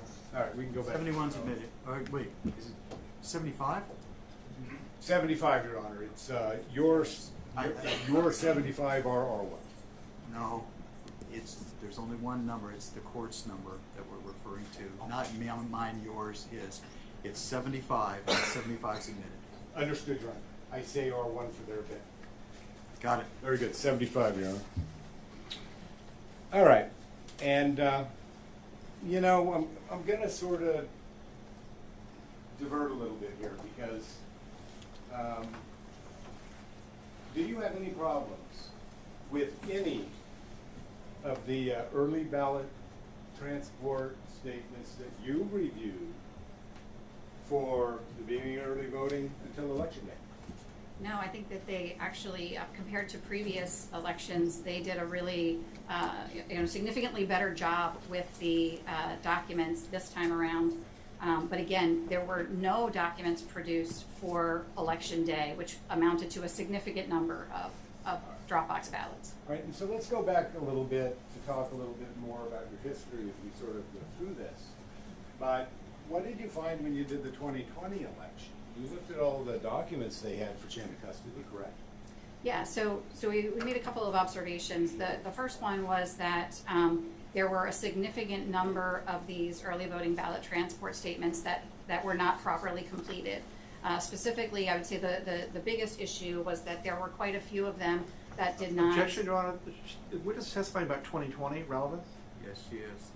Yes, Your Honor. It's just relevant to my client's, I'm sorry, my witness's history, A.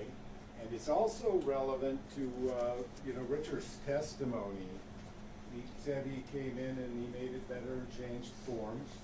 And it was my witness, Your Honor, that sort of led that effort to get forms changed. Okay, but that count was dismissed. The process changes that could have been done either by the Arizona House, Senate, Governor working together, or the Supreme Court, might have been, whatever could have been, that is dismissed. So, I understand, I'm not gonna debate with you endlessly back. Understood, and Your Honor, I won't go there, but. But you are now. No, I'm sorry, Your Honor, I'm not trying to be argumentative or anything. If we get the end of our presentation of evidence and defendants stand up here and raise the laches allegation. They won't be doing that because the motion ruled on that. There was the laches argument that was upheld with regard to the 2020 election and the other part of the case. Okay. So today we're talking about, hopefully she's shedding light, and her statement, shedding light on vulnerabilities to be fixed, is exactly what was dismissed.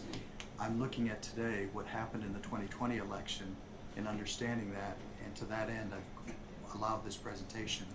And so far, even though she said that, you're explaining how the process works, and that's fine. But going into the 2020, we're out of that. Understood, Your Honor. Thank you. All right, can we change the slide? Thank you very much. Can you please explain to the court what this all means? Yeah, so this is a diagram of Maricopa County ballot chain of custody from the voter to tabulation. And so what you notice is if you vote on election day, you put your ballot in the tabulator. But if you vote early in person in Maricopa, or if you vote by mail, there are several transfers of the ballot and therefore requirements for chain of custody. And what's interesting or unique about Maricopa County is, to my knowledge, they are one of the only counties in the country that outsources the intake or the receipt of their ballots to a third-party organization. So, for example, we talked about the EPM and the requirement for chain of custody from the Dropbox to the county. In most counties, that's the end of the road. You retrieve the ballot from the Dropbox, you transport it securely to the county, and it's tabulated there. That's not the case in Maricopa County. In Maricopa County, they then have to, after they've received it in the county and processed it according to the Arizona law, then they must again maintain secure chain of custody as they transfer it from Maricopa County to Runbeck, and then again when it comes back the other way. Thank you very much. And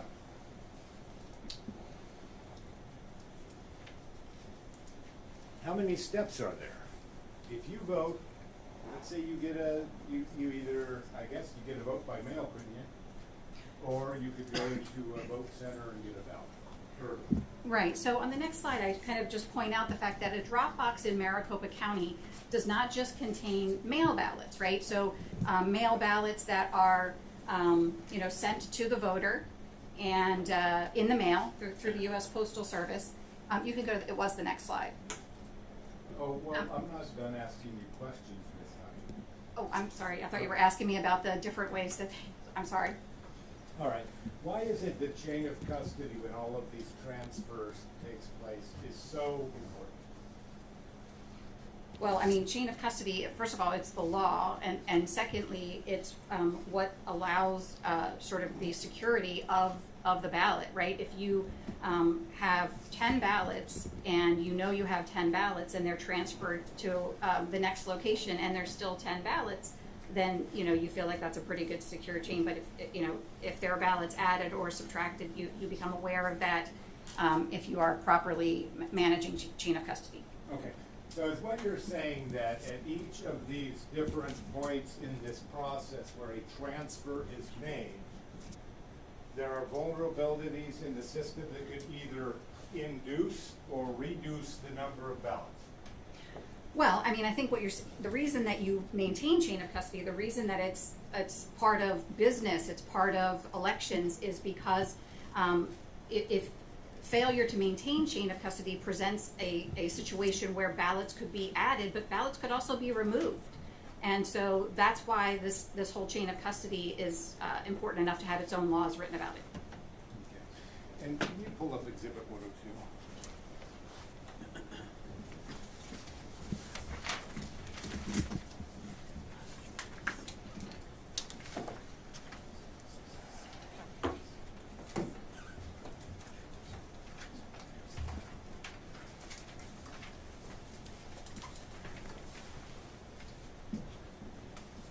Is there another exhibit they're pulling up? Excuse me, Your Honor? Is there another exhibit they're pulling up? Yes, he's pulling up Exhibit 102 right now. 102? Okay.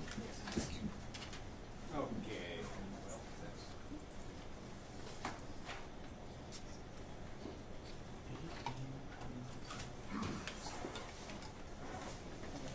Right, BB. Okay. All right, and so you can see the screen, Miss Honey? Yes. And is that the chart you made that is that we marked as exhibit? The court's marked as Exhibit 2. It is. I move to admit Exhibit 2, Your Honor. Objection, Your Honor, foundation. 102. You got me Yeah. Oh, I'm confused. You sorry, said 2. Now you got, Did I say 2? yeah. I apologize, Your Honor. It's 102. That's why I had this look on my face. I'm sorry. 102? 102, Your Honor. And is there an objection? Yes, Your Honor, this was offered as a demonstrative, and we're fine with that, but if it's gonna be offered as an exhibit, it lacks foundation and no authentication. Well, okay. Miss Honey, did you Wait, make wait. this document? Let me roll. I think that's what the witness has done, is she's testified as to her understanding, and that's what this represents, her understanding of the system as the law is. And your objection next might be, My objection is I'd like to know where she got it, who created it. Did you make this chart, diagram, whatever you want to call it, Miss Honey? I made it in PowerPoint. And did you make this based upon your Thank you, Your Honor. multiple... Based on that, no objection. great, 102 is admitted, thank you. All right, can we go back to this slide and move on to the next one? Which exhibit? Oh, the demonstrative is the, I'm sorry, the PowerPoint. I'm sorry.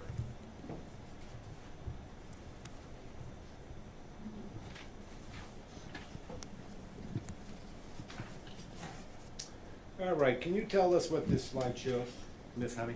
Yeah, so this slide shows that in a lot of counties, a drop box is only for a place for people, an alternative to returning their mail ballot by mail. But in Maricopa County, the drop boxes are in fact a repository for a ballot that's mailed to a voter that they choose not to return by postal service.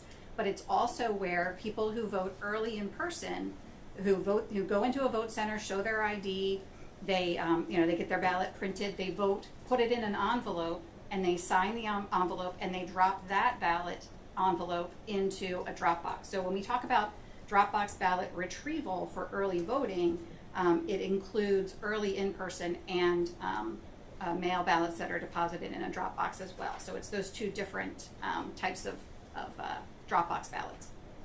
Okay. And so I believe you had testified previously that you have reviewed all of the early ballot EVVTSs. And it's my understanding you praise Maricopa County for having improved their documents and actually followed the procedure? Yes, on the documents that were completed, but again, there's the absence of documents for election day ballots, which again is a significant number. Okay. Well, your FOIA request, my client's FOIA request, requested all of the chain of custody documents for Maricopa County election day, correct? Correct. Have they provided any to you?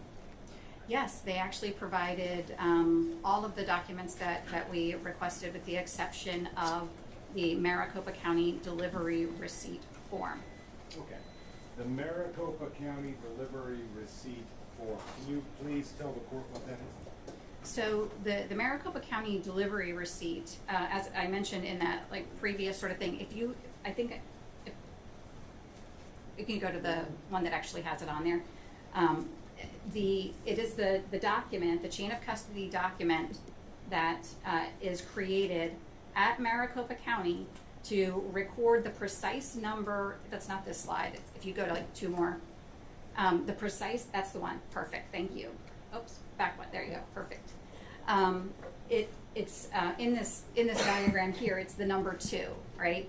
So when the drop box is when the ballots are retrieved from the drop box, the early voting ballot transport statement is used to document the chain of custody from the drop box to Maricopa County.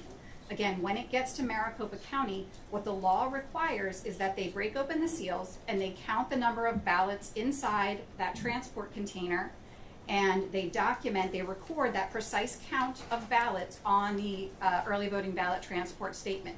From there, again, this is unique to Maricopa County. Maricopa County election officials then create this delivery receipt form, which is like a half sheet, and that has on it the precise count of the ballots that they are then loading on a truck and transferring to Runbeck. The larger thing there, the thing that has the number 3 on it, is a document that's created at Runbeck, basically just saying, hey, this is how many ballots were dropped off. So, and to answer your question, what we did not receive is the number 2, the delivery receipts. All right, I'd like to move away from the PowerPoint again really quickly and open exhibit number 67. I couldn't hear you because you turned away. I'm sorry, Your Honor, 67.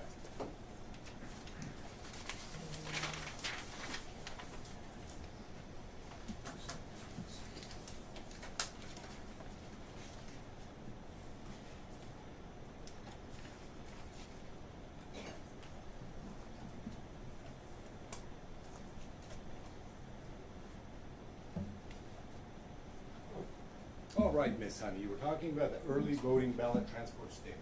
Is this it? I mean, that's one of them. This one is from ASU West from October 25th. Okay, by one of them you mean there were many of these? Yes, so there's one of these forms for each day that a drop box is open.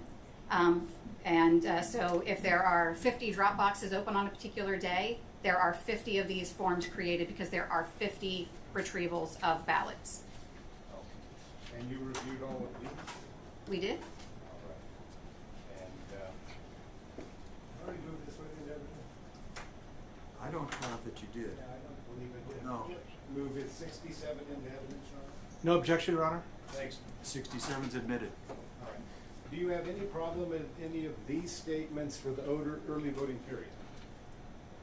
No. No, you've reviewed them all. Yeah, I mean, I think they like I said, they did a much better job. All right. So could you actually go through all of these, add them up, and figure out exactly how many ballots Maricopa County retrieved from drop boxes up until the day of the election? Exactly, yes. Okay, and you can do that? Yes. Is that what you're supposed to be able to do? Well, I mean, on a daily basis, yeah. I mean, you have to do it for each and every retrieval according to the law. All right, thank you very much. And so, transport receipt again, that, what is that? So the delivery receipt is, again, that half sheet that I had on the display there, which is created at Maricopa County, at MECTEC, that accompanies the ballots as they travel from Maricopa County to Runbeck. So that when they arrive at Runbeck, Runbeck knows precisely how many ballots are on that shipment. All right. Do you have all of Maricopa County delivery receipt documents? We do not have any. We requested them, but they said they had misplaced them. And those are the ones that were for election day, correct? Well, actually, we didn't get a single one of those for the entire election. It is the testimony of in the declaration of the Runbeck employees that no such documents existed for election day. For election day? Right. Okay, what about prior to the election?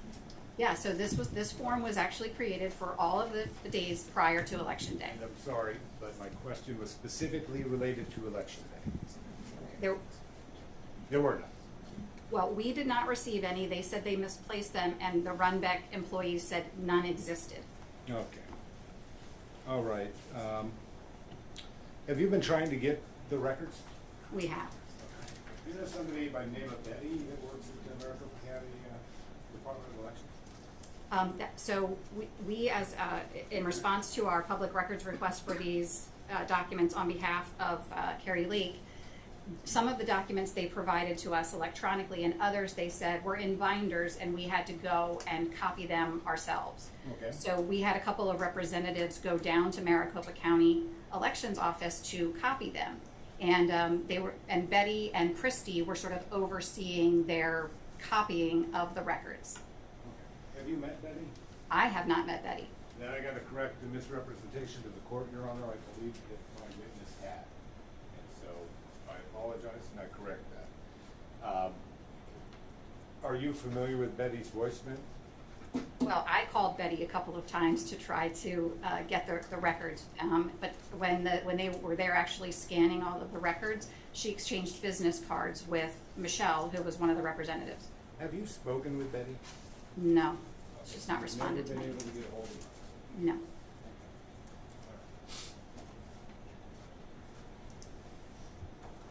And can we go to the next slide, please? And what is this document again? So this document is created at Runbeck, and this records the total count of the ballots that are received from the MECTEC delivery truck. And so they break this down into a couple of different ways. You know, the post office inbound is separated because, of course, those are slightly different ballots, and we're not really talking about those today. But the regular MOB is the mail ballots, right? So that would be the green envelopes. And then you'll see down at the bottom the CTR.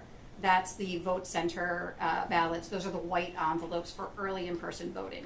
Okay. All right. And what do these documents really tell you? So these documents reflect the number of ballots that are received at Runbeck. So again, this is created at Runbeck, and you'll see, like in the line here, this document is dated 11/6, and it is the precise number of pieces of regular MOB and the precise number of pieces of the CTR. And that's because they copy this information from the delivery receipt form, that half sheet that's generated at MECTEC, and then this form accompanies it, and again, they keep a copy of it, and the other copy goes back with the driver to to Maricopa County to document that in fact he did take the ballots as he was supposed to, delivered them to the possession of Runbeck, and completes that chain of custody. Okay, so these then are created by Runbeck when Maricopa County officials drop ballots off at their third party. Is that correct? Correct. It's the drivers though, so it's not like actually the recorder or anybody doing that delivery. Understood. And so Runbeck employees, they simply estimate the number of ballots? No, just to make the distinction. For the post office inbound, what happens is the driver, if they're, he stops at sometimes he makes a special delivery, but sometimes he also stops on the way. So he'll go to the U.S. Postal Facility. So the post office doesn't deliver the ballots to Runbeck. The post office doesn't deliver the ballots to Maricopa County. The driver goes to the facility in Phoenix, and then he loads the trays of mail ballots onto the truck. And then that is taken to Runbeck. And for those ballots, they count the number of trays, number of postal trays, and they estimate that. There is a receipt that accompanies the post office ballots, but Maricopa County does not use that to record the precise number. However, they started preserving that at Runbeck.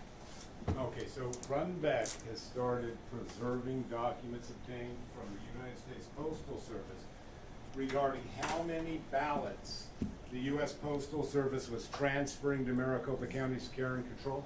Objection, Your Honor. Custody and control? Is that your understanding? Hold on, there's an objection. Objection, Your Honor. The witness said the post office provides estimates, not counts of the number of ballot packages. Shaking her head, no, Your Honor. That's not what she said. Well, he's objecting to the form of the question. I think what he's saying is it's leading. That's fine. I'll ask the question. Rephrase it. another way. Thank you. Based upon your knowledge, training, experience with respect to Maricopa County chain of custody and election-related mail ballots, do you know if the Postal Service provides receipts showing the exact number of mail-in ballots that the United States Postal Service is transferring to Maricopa County? Right, so yes, the answer to that is, it is my understanding that they do. They tuck them into the trays, so it's, again, my understanding that they're difficult to find, but that's how they base how much they're gonna charge. That's like how they bill for the postage. So that's how they count it. And of course, they have machines that do that at the post office.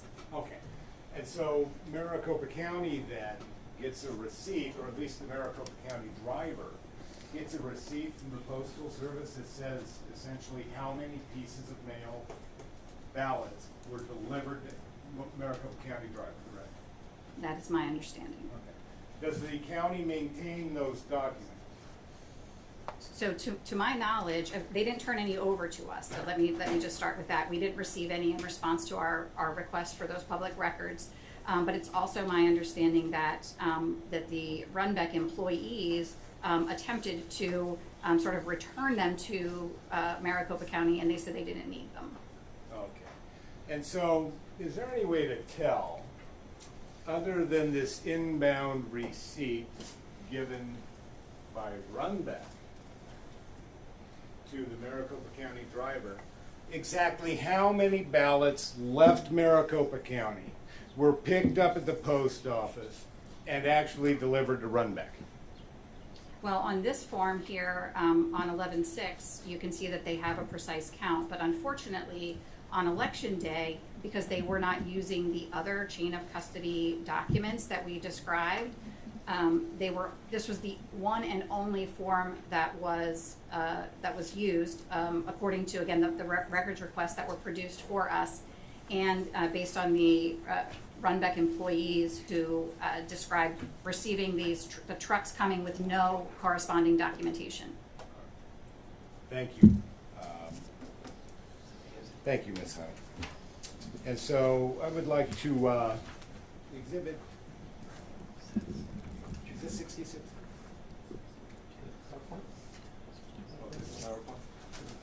Yeah, go to 66.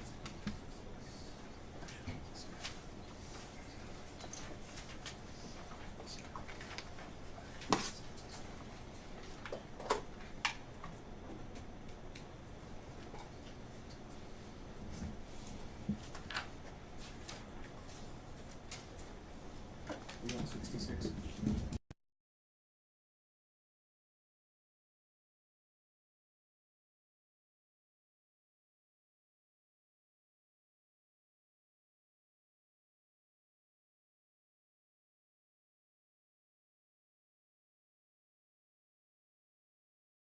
Six is submitted. Thank you. Okay, go back to the purple.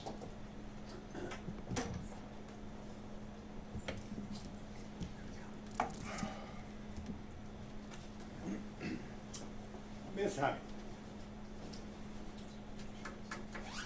how many ballots Maricopa County claim they received on election day that were not tabulated on? So I think your question is how many Dropbox ballots did they report? Yes. Yeah. So initially, on the morning after the election, they reported that there had been 275,000. I think that Stephen Richer said approximately 275,000 Dropbox ballots had been dropped off on election day. Did that number change? That number did change. What's the number now? I believe that the number went from the 275 on the 9th. They also had a press conference during which at the press conference, Recorder Richer also talked about what an extraordinary number the 275 was. Ms. Honey, that was not my question. Sorry. My question was, what is the number now?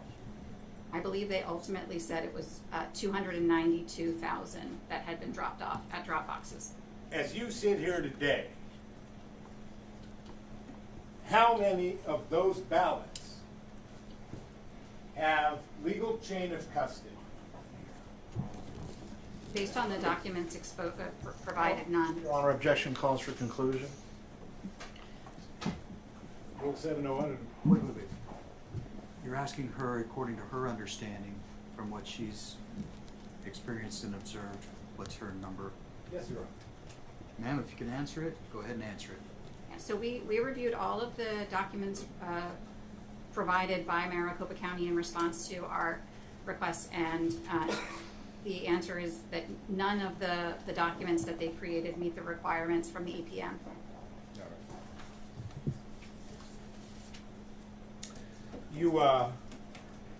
You had the opportunity to talk to somebody for a run back following this election, is that correct? I did. And did you had an opportunity to read that run back employee's declaration? I did. All right. And so I would like to, let's see here. I'll find it here.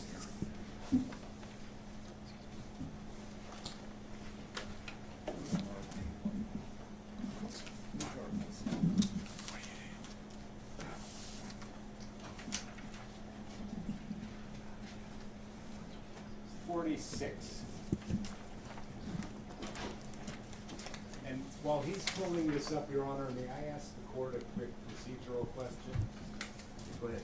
When we began this morning, Your Honor noted that it would be unduly difficult to get this many witnesses through, so it said it was going to admit declarations, with the exception of Kurt Olson, that were attached to the complaint, Your Honor. And I didn't say that. I'm sorry, did I misunderstand? I know what I said, but I know where you're going. You want to admit those now? I would like to, yes, Your Honor, admit Leslie White and, Ms. well, let White's me make was. sure. Denise Marie and Leslie White.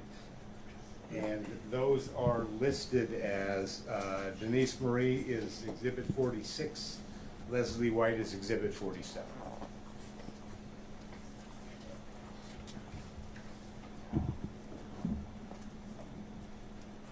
Okay. Yes, Mr. Liddy? Objection hearsay, Your Honor. Very well. All of your objections were preserved. These are two of the ones that I had listed specifically this morning and told you that I needed the numbers. Now I have the numbers for at least two of these, okay? So your objections are all preserved. All three defendants have joined. They were in writing under the Rule 807 notice. And so over your objection, I'm going to admit 46 and 47. Thank you, Your Honor. Ms. Honey, the Rundeck employee, Denise, did she tell you that, did she tell you about any problems at Rundeck with respect to chain of custody?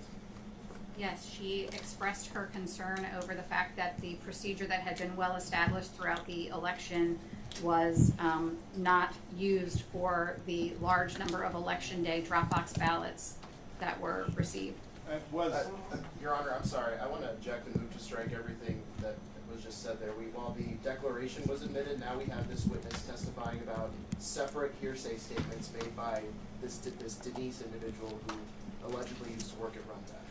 This seems to me to be a separate issue from the admission of the declaration itself, but I just want to clarify that the hearsay objection extends to any hearsay testimony that this witness will offer in addition to what may or may not be in the declaration. Your Honor, the county joins that objection. Which exhibit was in it? This is Denise Marie or yes, Leslie? Denise Marie 46. 46. And Your Honor, I'm not asking any questions outside the scope of this declaration. Your Honor, the declaration is in evidence. It's in evidence now over our objection. This witness shouldn't be able to repeat hearsay again in a sense, put Miss Marie's words into her own mouth if Miss Marie said them herself in the declaration. The court can consider Miss Marie's declaration, giving it whatever weight it deems fit, but to have this witness repeat what is already hearsay again, I think is inappropriate. Okay. We're not going to go back and forth. Here's, I believe, as I told Mr. Olson earlier, the court does not pronounce somebody an expert, but if they're testifying and they have information, experience, or education beyond that of the trier of fact, it's instructive or informing. And this witness, I find, meets that. If she's relying upon this, which she has just said, to formulate her opinions, I'll let her do that. I understand the objection is that it's hearsay, but that's going to be something that you can cross-examine. For instance, if that's incorrect, then I'm not going to tell you how to cross-examine. You already understand all of that. So, Mr. Lamb, proceed, please. Okay, so lack of chain of custody was one of her concerns? It was. All right. You talked to Leslie White as well? I did. Was lack of chain of custody one of her concerns? So Leslie was actually an observer at MECTEC on an election night when the ballots were received back from the drop boxes. And her concern was that specifically the seals were being removed from the transport containers and the ballots inside were not counted. That was a requirement as she understood it, and the fact that they were just taking those ballots out of the transport containers without counting them was her primary concern. And then, okay, so we have two different people you have spoken to working in two different places, correct? Correct. One's here at Runbeck, the third-party vendor, and one's here at MECTEC, right? Correct. MC Tech? Mm-hmm. All right. And both of them are both telling you that there is no chain of custody on election day for ballots being transported from MC Tech to Runbeck. Is that correct? Correct. They weren't following the legal requirements for chain of custody. So there were seals on the containers when they transported them, but the specific issues were that they were just cutting them open, taking the ballots out, putting them in trays without regard to how many, or there was no documentation. There were handbags and purses where they were processing the ballots. That was All right. With respect to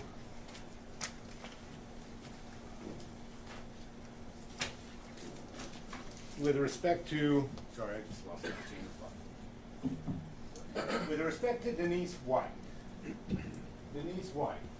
did she raise other concerns with you regarding potential vulnerabilities with our election system in Maricopa County? Yeah, so two issues, right? So the first one was that the trucks were coming with ballots, that there was no associated counts, right? So that was number one. They just didn't know how many they should have had. So she was concerned about that. But then after the election, on the evening of November 9th, right? So November 8th is election day, November 9th in the evening, she was called by her supervisor and asked to go down to the system and actually pull the total number of ballot packets that had gone through the system to provide a count to Maricopa County. Why? Well, I don't know. Foundation and hearsay on this one as well. I'll withdraw the question. Improper. Okay, and so she gets a call, she's get tasked with an assignment, a job, and that is to go find what the numbers are to report those to Maricopa County because they don't know. Objection, Your Honor, again, Foundation. Is that what she told you? County joins. Great. What I told you before, I'm going to assume all the defendants join the other objections that you've made, okay? And your objection is speculation or? Your Honor, I guess Foundation and speculation, and I just want to make clear that we have a continuing objection to any of these continued hearsay conversations that this witness is relaying. So noted. I'm almost. Pardon me? I'm almost. And That doesn't take care of this question. Yeah, I was just going to say, Your Honor, that the question was, what did she say and then why? And now we're getting into this witness's motivation, which is now beyond hearsay, pure speculation and lacks foundation. My understanding was it was calling for this witness to speculate about why Maricopa County did something. And so, rephrase the question. Did this witness tell you that she was concerned about how Maricopa County was conducting operations with respect to drop box ballots? Yes. Did this witness, Denise, did she also tell you about possible vulnerability where people can inject ballots into this system? Right, so what she said that Runbeck employees were permitted, almost like it was a perk of employment, to bring their ballots from home. So their ballots from home, their family members' ballots, bring them from home and add them to the inbound scans. Is that consistent with Arizona law? No, so Objection, Your Honor, calls for a legal conclusion. You're asking for her understanding, correct? Yes, Your Honor. Your understanding, ma'am, if you can answer it based on that? it is my understanding that ballots must be returned to an authorized drop-off location. Maricopa County publishes a list of those authorized drop-off locations, and Runbeck Elections is not one of those.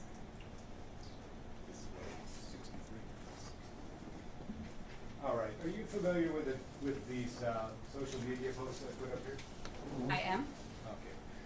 Okay. And this is, these are tweets by Maricopa County Elections Department, correct? Correct. Okay. I'd move to admit these are, Your Honor, Exhibit 63. Mr. Flynn, can you bring this back up on the screen? I would be Oh, sure. I apologize, I didn't take it off then. I think we need to go back a page or something. Go back to the last This one? Give the defendants a Yes, moment to that. look at it. Any objection?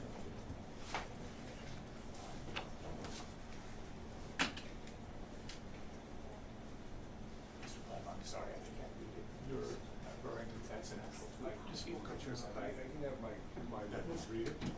No, I, Look at it on the screen. I'm just a little bit of that.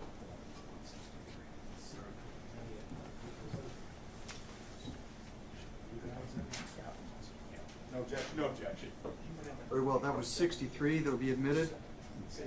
Are you familiar? Your Honor, hold on, can we We be believe sure it's- about the number? I believe it's 70, Your Honor. That's 63. 63? Did I say that was Stephen Richard? I'm looking at 63. I pulled them up as you discussed them. Was it? I think that's 70. Yeah, 70 is Stephen Richard. Okay. Which Okay, one are we, maybe it's numbered on the sheet we received. Sorry, Your Honor. which one are we moving, Mr. Glenn? I think I might have written these down backwards, Your Honor. I'm going to Exhibit 70. Well, And then before you're gonna get to 63, I think that you looked at 63, defendants, correct? Did you have any objection to 63? Your Honor, I have not looked at 63, but I did look at 70, and we have no objection to 70. Take a look at. Oh, is this 63 right here? Okay, just one moment. Thank you. No objection, Your Honor. Are you moving 63 and 70 into evidence, Mr. Yes, Your Butler? Honor. They're admitted. Thank you. Okay, and so this is a, 63? 70 or 63? 63. Huh? 63, let's just go to 63 and then do 70. That's 63. This 63. Are you familiar with the tweets that are up here from Stephen Recorder Richard? Yes. And is this where he was saying there were 275,000 ballots? Yeah, this was a series of tweets, after the day after the election, where he explains that they had processed all of the ballots and transferred them to Runback, and again, it was 275,000 was the number. He says over 275 plus. Obviously, it's a round number, right? It's 000. So and it's not So, exact. Yeah. may I approach your Honor? You may. All right. In this tweet, Recorder Richard says, last night from midnight to 5 a.m., we sorted those 275 plus thousand documents or ballots so they could be scanned in and image captured and run back. Correct. Or signature captured. Is that correct? Yes. Okay. Does that indicate that those ballots had already been sent to Runback at some point, at that time or some point after? Objection, Your Honor, speculation and foundation. If Speaks they for had- itself. Wait. The tweet speaks for itself. Mr. Richard was on the stand. They could have I was asked going to him. withdraw. I withdraw my question. Withdrawn. Thank you. Did they count these ballots before they put them in a truck and sent them to Runback? There are Objection, no- Your Honor, foundation again. Which ballots? Rephrase. The 275 Mr. Richards talking about. Same objection. I'm sorry. Rephrase the whole question for the witness, please. Okay. Do you have any evidence they counted these ballots before they put them in a truck, departed from a Maricopa County facility with ballots from Maricopa County residents and delivered them to a third party? No, there's no record that they counted any of them. Thank you. Did Maricopa County, knowing we had these claims, come here with their exhibits saying, hey, look, no harm, no foul, sorry we got them to you late? Objection, Your Honor. Argument Yes or no? of foundation. Hold on. Okay, I'll strike Save that. it for closing. Sustained. Did you, Ms. Honey, have a chance to review the documents Maricopa County submitted as exhibits before this court? Yes, Did they provide those missing documents? they did not. Did they provide any documents that will allow them or their witnesses to sit up here before this court and do the math? Objection, Your Honor, speculation and foundation. He has reviewed, You can rephrase it by saying to her knowledge. to your knowledge, Ms. Honey, will they be able to put witnesses up before this court and do the math based on their own disclosure? And exhibit?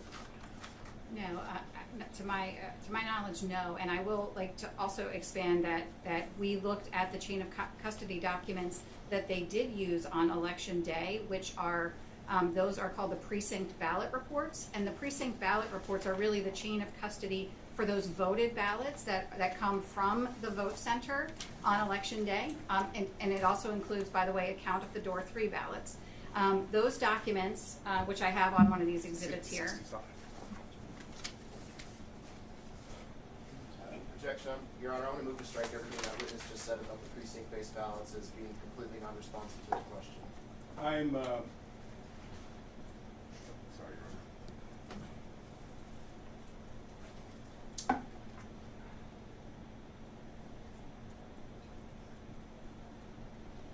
Re-ask the question.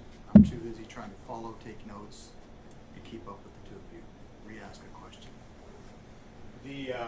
Well, to use an old adage, that's the road we're getting ready to hoe, Your Honor, so we'll just start from scratch and we'll go down that road. And so I believe we've pulled up what has been marked as Exhibit 65. What is that document, Ms. Honey? This is an example of a precinct ballot report. Precinct ballot report. What are they? These are the documents, according to the Maricopa County Poll Worker Training and the Poll Worker Manual. These are the documents that are used when they close the polling places to provide chain of custody for the voted ballots that are, voted on election day. In addition to that, the poll worker training requires the poll workers to empty the drop boxes of all of the early voting ballots and place those in a container. And of course, there's no counting of those ballots. There's nowhere in this form to record a number. Is really the point of this. Oh, thank you, Ms. Honey. Anywhere in this form, can you find? Well, I'm going to withdraw that strike. Did you have a chance to review each and every one of these documents that the county provided? I did. You did.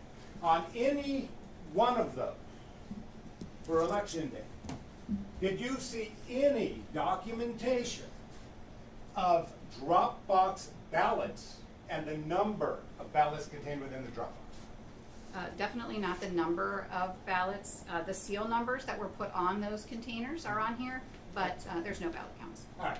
And so if I look at the vote totals for tabulator 1, 494 in this example, and tabulator 2, 384 in that example,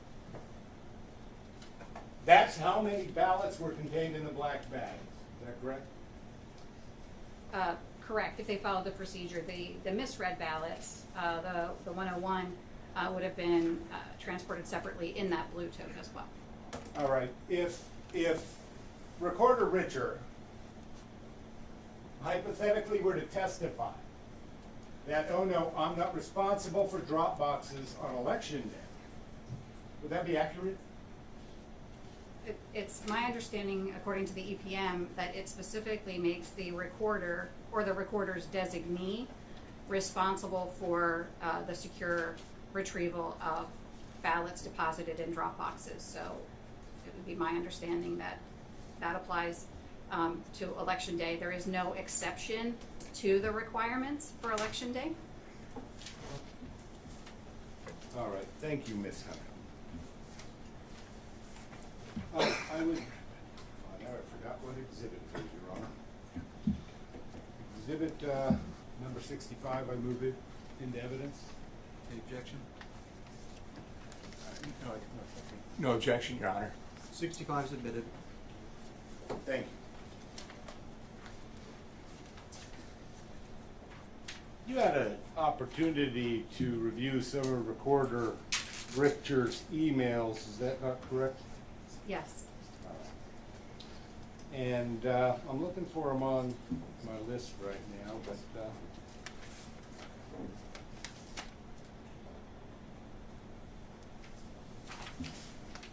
They're on the PowerPoint. what? They're on the PowerPoint. Oh, they're on the PowerPoint. Thank you, Ms. Hunter. Did you want to finish your PowerPoint? All right. I just don't want Ms. Honey to be duplicative to the court. Sure. But I do kind of want to, I think Recorder Richer's email is exceptionally important. And I believe I moved this into evidence earlier, Your Honor. What is this, what number? Richard, yes. M1 on our list. M1. What is the court's definition?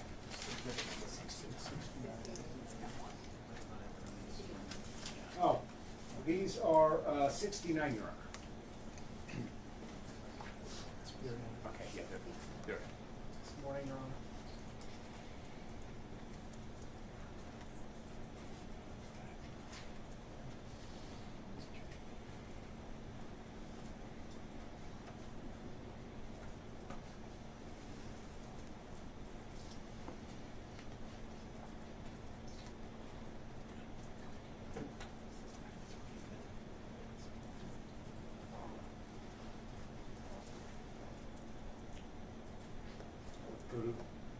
Go to the last page of this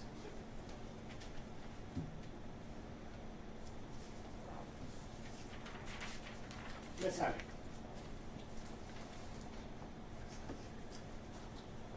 Aside from making guesses, did Recorder Richard, based on documents, really know exactly how many ballots Maricopa County had in its possession? Objection. So it calls for her speculation, and Recorder Richard was on the stand this morning. He could have asked the recorder that. I believe it did, Your Honor. And my question was related to based on county documents. Does Mr. Recorder Richard have any clue as to how many ballots he has aside from an estimate? Based on county records. And I make the same objection, that it calls for speculation, Your Honor, as to what Recorder Richard, how he understands county documents. Right. I believe the question can be phrased in terms of, does any of the documentation show or provide a method where someone, any county person would know? Does any of the documentation show that Recorder Richard had any idea how many ballots he had on election day, other than, mere guesses? No. The exhibit on the board, what does that say?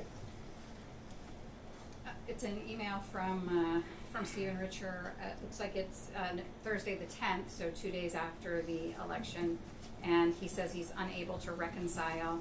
Basically, there's a 15,000 difference somewhere, and Unable to reconcile. The number he throws out is 15,000, though, right? I don't know where these come from. Is that any way to run an election, Ms. Hunt? Objection, Your Honor. I want to the extent the editorial comment was embedded in that question, it should be stricken. Which part of the question? Your Honor, I can't remember what the exact wording was. It was. I can't even. It's been a long week. Maybe if Mr. Blunt could re-ask the question, we could avoid the. I don't even remember what it was, Your Honor. I'm sure I'm going to re-ask it. Go ahead. All right, Ms. Honey. Thank you. I don't have any further questions. Oh, really quickly before I stop, I want to move to Exhibit 69, Your Honor. The objection to 69? I think not, I think it was already admitted this morning, but I don't believe we have any other objection. You're correct, it was admitted this morning. Oh, okay, very good, thank you. All right, thank you.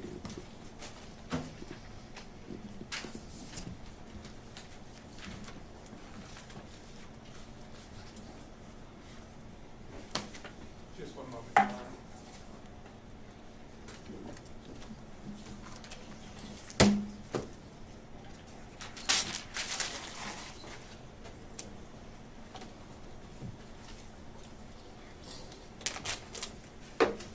Good afternoon, Ms. Honey.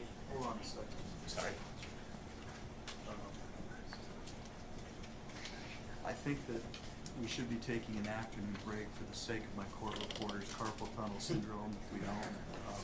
And so I would rather take the break now than start in and then take a break in 10 minutes. So let's reset for, I'm not going to do the math, whatever until 3 o'clock. We'll come back at 3 and resume with the cross-examination, okay?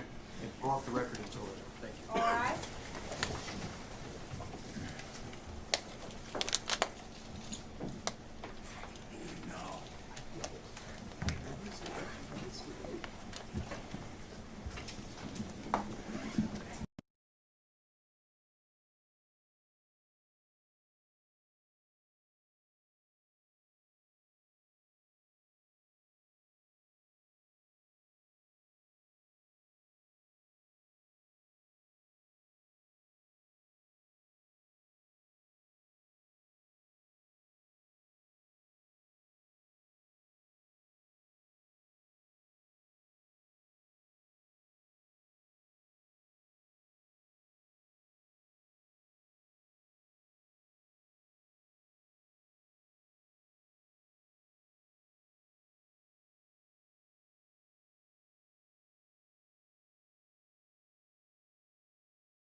because I need to do something, so just give me a minute before we start it.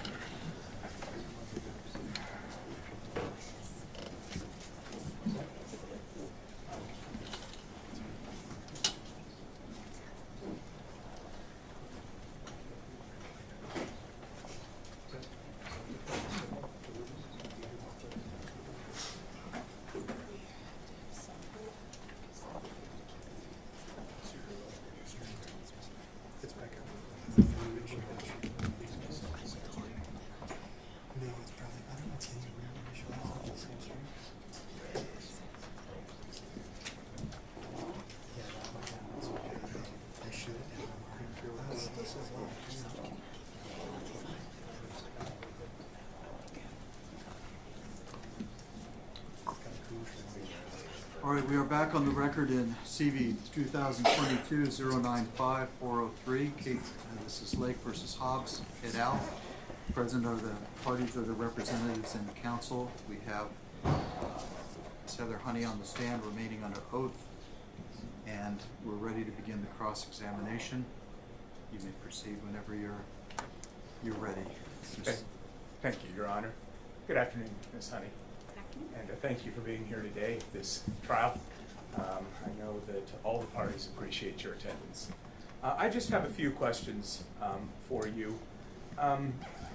It's obvious to me that you've done a lot of work to try to understand elections, and that's more than what a lot of citizens do. But would you agree with me that election law is a complicated area of law? I would agree with that. And there are a lot of complexities to running an election. Would you agree with that? Yes.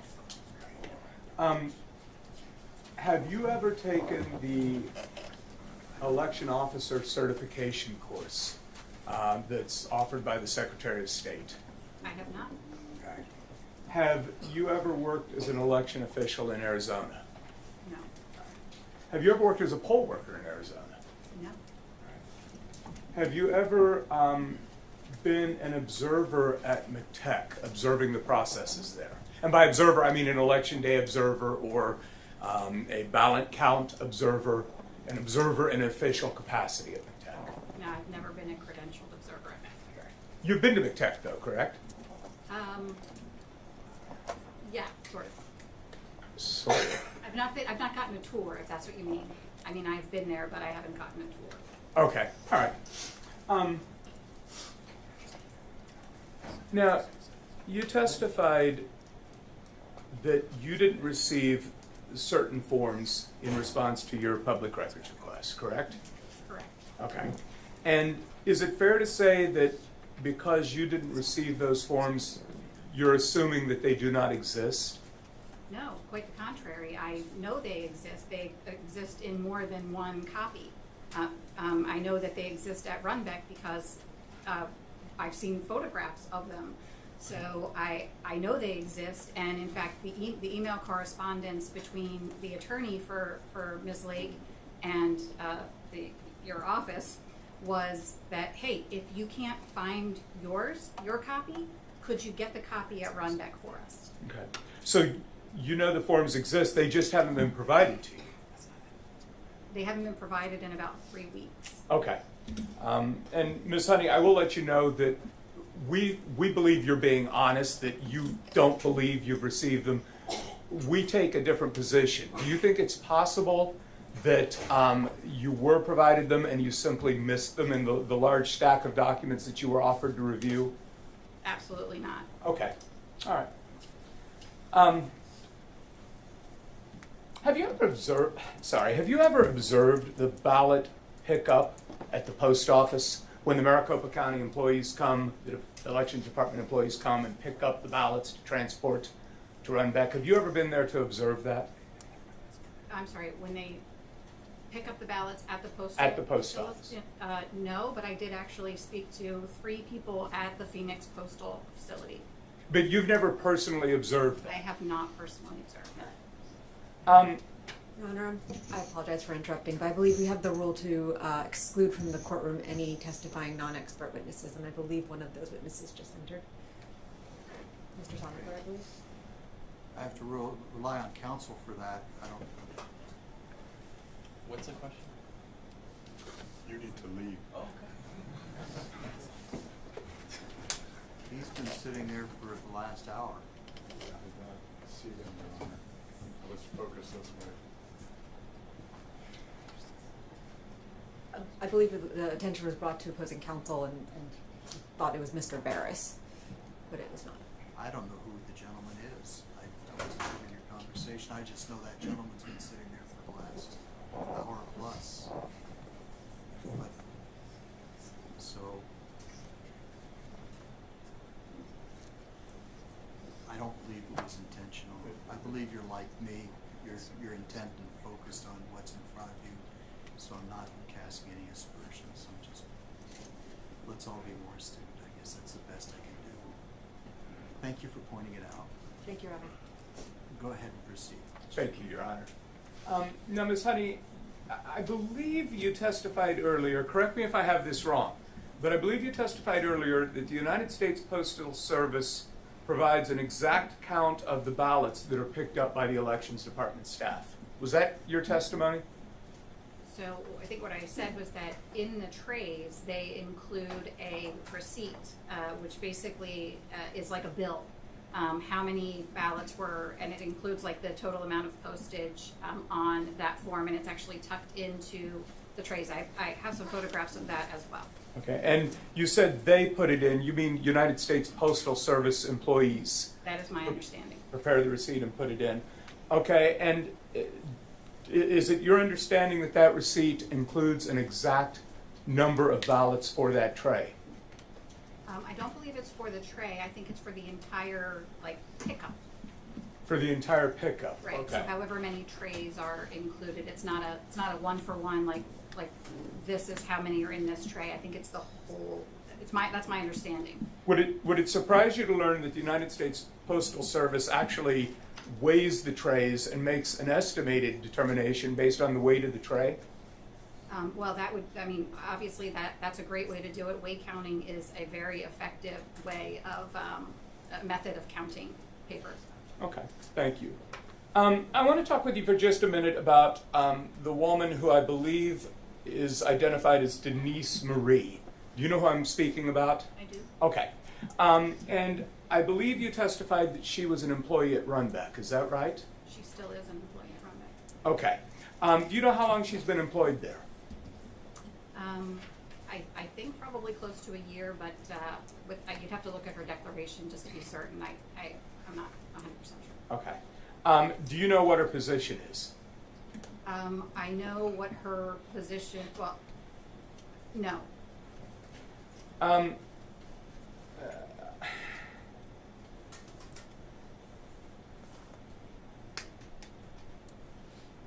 right, I want to talk with you about Leslie White. And again, when I say Leslie White, you know to whom I'm referring. I do. Okay. I believe you testified that she was an observer at McTech. Is that correct? Correct. Do you know whether she was a first-time observer, whether she was a repeat observer, what her background is with regard to the observation process? I believe she said that was the first time that she had been credentialed to observe that particular process, right? So that was a little bit different than like the MechTech observers who are watching, say, signature verification, for example, which I believe she also witnessed that process. But this was unique in that she was credentialed to watch that sort of incoming close of election night process. But your belief is she was a first-time observer? I believe that was the first time she observed that process, if that's what you're asking. I'm sorry. Yeah, no, that's fine. Did she, by any chance, mention to you that from her assigned location where she was at, she did not have a clear view of the activities on the truck or on the dock? Right. Okay.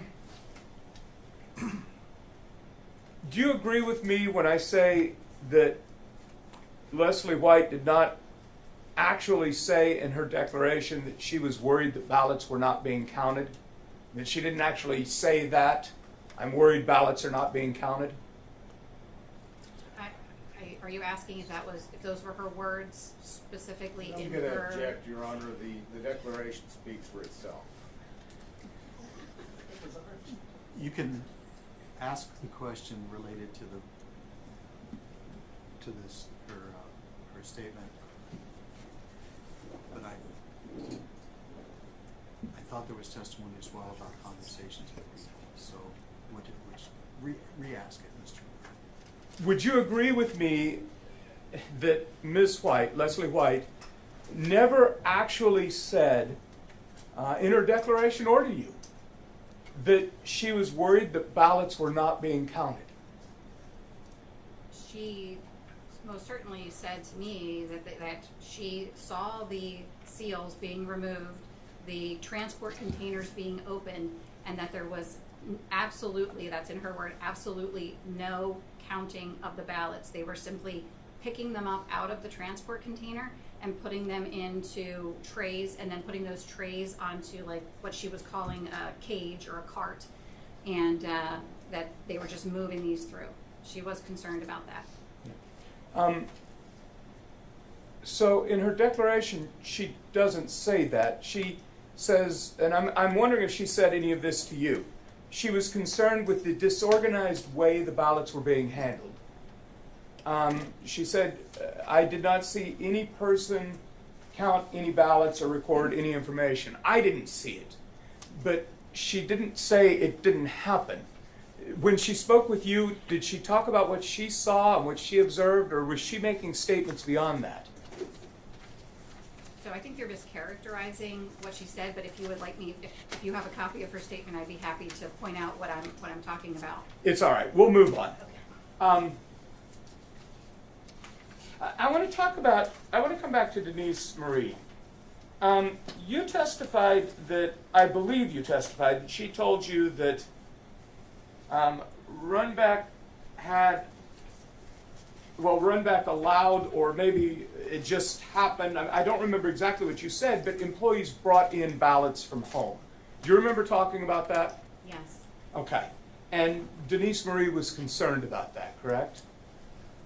Denise was concerned that this was basically announced as though it was a perk of working at Runback, and that they were permitted to do it. She thought it was, in her conversation with me, she thought it was, questionable practice, but that, people did it. She saw people do it. Did she tell you how many people or how many ballots she estimated might have been subject to this? Yeah, so she said she personally saw at least 50 that were brought in by employees and added at that point. Okay, thank you. Now, continuing on with Denise Marie, there was some back and forth between Mr. Blem and someone for the defense counsel, and some objections were lodged, and so I'm not sure if you ever answered the question Mr. Blem asked. I believe he asked you if it was true that Denise Marie was asked to go get a ballot count because Maricopa didn't know. Did you answer that question? Do you have knowledge as to whether Denise claimed that she was asked to go get a ballot count because Maricopa didn't know? I don't believe that's what she said. Okay, very good. But to clarify, I mean, she was asked to go get a count and report it back so that they could call Maricopa and say, hey, this is how many ballots we scanned, and subsequently the number that the county was reporting increased by the same difference. Okay. He was reporting 275. She counted the actual number of inbound scans, reported 298, and subsequently the number that Maricopa was reporting as the total ballots in the election increased by 25,000. Let's talk about that for a minute. In your experience, just based on your knowledge in working with elections, is it typical for elections departments to do reconciliation of ballots, make sure that they have the numbers right? reconciliation should happen in multiple different places. For example, you reconcile the number of voters who check into a vote center to the number of ballots cast in a vote center. Those types of reconciliation are incredibly important. Okay. And, well, let's move on from that. I want to talk about what happens at Runbeck. Do you know what happens to the ballots actually at Runbeck? What the elections department and Runbeck employees do with the ballots there? Yes. What do they do? So they they load the ballots on the inbound machine. The inbound machine, by the way, is only operated by Runbeck employees. So they load them on, and they go through and they cut them off at about a 11,000 batch size. At that point, they stop. They create the paperwork for that particular batch of signature verification files, right? So they're scanning the signature on the envelope. They're creating a file for that is then transmitted to Maricopa County so that they can start that signature verification process. Mm-hmm. All right. So they go to Maricopa County to start the signature verification process. Is it your understanding that before an early ballot is tabulated, the elections department has to examine the signature and determine whether the signature matches a signature in the voter registration file? I'm sorry, can you repeat that question? Yeah. Is it your understanding that before an early ballot is tabulated, the elections department looks at the signature on the affidavit envelope and must determine whether it matches a signature in the voter registration file for that voter before it's going to go to tabulation? Yes. Okay. So if employees at Runbeck put ballots into the stream at Runbeck, and let's say hypothetically that did happen, is it your understanding that those ballots would then go to McTech to be signature verified? Well, to be clear, the ballots don't go for signature verification, the ballot images do. And yes, when they go through the inbound scan, they would be, but I don't believe that's the point. The point is that Arizona law says they're invalid ballots if they're not returned to an authorized location. So that's an opportunity to insert ballots. And if Maricopa County was aware of the precise number of ballots, then if they inserted 2, they would know they inserted 2. So if Your Arizona... Honor, I'm going to object to this line of questioning. This court would not let us come before it with evidence of signature verification. We wanted to. And now he's going right down that road, Your Honor. And if he keeps going down this road, I'm going to ask for a couple days next week to come to this court and talk about signatures. So you mean about the process? The process is part of it, Your Honor. And he's talking exclusively about process.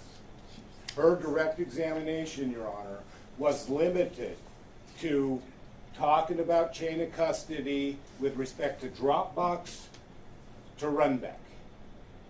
And not beyond that point.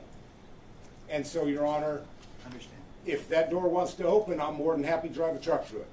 May I respond, Your Honor? Or do you want to rule? Go ahead. All right. My response would be the road I'm driving down is a different road, I think, than Mr. Blum wants to drive his truck. I'm talking about what actually happens, and I'm talking about it from the limited perspective of understanding what the effect of these votes that may have been inserted at Runbeck would actually be. I'm not really talking about the signature verification process itself. I'm simply talking about what happens to a ballot that is at Runbeck as it moves through the system. Your Honor, may it please the court, I'll stipulate that those 50 ballots they talked about got counted.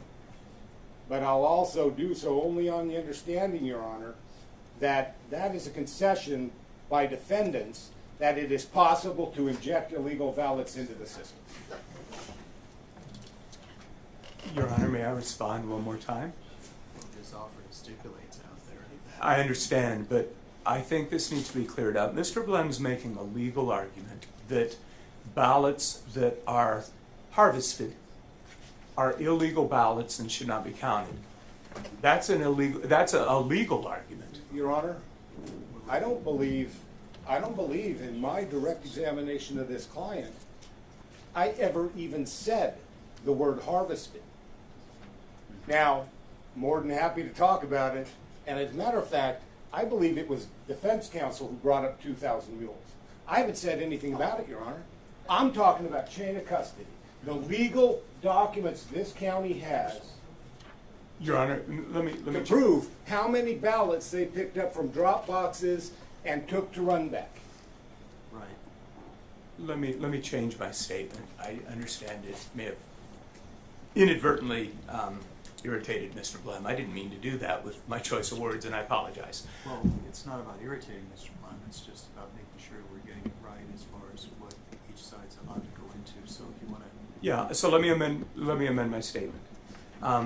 What I was attempting to say was that Mr. Blem is making a legal argument that a ballot that is not deposited into the United States Postal Service mail or dropped off in a drop box is an illegal ballot, I believe is what he said. And that's a legal argument.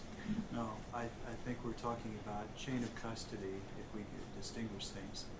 And he did discuss chain of custody very thoroughly with this witness. I believe I understand what you're asking about.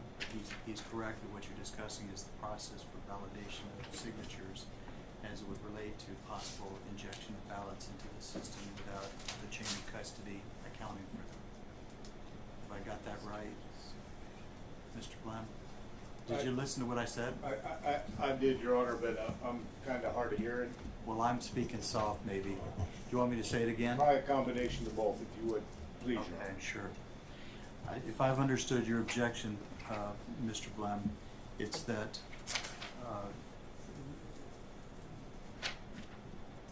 you've limited your direct examination to chain of custody, and what is being talked about here by Mr. LaRue, the questioning is to elicit testimony about the handling of ballots that might violate the chain of custody if they're into the system, and why those ballots would still be subject to verification through the signature validation process regardless of how they came in. Your point is that you are saying, wait, it's only about the chain of custody, and if it violates the chain of custody, that's the analysis that you're end of story, that's where it goes. Yep, what I'm saying is, Your Honor, the direct examination was about chain of custody and the importance of chain of custody. Got that. So that there are no points of access of illegal votes into the system. Well, he's I taking words mentioned- with the word illegal, and he's talking about the legal argument. What you're talking about, that there are votes that are not accounted for under the chain of custody that are placed into the ballot system or the election system.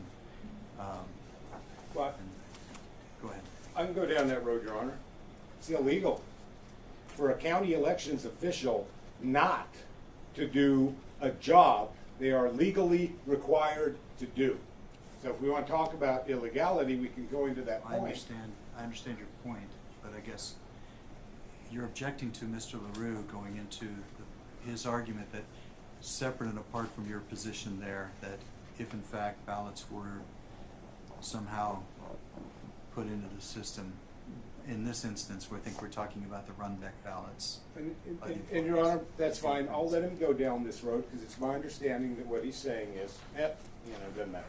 Their ballots were counted. And so I'll let him go down this road, Your Honor. But I'm going to reserve my argument. Well, certainly. And I'm going to talk to you all about closing arguments at the end of the day today. Thank you, Your Honor. Go ahead. Thank you, Your Honor. Just a few more questions, Ms. Honey. You're not an attorney, correct? No. Okay. So I'm going to ask you a legal question, but you only have to answer if you have an understanding about it. If you don't have an understanding, it's perfectly fine to say, I don't know. Are you aware that under Arizona law, a ballot is not actually unlawful if it is, the term that's used sometimes is harvested or ballot collection, but if somebody who is not authorized to handle it deposits it, or like what happened at Runback, if somebody brings it and inserts it into the stream, but not into a designated authorized drop box. Are you aware that under Arizona law that is not actually an unlawful ballot? I think the term in the law is an invalid ballot. Okay. Just 1 minute, Your Honor.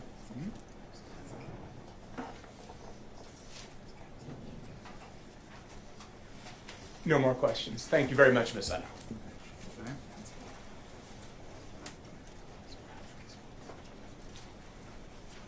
All right. Your Honor, we would just have a moment to confer on this side, see if we have any other questions. Sure, you may.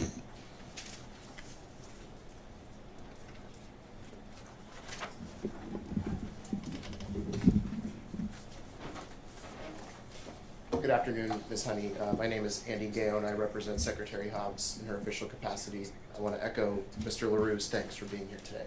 I'm going to be, and I may surprise Judge Thompson as well, I'll be very brief. First of all, as you sit here today, you have no evidence that anybody intentionally interfered with the chain of custody of ballots in Maricopa County for the 2022 general election, do you? Well, I don't think I said that anybody interfered with it. I said they failed to maintain their legally required chain of custody. So your answer to my question then is yes. You have no evidence that anybody intentionally interfered with the chain of custody for ballots cast in Maricopa County for the 2022 general election, correct? Ask and answer, Your Honor. Well, I didn't hear it, so if you can answer, if you understand it, ma'am, you can ask it, answer it, excuse me. If you need it rephrased, I'll have it rephrased. Well, I think you're asking a question and sort of saying it in a way that I didn't say it. So if you would ask it in maybe a different way, that would be good. Sure. You have no evidence that anybody intentionally did not obey the law with respect to the chain of custody in Maricopa, with respect to any ballots cast in Maricopa County in 2020 for the 2022 general election. I believe I understand your question. Okay. And I would say that somebody, a person, and it's my understanding that the recorder is responsible for maintaining chain of custody. Somebody made the decision not to do it. And I would say that when they made that decision, knowing what the law is in Arizona, that was an intentional decision. And I'm sorry, Ms. Honey, but again, that's not what I'm asking. I'm asking what evidence? You have no evidence that anybody made an intentional decision to do anything here, correct? Well, I think that Your Honor, I think this is a yes or no question. Yes, it is. If you understand the question, if you don't understand it, ma'am. I don't understand the question. I think I felt like I answered it, so I'm Okay. sorry, I don't understand. And then, other than the 50 ballots or so that were mentioned in one of the declarations about family members at Runbeck, you have no evidence that any other ballots were, quote unquote, injected into the system at any point in time, correct? Well, unfortunately, because of the I'm sorry, Ms. Honey, again, it's a yes or no question. Other than those 50, you have no evidence of that, correct? Can you ask the question in a different way? Certainly. There was some discussion earlier that the employee at Runbeck told you, and it's reflected in her declaration, that she estimated that there were approximately 50 ballots of either Runbeck employees or Runbeck employee family members who dropped off their ballots at the Runbeck facility. Is that correct? Correct. Okay. And my question is, beyond what that particular person told you with respect to those approximately 50 ballots, you have no evidence that any other ballots were, quote unquote, injected into the system at any point in Maricopa County for the 2022 general election. Is that correct? I could say that's not an answerable question. As you sit here right now, you have nothing else to say on that issue beyond the 50 ballots that were specifically mentioned to you by that individual, correct? No, I have something to say. No, I'm asking about evidence. Do you have evidence? Yes, I think that the failure to have chain of custody makes it impossible to know how many ballots were not transferred. But as you sit here now, the only ones you know about are the 50 that were mentioned to you by the one witness, correct?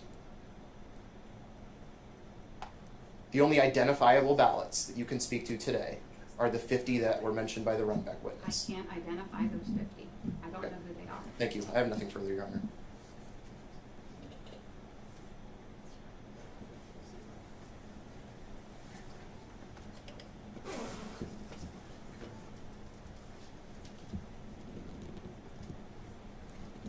All right. Down across. Yes, Your Honor, I'm sorry. We have no further questions, and we have no objection to the witness being excused. Miss Honey, you recall the last question you asked? You were asked? Yes. All right. Is your point that it is impossible to know if any and or how many illegal votes were injected into a system without valid chain of custody? Correct. You can't tell how many potentially were added or how many were removed even. I mean, that's the whole point of chain of custody, to have that sort of security, and that without chain of custody, there's no way to know. And, you know, coupled with the, you know, the sort of changing numbers, it's very concerning. All right, defense counsel asked you if there was any evidence of intentional conduct. You recall that? Yes. All right. If I, hypothetically, have a choice to get a cup of coffee or a cup of water, and I choose coffee, I didn't choose water. Do I have a choice? Did somebody choose, A, either not to make these documents, or B, to produce them to my client's attorney? Objection, Your Honor, calls for speculation, foundation. I'm assuming you're asking the witness to the extent of her knowledge. The extent of your knowledge, Miss Hunt. Yes, I am. Thank you. I'm sorry. Can you ask the question again? Well, Sorry. I forget these real quick, Miss Honey. I'm sorry. All right. And so, Miss Honey, A or B, to the extent of your knowledge, would it be an intentional act for somebody to choose not to make chain of custody documents to count the number of ballots? Or would it also be an intentional act to choose not to produce the documents that had been created? Well, again, to the extent that they didn't count them, I think that there's no reason to believe that they did count them, or that any documents exist. I believe somebody made a decision not to maintain the chain of custody, not to follow the laws as they're written in the EPM. Somebody had to decide that. Just as I chose to come to court today instead of stay home on the sofa, I made a choice. They have a legal requirement, though, don't they, to choose to make these documents?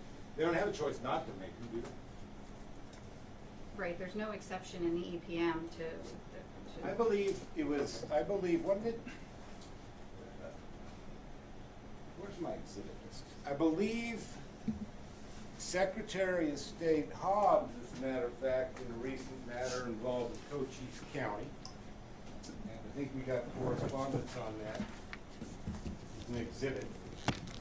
And did you see correspondence from Secretary of State Hobbs? I did. To Cochise County? Yes. Okay. What did she tell them in that correspondence with respect to Arizona law and the EPM? Objection, Your Honor, this is beyond the scope of the cross-examination order direct at this point and irrelevant. It is not, Your Honor. They asked my client specifically if she had any evidence. And I want to make the point, Your Honor, that even their client says you have no choice. You must follow the law. When she told Cochise County, you must certify your election, Your Honor. They're two different She questions. said it in her letter. There's, just to clarify, please.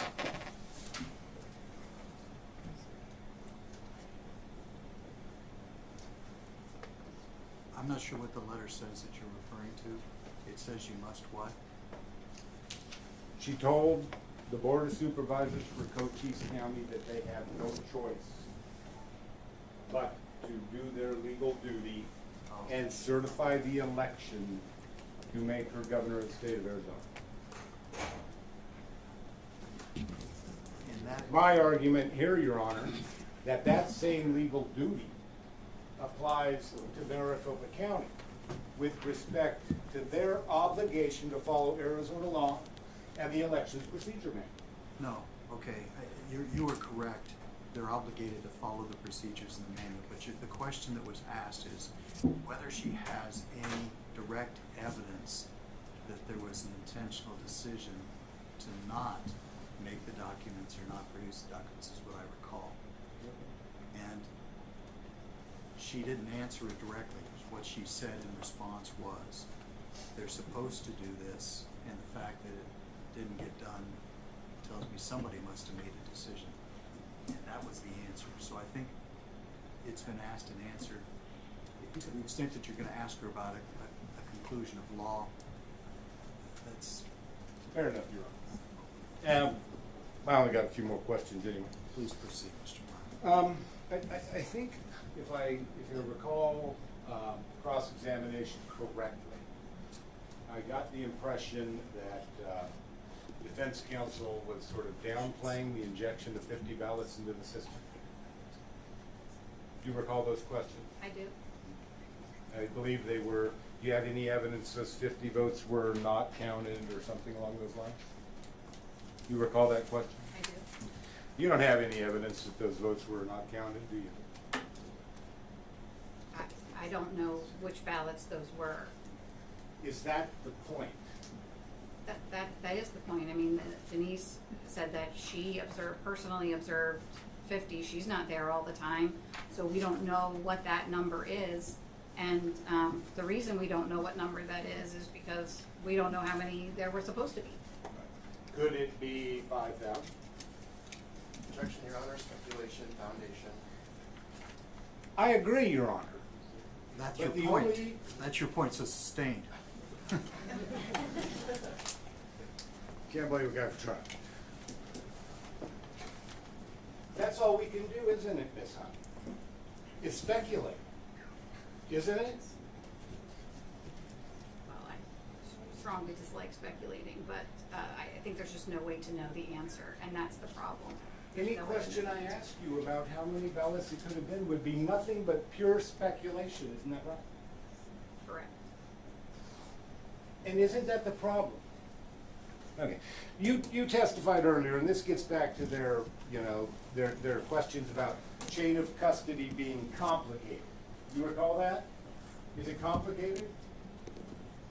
I mean, it's more complicated in Maricopa because they outsource it, but, chain of custody is chain of custody. I want to know how many ballots I'm transferring from point A to point B, and, if you understand, the EAC says it's incredibly important. It's critical for... All right, now let's go back to your history and your background just very briefly, so I can wrap this up.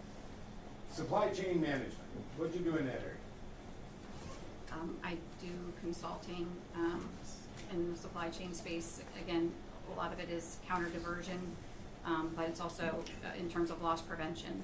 Okay, loss prevention, all right. And so, do companies pay, and let's talk about widgets, because everybody likes widgets. Do companies pay millions of dollars every year to consultants to help them with their supply chain management? Your Honor, I'm going to object. It seems to me that this is beyond the scope of the cross-examination. It is. Your Honor, he asked her specifically, he asked her, is chain of custody complicated? Your Honor, I don't believe that was my question. Hold on. And my argument is this, Your Honor. Wait. I'm not in the habit of debating objection or rulings on objections. Understood, I'm just gonna make a legal argument. But, Which is an argument with the judge about the ruling on the... oh no, I'm not trying to argue with the judge, I wanna make a challenge to his objection. It may be a distinction without a difference, Mr. Platt. All right, thank you.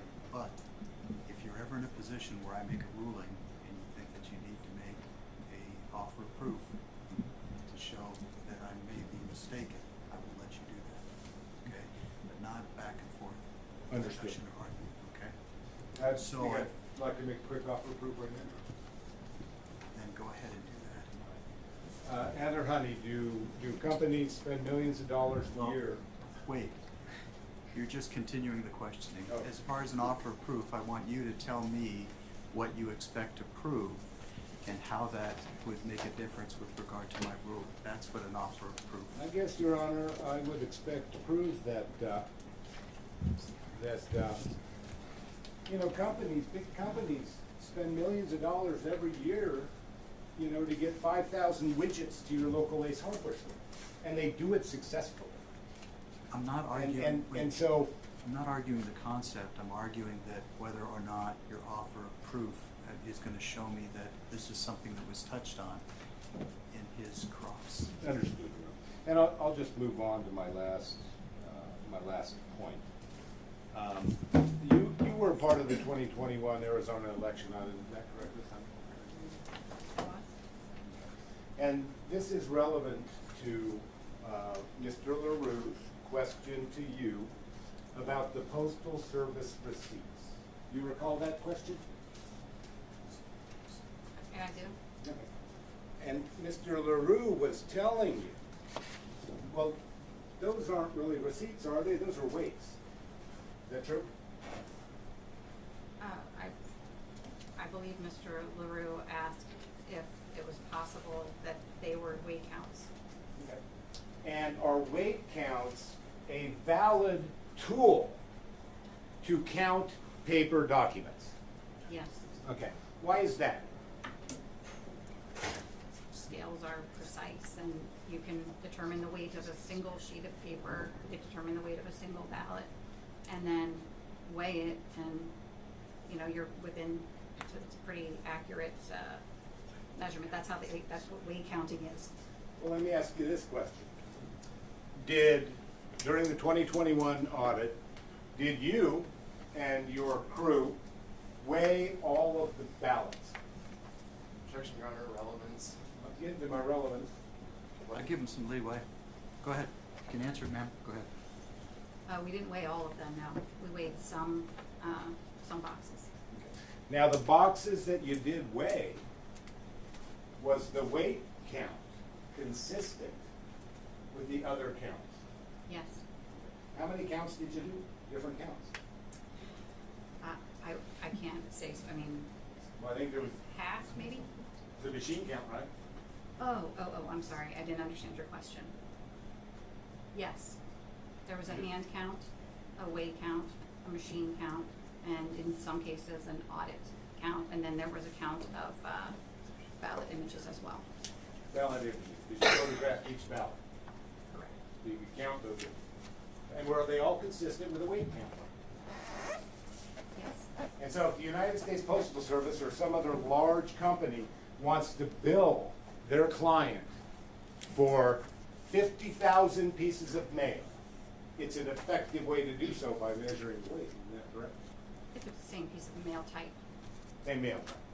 All right. I have no further questions. Okay.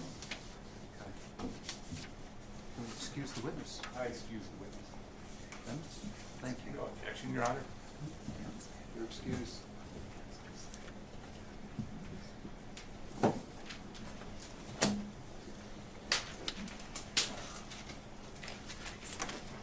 can sit. Your next witness. Wait. I think we're okay. Your next witness would be? Your Honor, our next witness is Bradley Bencourt, please.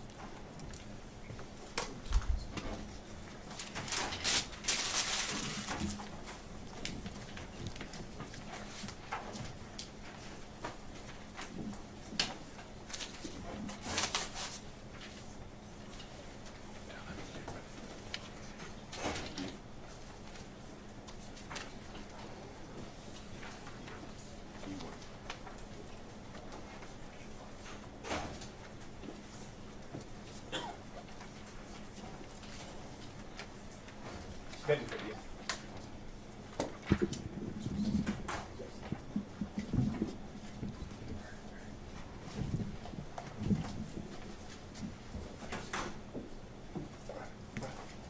Sir, if you can just stand right there in front of my clerk, she will swear you in.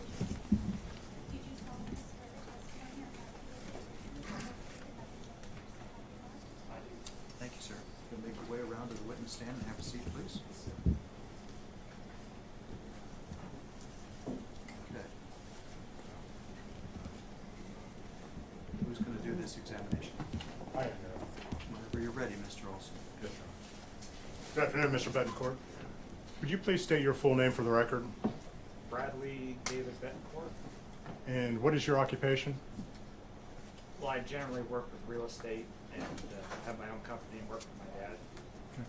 Did you have occasion to be hired by Maricopa County for any elections? Yes, I decided to work for T-Tech with them. They reached out, I applied, and they reached out after. And when did they reach out to you? Oh, a little over a month before the election, And you're referring to the 2022 general election or the primary? the general election. Okay. And what is a T-Tech?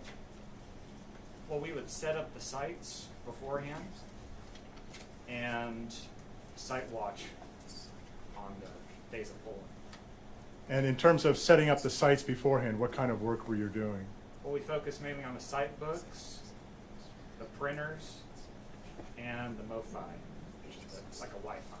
Okay. And the site books are the device that's used to check in a voter and have their ballot directed towards whatever precinct they're in? Correct, yes. And did you participate in the election prior to Election Day in any kind of fashion? I was working with them for about a month, approximately, and we set up sites beforehand, some of the early polling sites, and we also site watched early, and we actually created a T-Tech group, a text group, to stay in touch while we were site watching. How was that group set up? Was it through your supervisor or? Yeah, it was through the supervisor. And who was that? That was Jose. Do you have a last name? Jose Luis Arbayo. And is he an employee of Maricopa County? He's a permanent employee, yes. And what is his function at Maricopa County? Well, he was basically our supervisor for the T-Techs. He had been a T-Tech previously as a temporary employee, and he wound up getting a permanent position. And how many T-Techs were in this group that he set up? Well, there was him as the supervisor and then 15 T-Techs. And approximately how many vote centers would be covered by these 15 T-Techs, of which I assume you were one of them? Correct, yes, I was a T-Tech. So on election day, if that's what you're referring to, we all started out at one location. Some of us stayed at that location the whole day, and other ones moved around to multiple locations. If you actually look in one of the exhibits on the text messages, one person had well over 100 miles driving around to probably about 5 or 6 sites throughout the day. Do you have an estimate as to how many vote centers were covered by the 15 T-Techs, approximately? I would say a minimum of 20 to 30. That's a bare minimum. And at this point, I would like to bring up Exhibit 58, Your Honor.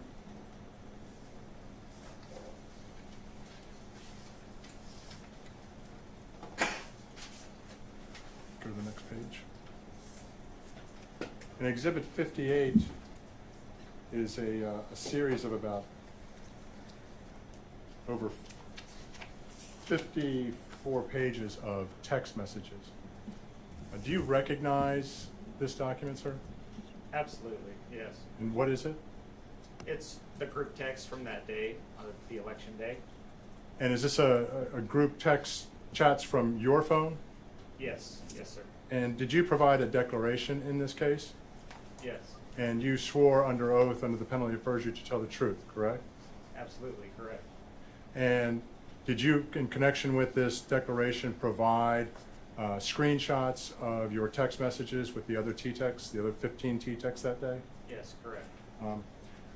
Do you believe this to be, and you can scroll through some,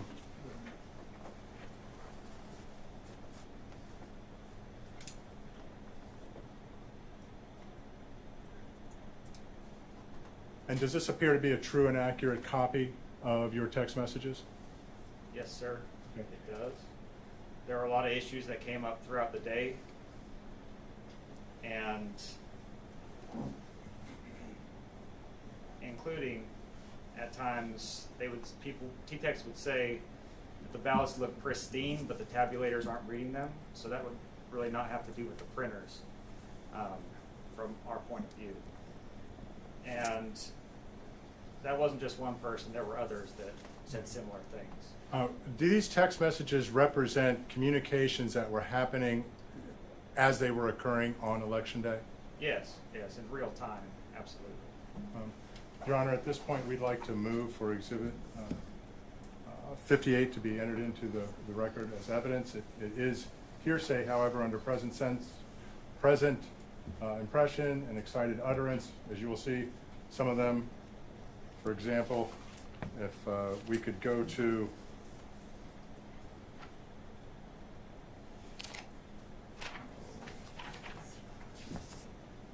page base number 367.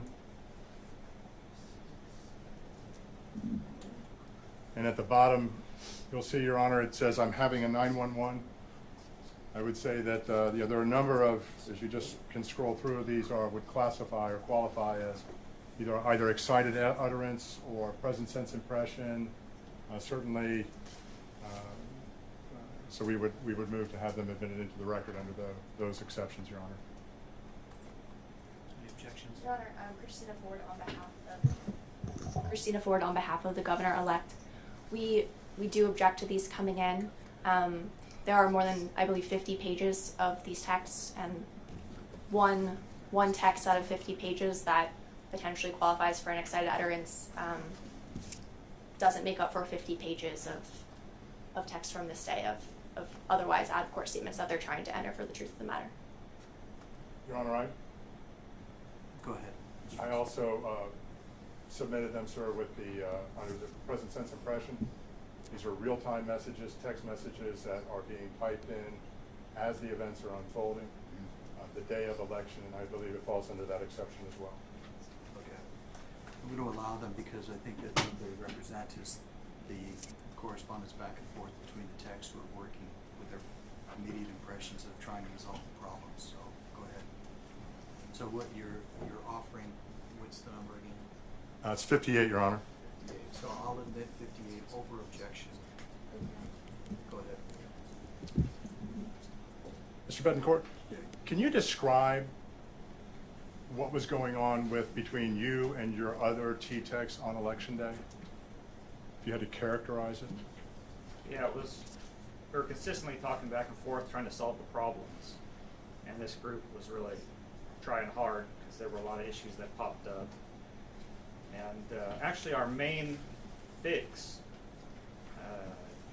turned out to be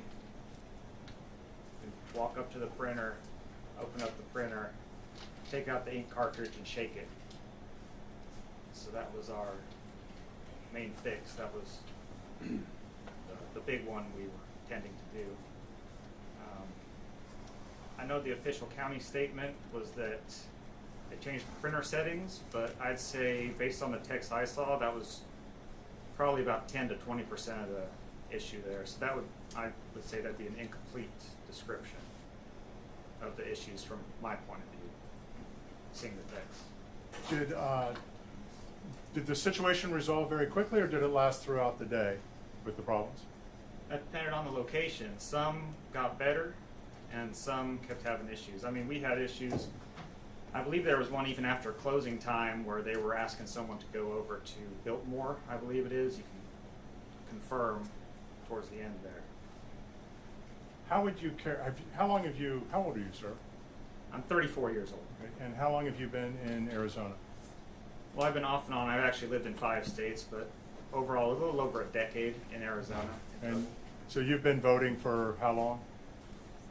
Well, I've been voting for 16 years, in some different states, but mostly in Arizona during that time. How would you characterize the events on Election Day that you observed personally and also communicated with the fellow T-Techs that were servicing between 20 and 30 vote centers compared to elections, even that you just participated in as a voter?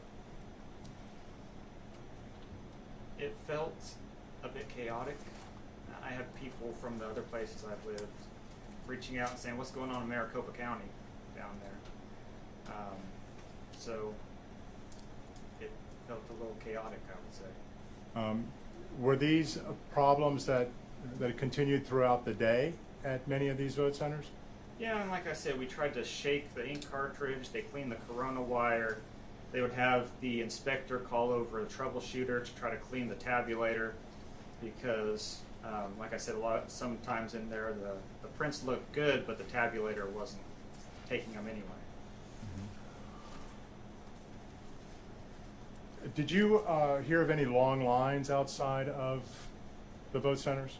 Oh yeah, there were a lot of long lines, and in there it actually describes, there's at least one in there that it describes, and I know of other locations where they completely wound up shutting down for a certain amount of time, and they were basically sending people to other locations. How upset were voters that you interacted with or heard about? Well, I heard some people being very upset, more so at other locations. We didn't have quite as many issues at our location, but it did shut down for about 5 to 10 minutes at one point with both tabulators being down. And that actually happened because one lady had put in a ballot, and I was standing there when I saw this. The tabulator took it through. It didn't reject it. It took it through, but it didn't have the green check mark or say that it had been successfully cast. So I hadn't seen that on anything else, so we called the inspector over, and she called the hotline, and they said she should open up the blue bin where the tabulator is, pull out the ballots. They were going to count those downtown, and then restart basically from zero, restart counting the ballots that go into that tabulator from that point on. Did the problems with the tabulators, did they, in your opinion, create the long lines and that you heard about from different T-Techs? I would say it made it worse because we had lines to begin the day, and once those tabulator issues started happening, the lines just backed up more. And were there lines outside of the voting center? Oh yeah, I mean, at our place there was a line outside the door all day, and we had less problems than a lot of other places. And do you understand the check-in process? That's more the polling worker side of it, the site book area. That's more the poll worker is responsible for that. I wasn't responsible for that part of it. Okay. Did you hear about long lines extending past 8 o'clock at night? Yes, it's in the texts. I know at least one or two places, and then I know someone who wasn't in this group because this was the East Valley group, and there was a West Valley group as well. So I know someone in the West Valley. He didn't get home. Like I left my site at about 10, and we had a short line, at the end of the night. Probably wrapped up about 8 p.m. And then this other guy from the West group had left about 10:30, 10:45. And I know there was at least one or two people in this group that left later than me. Do you know whether or not any people who were waiting in line just simply gave up waiting in line, or saw things on the news and decided that they just didn't have the time to come out and vote? Objection, Your Honor. Speculation, foundation. He can answer it yes or no. He was asked, do you know? Sir, if you're able to, you can answer yes or no. Yes, I don't know that personally. As I said, my site had less problems than the others, so I can only speak for my site, and I don't have any knowledge of that specifically. All right. Thank you, Mr. Betancourt. Cross-exam.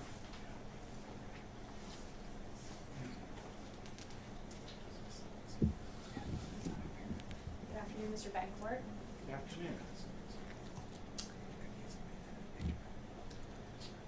I understand from your testimony and from your declaration in this case that you helped set up equipment in preparation for Election Day. Correct. You didn't intentionally cause the tabulators to reject ballots, correct? No, actually, we weren't even specifically focused on the tabulators with our position. And you don't know of any other T-Techs who intentionally caused the issue? they were temporary employees, so I don't know of any T-Techs that caused that issue. And you said here today that you were hired along with your other T-Techs to help resolve problems that were occurring at polling locations, correct? Yes, that was part of it, the setting up of sites along with resolving problems when they arose. And then you were in fact deployed to help resolve these issues when they did spike up, correct? Yes.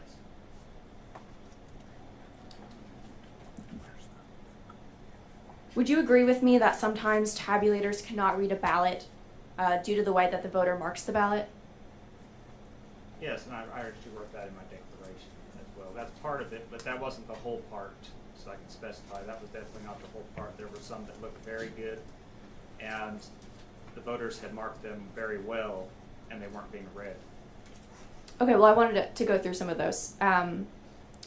So I understand from your declaration that you and your fellow T-Techs sometimes found that cleaning the corona wire and the printer would sometimes help fix the tabulator issue. Is that correct? Yes, and the corona wire, that was on the older printers. I actually had the newer Lexmarks at the location I was at, so that wasn't part of the location I was at. Okay. And the group also found that changing the toner or shaking the toner could sometimes make improvements to the tabulators? Yeah, shaking the toner actually worked a decent amount.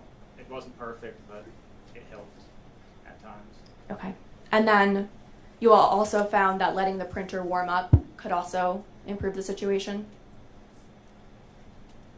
We have to go back through the text and confirm that. I don't recall that specifically, but there were a lot of texts in there, so I don't recall every text that we had. Okay. You have no personal knowledge as to whether the printing and tabulator errors changed the outcome of the collection. The outcome of the election, correct? I don't see how there's any way I could prove that one way or the other. But you have no personal knowledge. I believe I just said I can't prove anything one way or another by myself. Okay. So you similarly do not have any personal knowledge of whether the printing errors were the result of an intentional scheme to undermine the election? Well, I was just a temporary employee doing what I was employed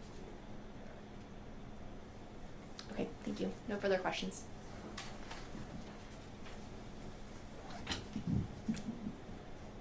Nothing further, Your Honor.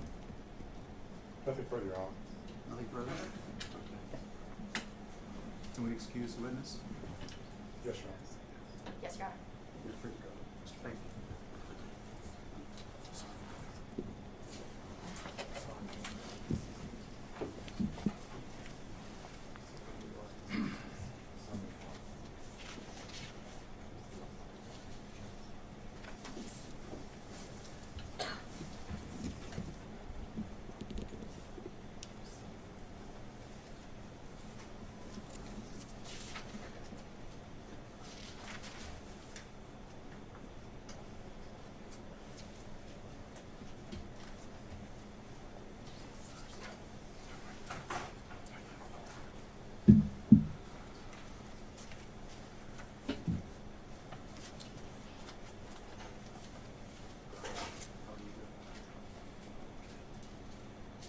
Next witness. Your Honor, we next call Mark Sonnenklar.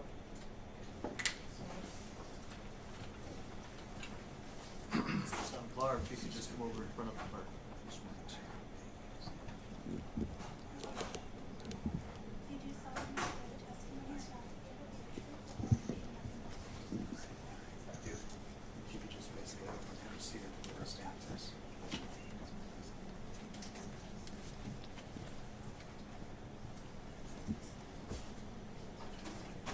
Go ahead, Mr. Olson. Good afternoon, Mr. Sonnenklar. Good afternoon. Would you please state your full name for the record? Mark Sonnenklar, S as in Sam, O-N-N-E-N-K-L-A-R. And what is your occupation, sir? I'm a lawyer. And how long have you been a lawyer? 26, almost 27 years. Did you have an opportunity to, well, strike that. How long have you lived in Arizona? Moved back to Arizona about 2 years ago, a little more than 2 years ago. I was here from age 9 through 21, so I don't know, what, 13 years total? Did you have an opportunity to participate in the 2022 election cycle? I did. And in what capacity did you participate in that cycle? I was a roving attorney in the Republican National Committee's election integrity program for the primary and the general election. And what does a roving attorney do? A roving attorney goes to the vote centers and just observes what is happening at the vote centers to determine if, you know, things are going well or not, whether things are working in accordance with law. And when did you first act as a roving attorney? During the primary on August 2nd, 2022. And can you describe what you did as a roving attorney during the primary? The process that I used, which we were trained to use for both the primary and the general election, was to go to the vote center, talk to the inspector, go directly to the inspector of that vote center. Who is an inspector? The inspector is the lead person, the lead poll worker at a vote center.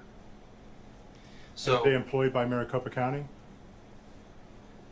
Yes, I believe they are paid by Maricopa County. Is that a temporary position, or are they a full-time employee of Maricopa? They're temporary. Okay. So I would go to the vote center. I would ask for the inspector.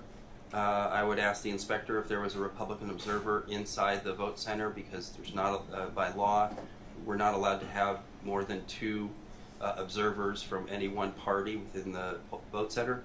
I would ask to speak with the Republican observer if there was one outside. I would ask that Republican observer how things were going, you know, what he or she was seeing inside the vote center.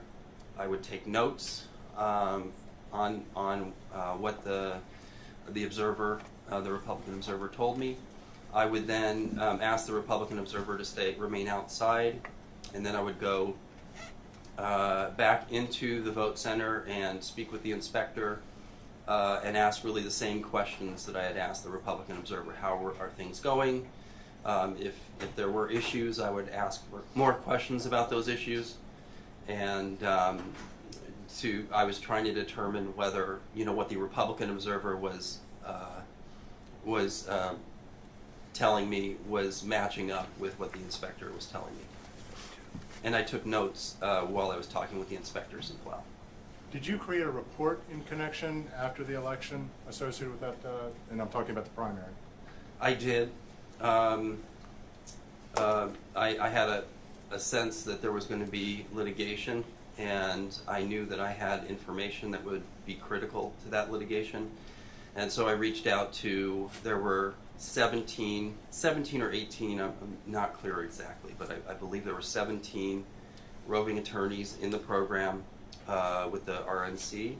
And I reached out to all of them and asked them what their experience was.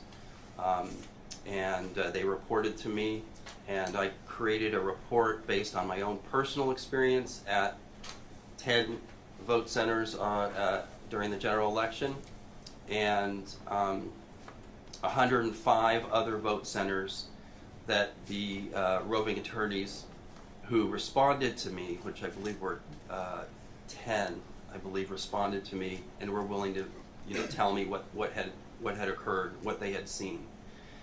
So the 11 of us put together observed at 115 vote centers. How many vote centers did you personally visit? 10. 10. And this is during the general election, correct? Yes. And what was your experience and what you personally saw at those 10 vote centers? Well, it was really pandemonium out there, everywhere. I was within, from Fountain Hills to North Scottsdale, or where my vote centers were. I started out in Fountain Hills, and immediately, I mean, there was a line of 150 people at Fountain Hills, The tabulators were not working, and that was what I saw at, I saw the same thing happening at 6 of my 10 vote centers. There were different things happening at some of the other ones too, but 6 of them in particular were really bad. And so you've been voting for a number of years, correct? Yeah.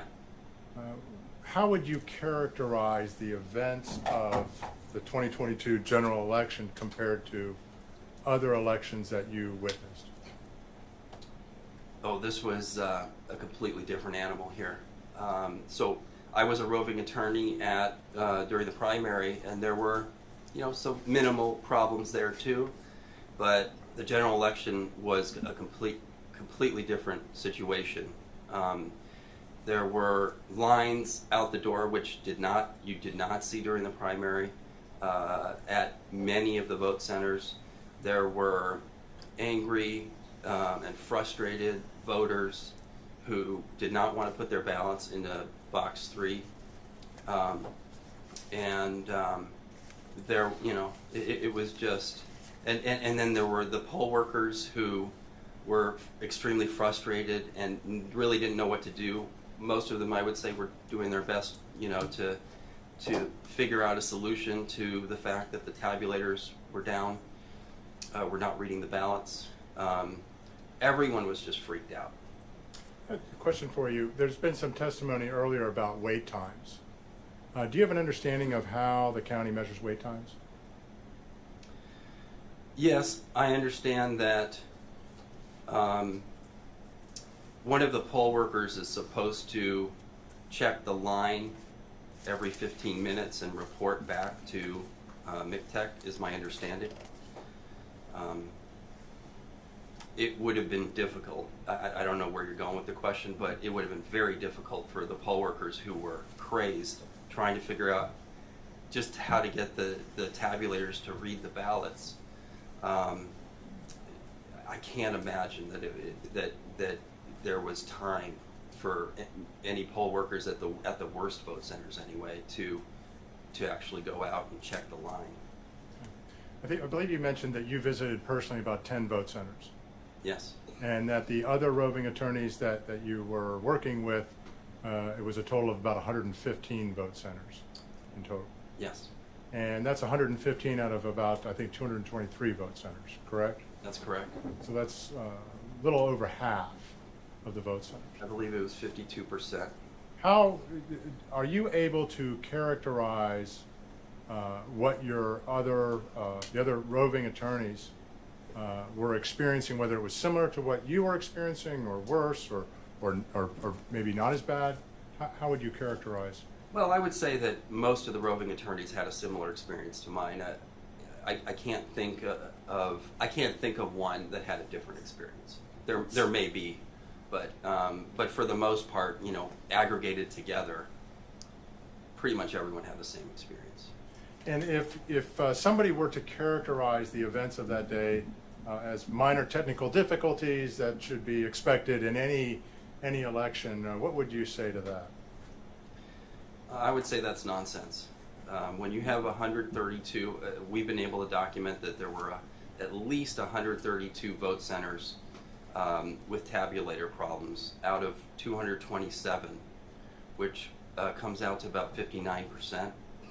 I don't see how that could be characterized as a small matter. You mentioned you created a report along with the other roving attorneys that you worked with. Did you disseminate that report to anybody? I did send that report out. Yes, I did. Do you believe that report is accurate in its recitation of the events of Election Day? Absolutely. I was very careful not to exaggerate, overstate. I was careful to be factual. And is that report based on sworn your conversations plus sworn declarations from the other roving attorneys that were given to you? Yes, it is. And if you would call up Exhibit 52. That's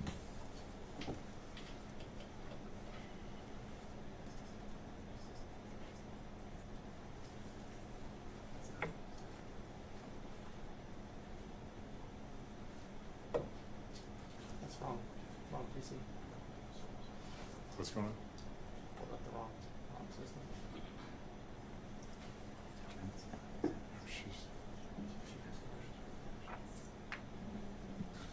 Is there a problem? I'm being told that the person over here needs to do it. It's up on our screen here, Your Honor. It's the podium actually, is what you want to bring up.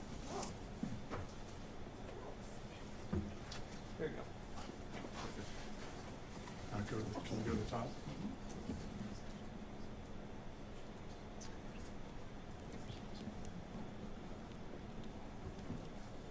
And Mr. Soniclair, is this a For Maricopa County, I would object to this document to the extent that it's duplicative of this witness's testimony just provided in this court, and to the extent that it is intended to be admitted for the truth of the matter asserted for persons he's talked to, it would be hearsay. Your Honor, we have submitted this report under Rule 807. It is one of the documents that we gave notice to. And I would say that Your Honor can judge the value of the weight, but given, as the witness has testified to, we're talking of about 105 vote centers. And so that he and his other fellow roving attorneys gave sworn testimony about the occurrences there. I think it should go to the weight, Your Honor. I think it would be probative, and given the limited time we have to talk about 105 vote centers, that we respectfully request Your Honor to admit it. He's here to testify about what he saw, he observed. And so it's cumulative as to that. I think this morning I told you that I was willing to admit under 807 the attached statements of the other roving attorneys. So you can choose. You can choose to either have those affidavits admitted under 807, or you can forego that and ask him questions about it and go with his report. But I'm not going to do both. Your Honor, just point of clarification. That's a threefer. That's him testifying, his report, and the affidavits that he's referring to in his testimony and his report. So I don't know if you understood this morning that I was willing to admit the affidavits attached to Mr. Soniclair's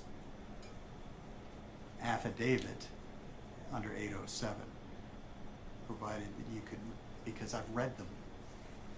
Yes, Your Honor. And I believe that under 807, the same analysis applies to what I told you this morning, that they appear to also be very factual as opposed to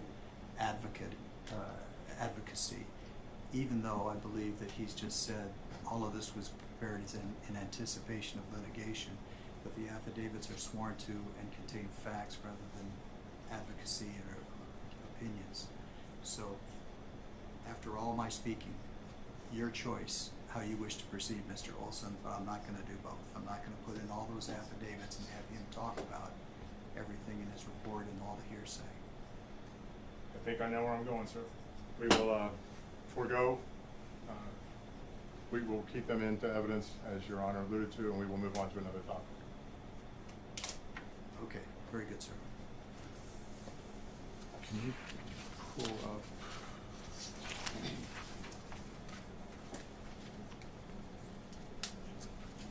Your Honor, at this time, we'd like to open up Exhibit 91.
Sonaclair, up on the screen is what has been marked for identification as Exhibit 91.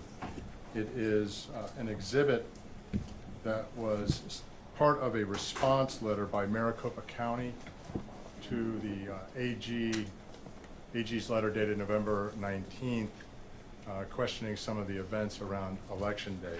Have you ever seen this document before? Yes, I've read it multiple times. And do you recognize this as a document that was produced by Maricopa County?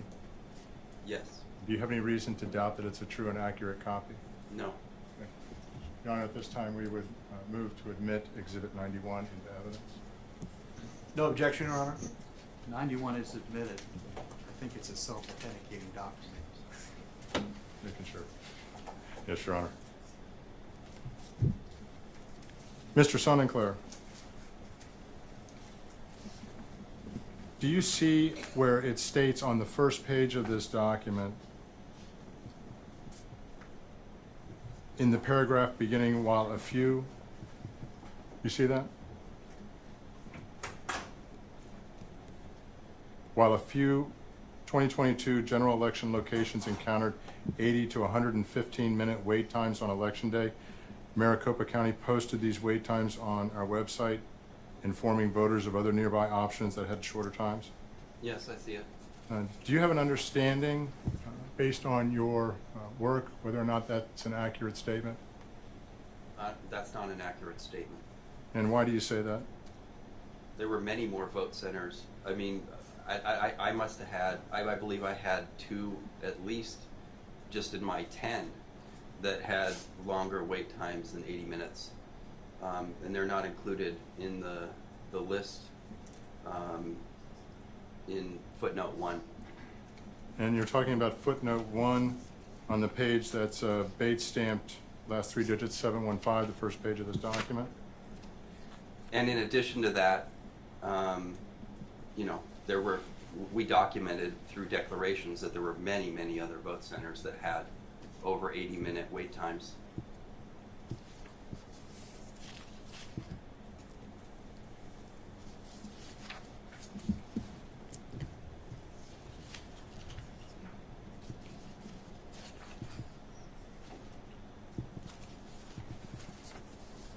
Do you have an opinion as to whether or not the county has been trying to understate the extent of the problems at the vote centers that arose on Election Day? Yes, Your Honor, object to foundation and speculation.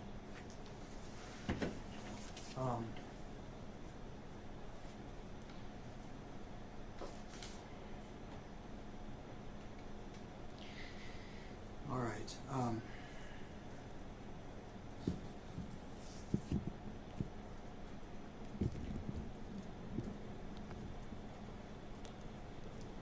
As to foundation,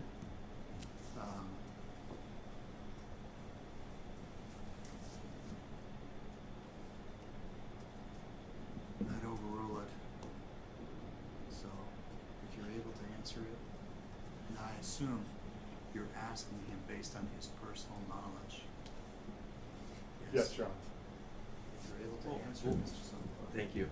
Well, I mean, I was the one who oversaw the putting together of the issues spreadsheet, which showed how many vote centers had tabulator problems, how many vote centers had long lines. I've also read this Board of Supervisors report multiple times, and there are many, many mischaracterizations and flat out falsehoods in this. Now, so yes, I believe that they have not presented the truth here in this document.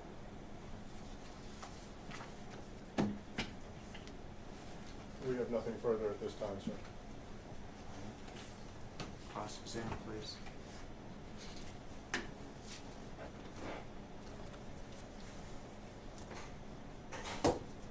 Good afternoon, Mr. Sonnenclair. I'm here on behalf of the governor-elect. Your declaration gives some figures about how many vote centers were affected with tabulator issues and lines. And these figures were gathered from reports of yourself, other RNC roving attorneys, and Republican observers, correct? That's correct. Your declaration in this case concludes that 64 of 223 vote centers had long lines on election day, correct? That's correct. So you concluded that more than 70% of vote centers on election day did not have long lines? You could infer that. But actually, what I would say about that is that we had time constraints in putting together our issues spreadsheet. And so I firmly believe that had we had additional time, we had to put it together in 2 weeks. So we had to gather declarations from a lot of people in order to prove what we wanted to prove. You know, in order for the evidence to show 64, we showed on the issues spreadsheet that 64 vote centers had long lines. Had we had more time, I firmly believe that we would have been able to show that more vote centers had long lines. The same declaration concluded that only 24 of 223 vote centers had long lines on election day after 3 p.m., correct? I would say the same thing. Had we had more time to gather the evidence, we probably would have been able to find that more than 24. But what we were able to document in the time period that we had was that 24, which in my view is a lot of vote centers to have problems after 3 p.m., given the fact that the Board of Supervisors stated that the problem was completely resolved as of mid-afternoon, quote unquote, according to the Board of Supervisors report that it was just brought into evidence. But the evidence that you put forward in your declaration was that only 24 of 223 had long lines after 3 p.m., correct? That's all I was able to conclude in the time that I had to put together the issues spreadsheet. Any voter in Maricopa County may go to any vote center they wish, correct? That's my understanding. You did not personally witness any voter who left a vote center without casting a ballot after encountering a tabulator rejection, correct? I wasn't looking for that. So here today you can't tell me that you witnessed that? I can't, but a lot of the declarations do indicate that that did occur over and over. You have no personal knowledge as to whether these printing errors changed the outcome of the election, correct? Objection, Your Honor. Foundation. Your Honor, I'm just asking whether he knows. His knowledge is the same thing. If you know, sir, and you're able to answer, Well, go ahead. I would say, you know, there's only 17,000 roughly votes separating the two candidates for governor. Based on what I saw on election day, I would say there's no question in my mind that had there not been tabulator issues at 132 vote centers, this election would have ended up with Kari Lake winning. But that's an inference you're making, correct? You just asked me for my opinion, and I gave it. I didn't ask for your opinion. I asked if you had personal knowledge. I don't have knowledge of specific numbers. No. Okay, no further questions. Thank you.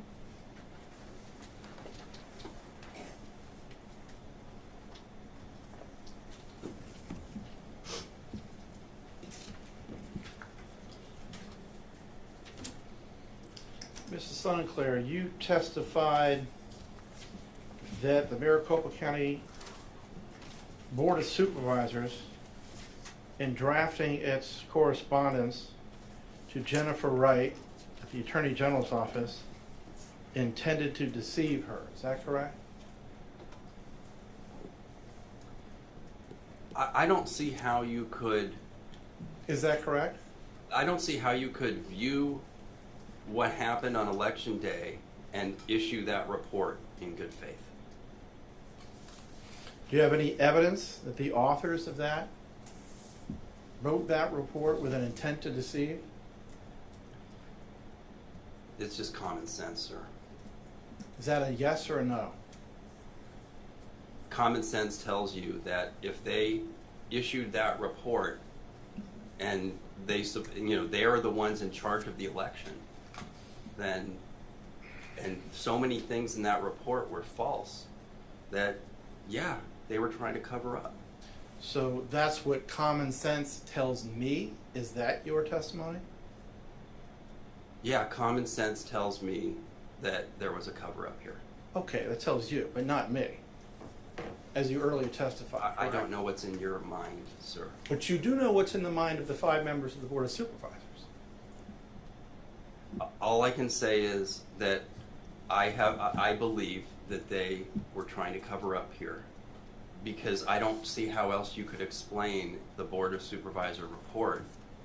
It was blatantly false in so many ways. But you have no evidence of that, correct? Oh, no, I have a lot of evidence. Evidence of their intent to deceive the Attorney General's office. My conclusion is that there is an intent to deceive.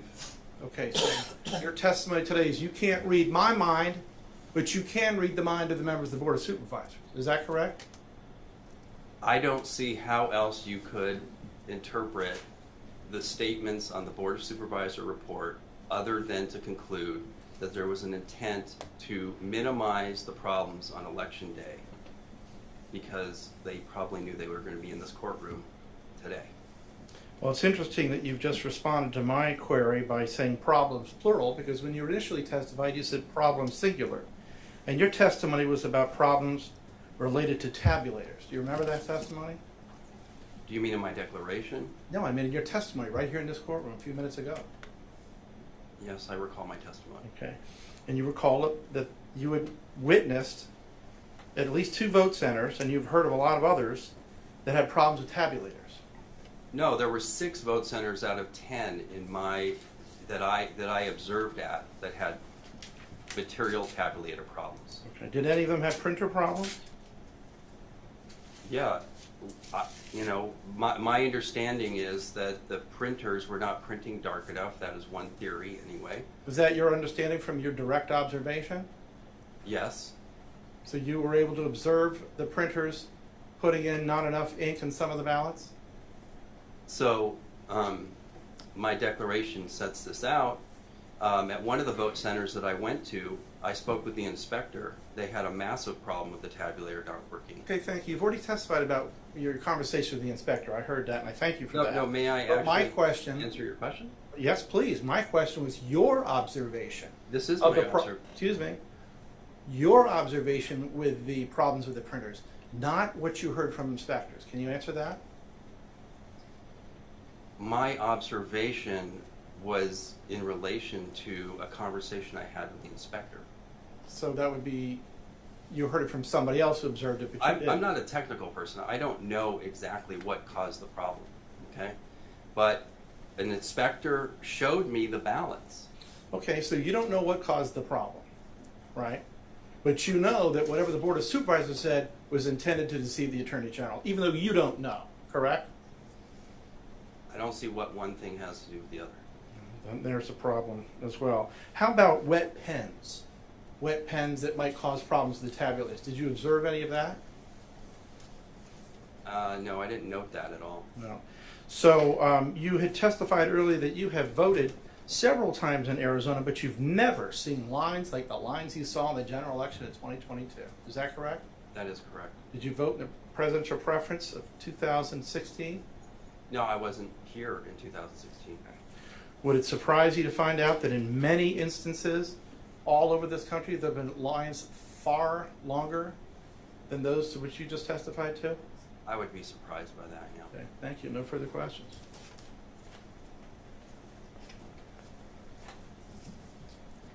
And I just have a brief question on redirect. It's your favorite word. Go ahead. Mr. Sonnenklair, would it surprise you if people in Maricopa County, voters in Maricopa County, heard about the problems at all the vote centers and simply didn't get into line to vote because they didn't have time? Objection, Your Honor, speculation, foundation, beyond the scope of the law.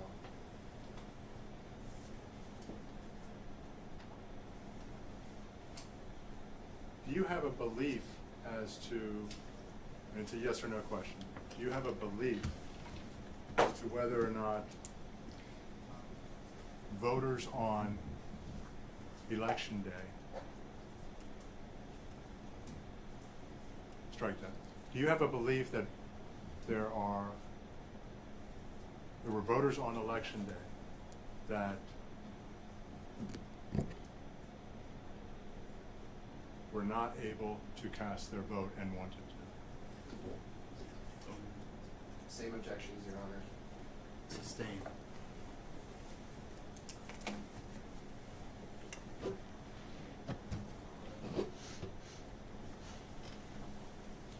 Your Honor, I have no further questions. I do have a housekeeping measure. I just wanted to make sure, with our 807, I just want to make a point of clarification.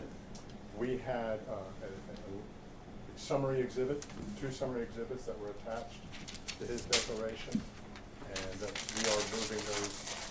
I want to make sure that that was part of the evidence that Your Honor was. Are you planning to rest? Pardon Are me? you planning to rest now? Yes. Okay. Can we excuse this gentleman? Yes. Thank you, Mr. Sinclair. You're excused, right? Yes. Okay. Can you hang with me for a little bit? Okay. I'm pushing my court reporter beyond what I should. What I'm hearing is plaintiffs are willing to rest with the exception of addressing the exhibit issue. I understand you need to address the issue before you rest. We're not resting our case, Your Honor. I still have a couple more witnesses to do. Okay. I wasn't resting on that. Okay. Do both sides have worked out the exhibit numbers that would apply to my ruling this morning? No? Okay. I don't think we talked so much. Here's what I can't do at the end of this day.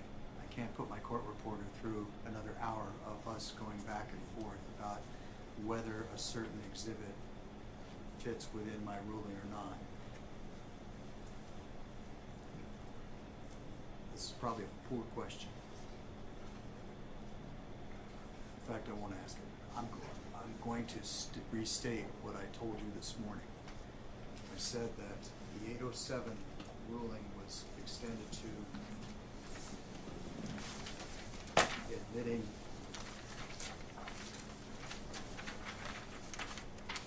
whatever exhibits are associated with. The following exhibits are attachments to the affidavit that you filed, Mr. Olson. Exhibit 6, Exhibit 7, Exhibit 8, 9 and 10 have already been admitted today. And that takes care of all the attachments to the affidavit that was filed by Mr. Olson. There's a more extensive list constituting what plaintiffs have labeled exhibits A1 through A220 that were attached to, I believe, Mr. Sinclair's affidavit.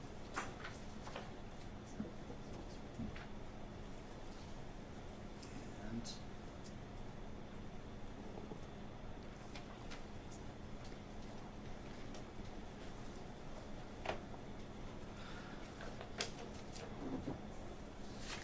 I don't have before me the corresponding exhibit numbers for the exhibits that would have been the other attorney poll workers that were submitted, but those were included in that. So here's what I want you to do is I want you to get together, caucus, come up with an agreed list of what those numbers are. I've already basically told you what the ruling is. I just need you to make sure we've got clear which exhibits are coming in, okay? So I can spare my clerk or my court reporter all that back and forth. I need that by the morning, okay? Yes, Your Honor. Yes, Your Honor. Okay. I've been keeping track of the time, but I haven't got a grand total. Somebody else keeping track closely? Do you know where you are with regard to time? We have somebody tracking, Your Honor, for us, but I don't. Okay. How many more witnesses do you have, Mr. Olson?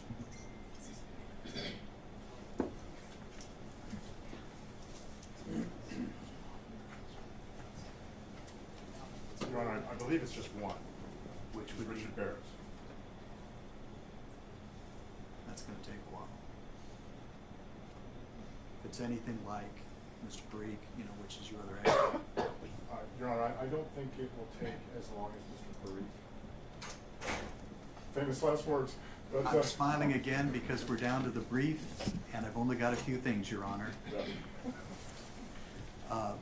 Your Honor, if I may, our records indicate the plaintiff has consumed 272 minutes, 22 seconds, and defense together has consumed 87 minutes, 27 seconds.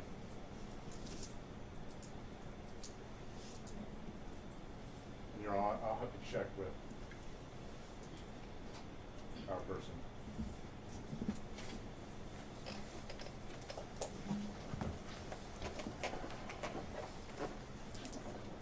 Okay.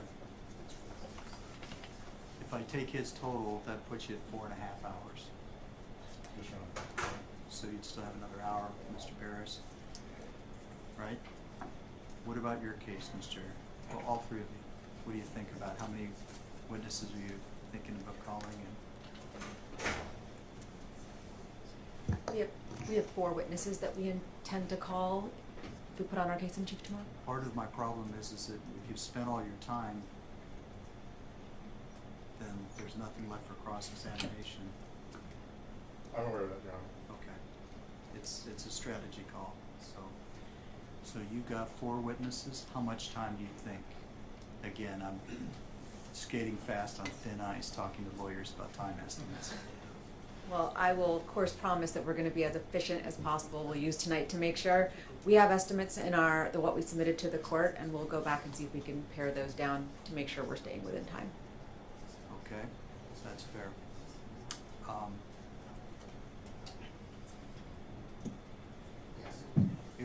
Here's my concern, and even with, I know what I said about the time, but I'm concerned about closing arguments. Okay. I do want to hear closing argument. Okay. So I'm not saying that means you got to go out dragging more witnesses tomorrow to use up all your time, but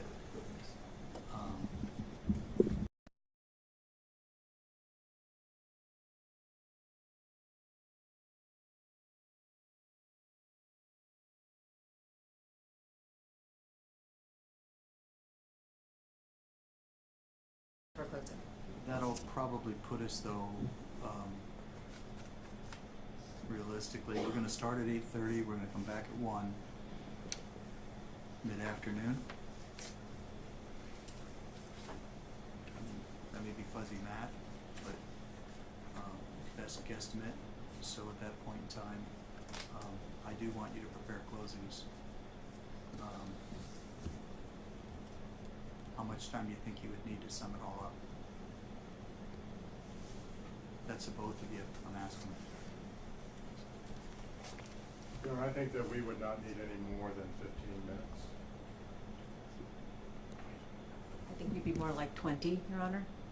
Well, okay. But they carry the burden. So I'm not gonna hold you to the, 15, 20. If they have 20, you do 15. If you want 5 rebuttal at the end, I'd give it to you. Thank you, Your Honor. Sound fair? Yes. Yes, Your Honor. Thank you. Okay. Well, the goal is to get all of that done by tomorrow then. Okay. So, tonight, you're gonna put your heads together, come up with a list of exhibits for me by morning. the exhibits straightened out. We'll do that as a matter of housekeeping first thing. And I think that's all I've got for you tonight. I can let you go. Is there anything absolutely essential before my court reporter collapses? I'm not saying anything. Nothing for defendants, Your Honor. Thank you all. I'll see you tomorrow morning at 8. All right.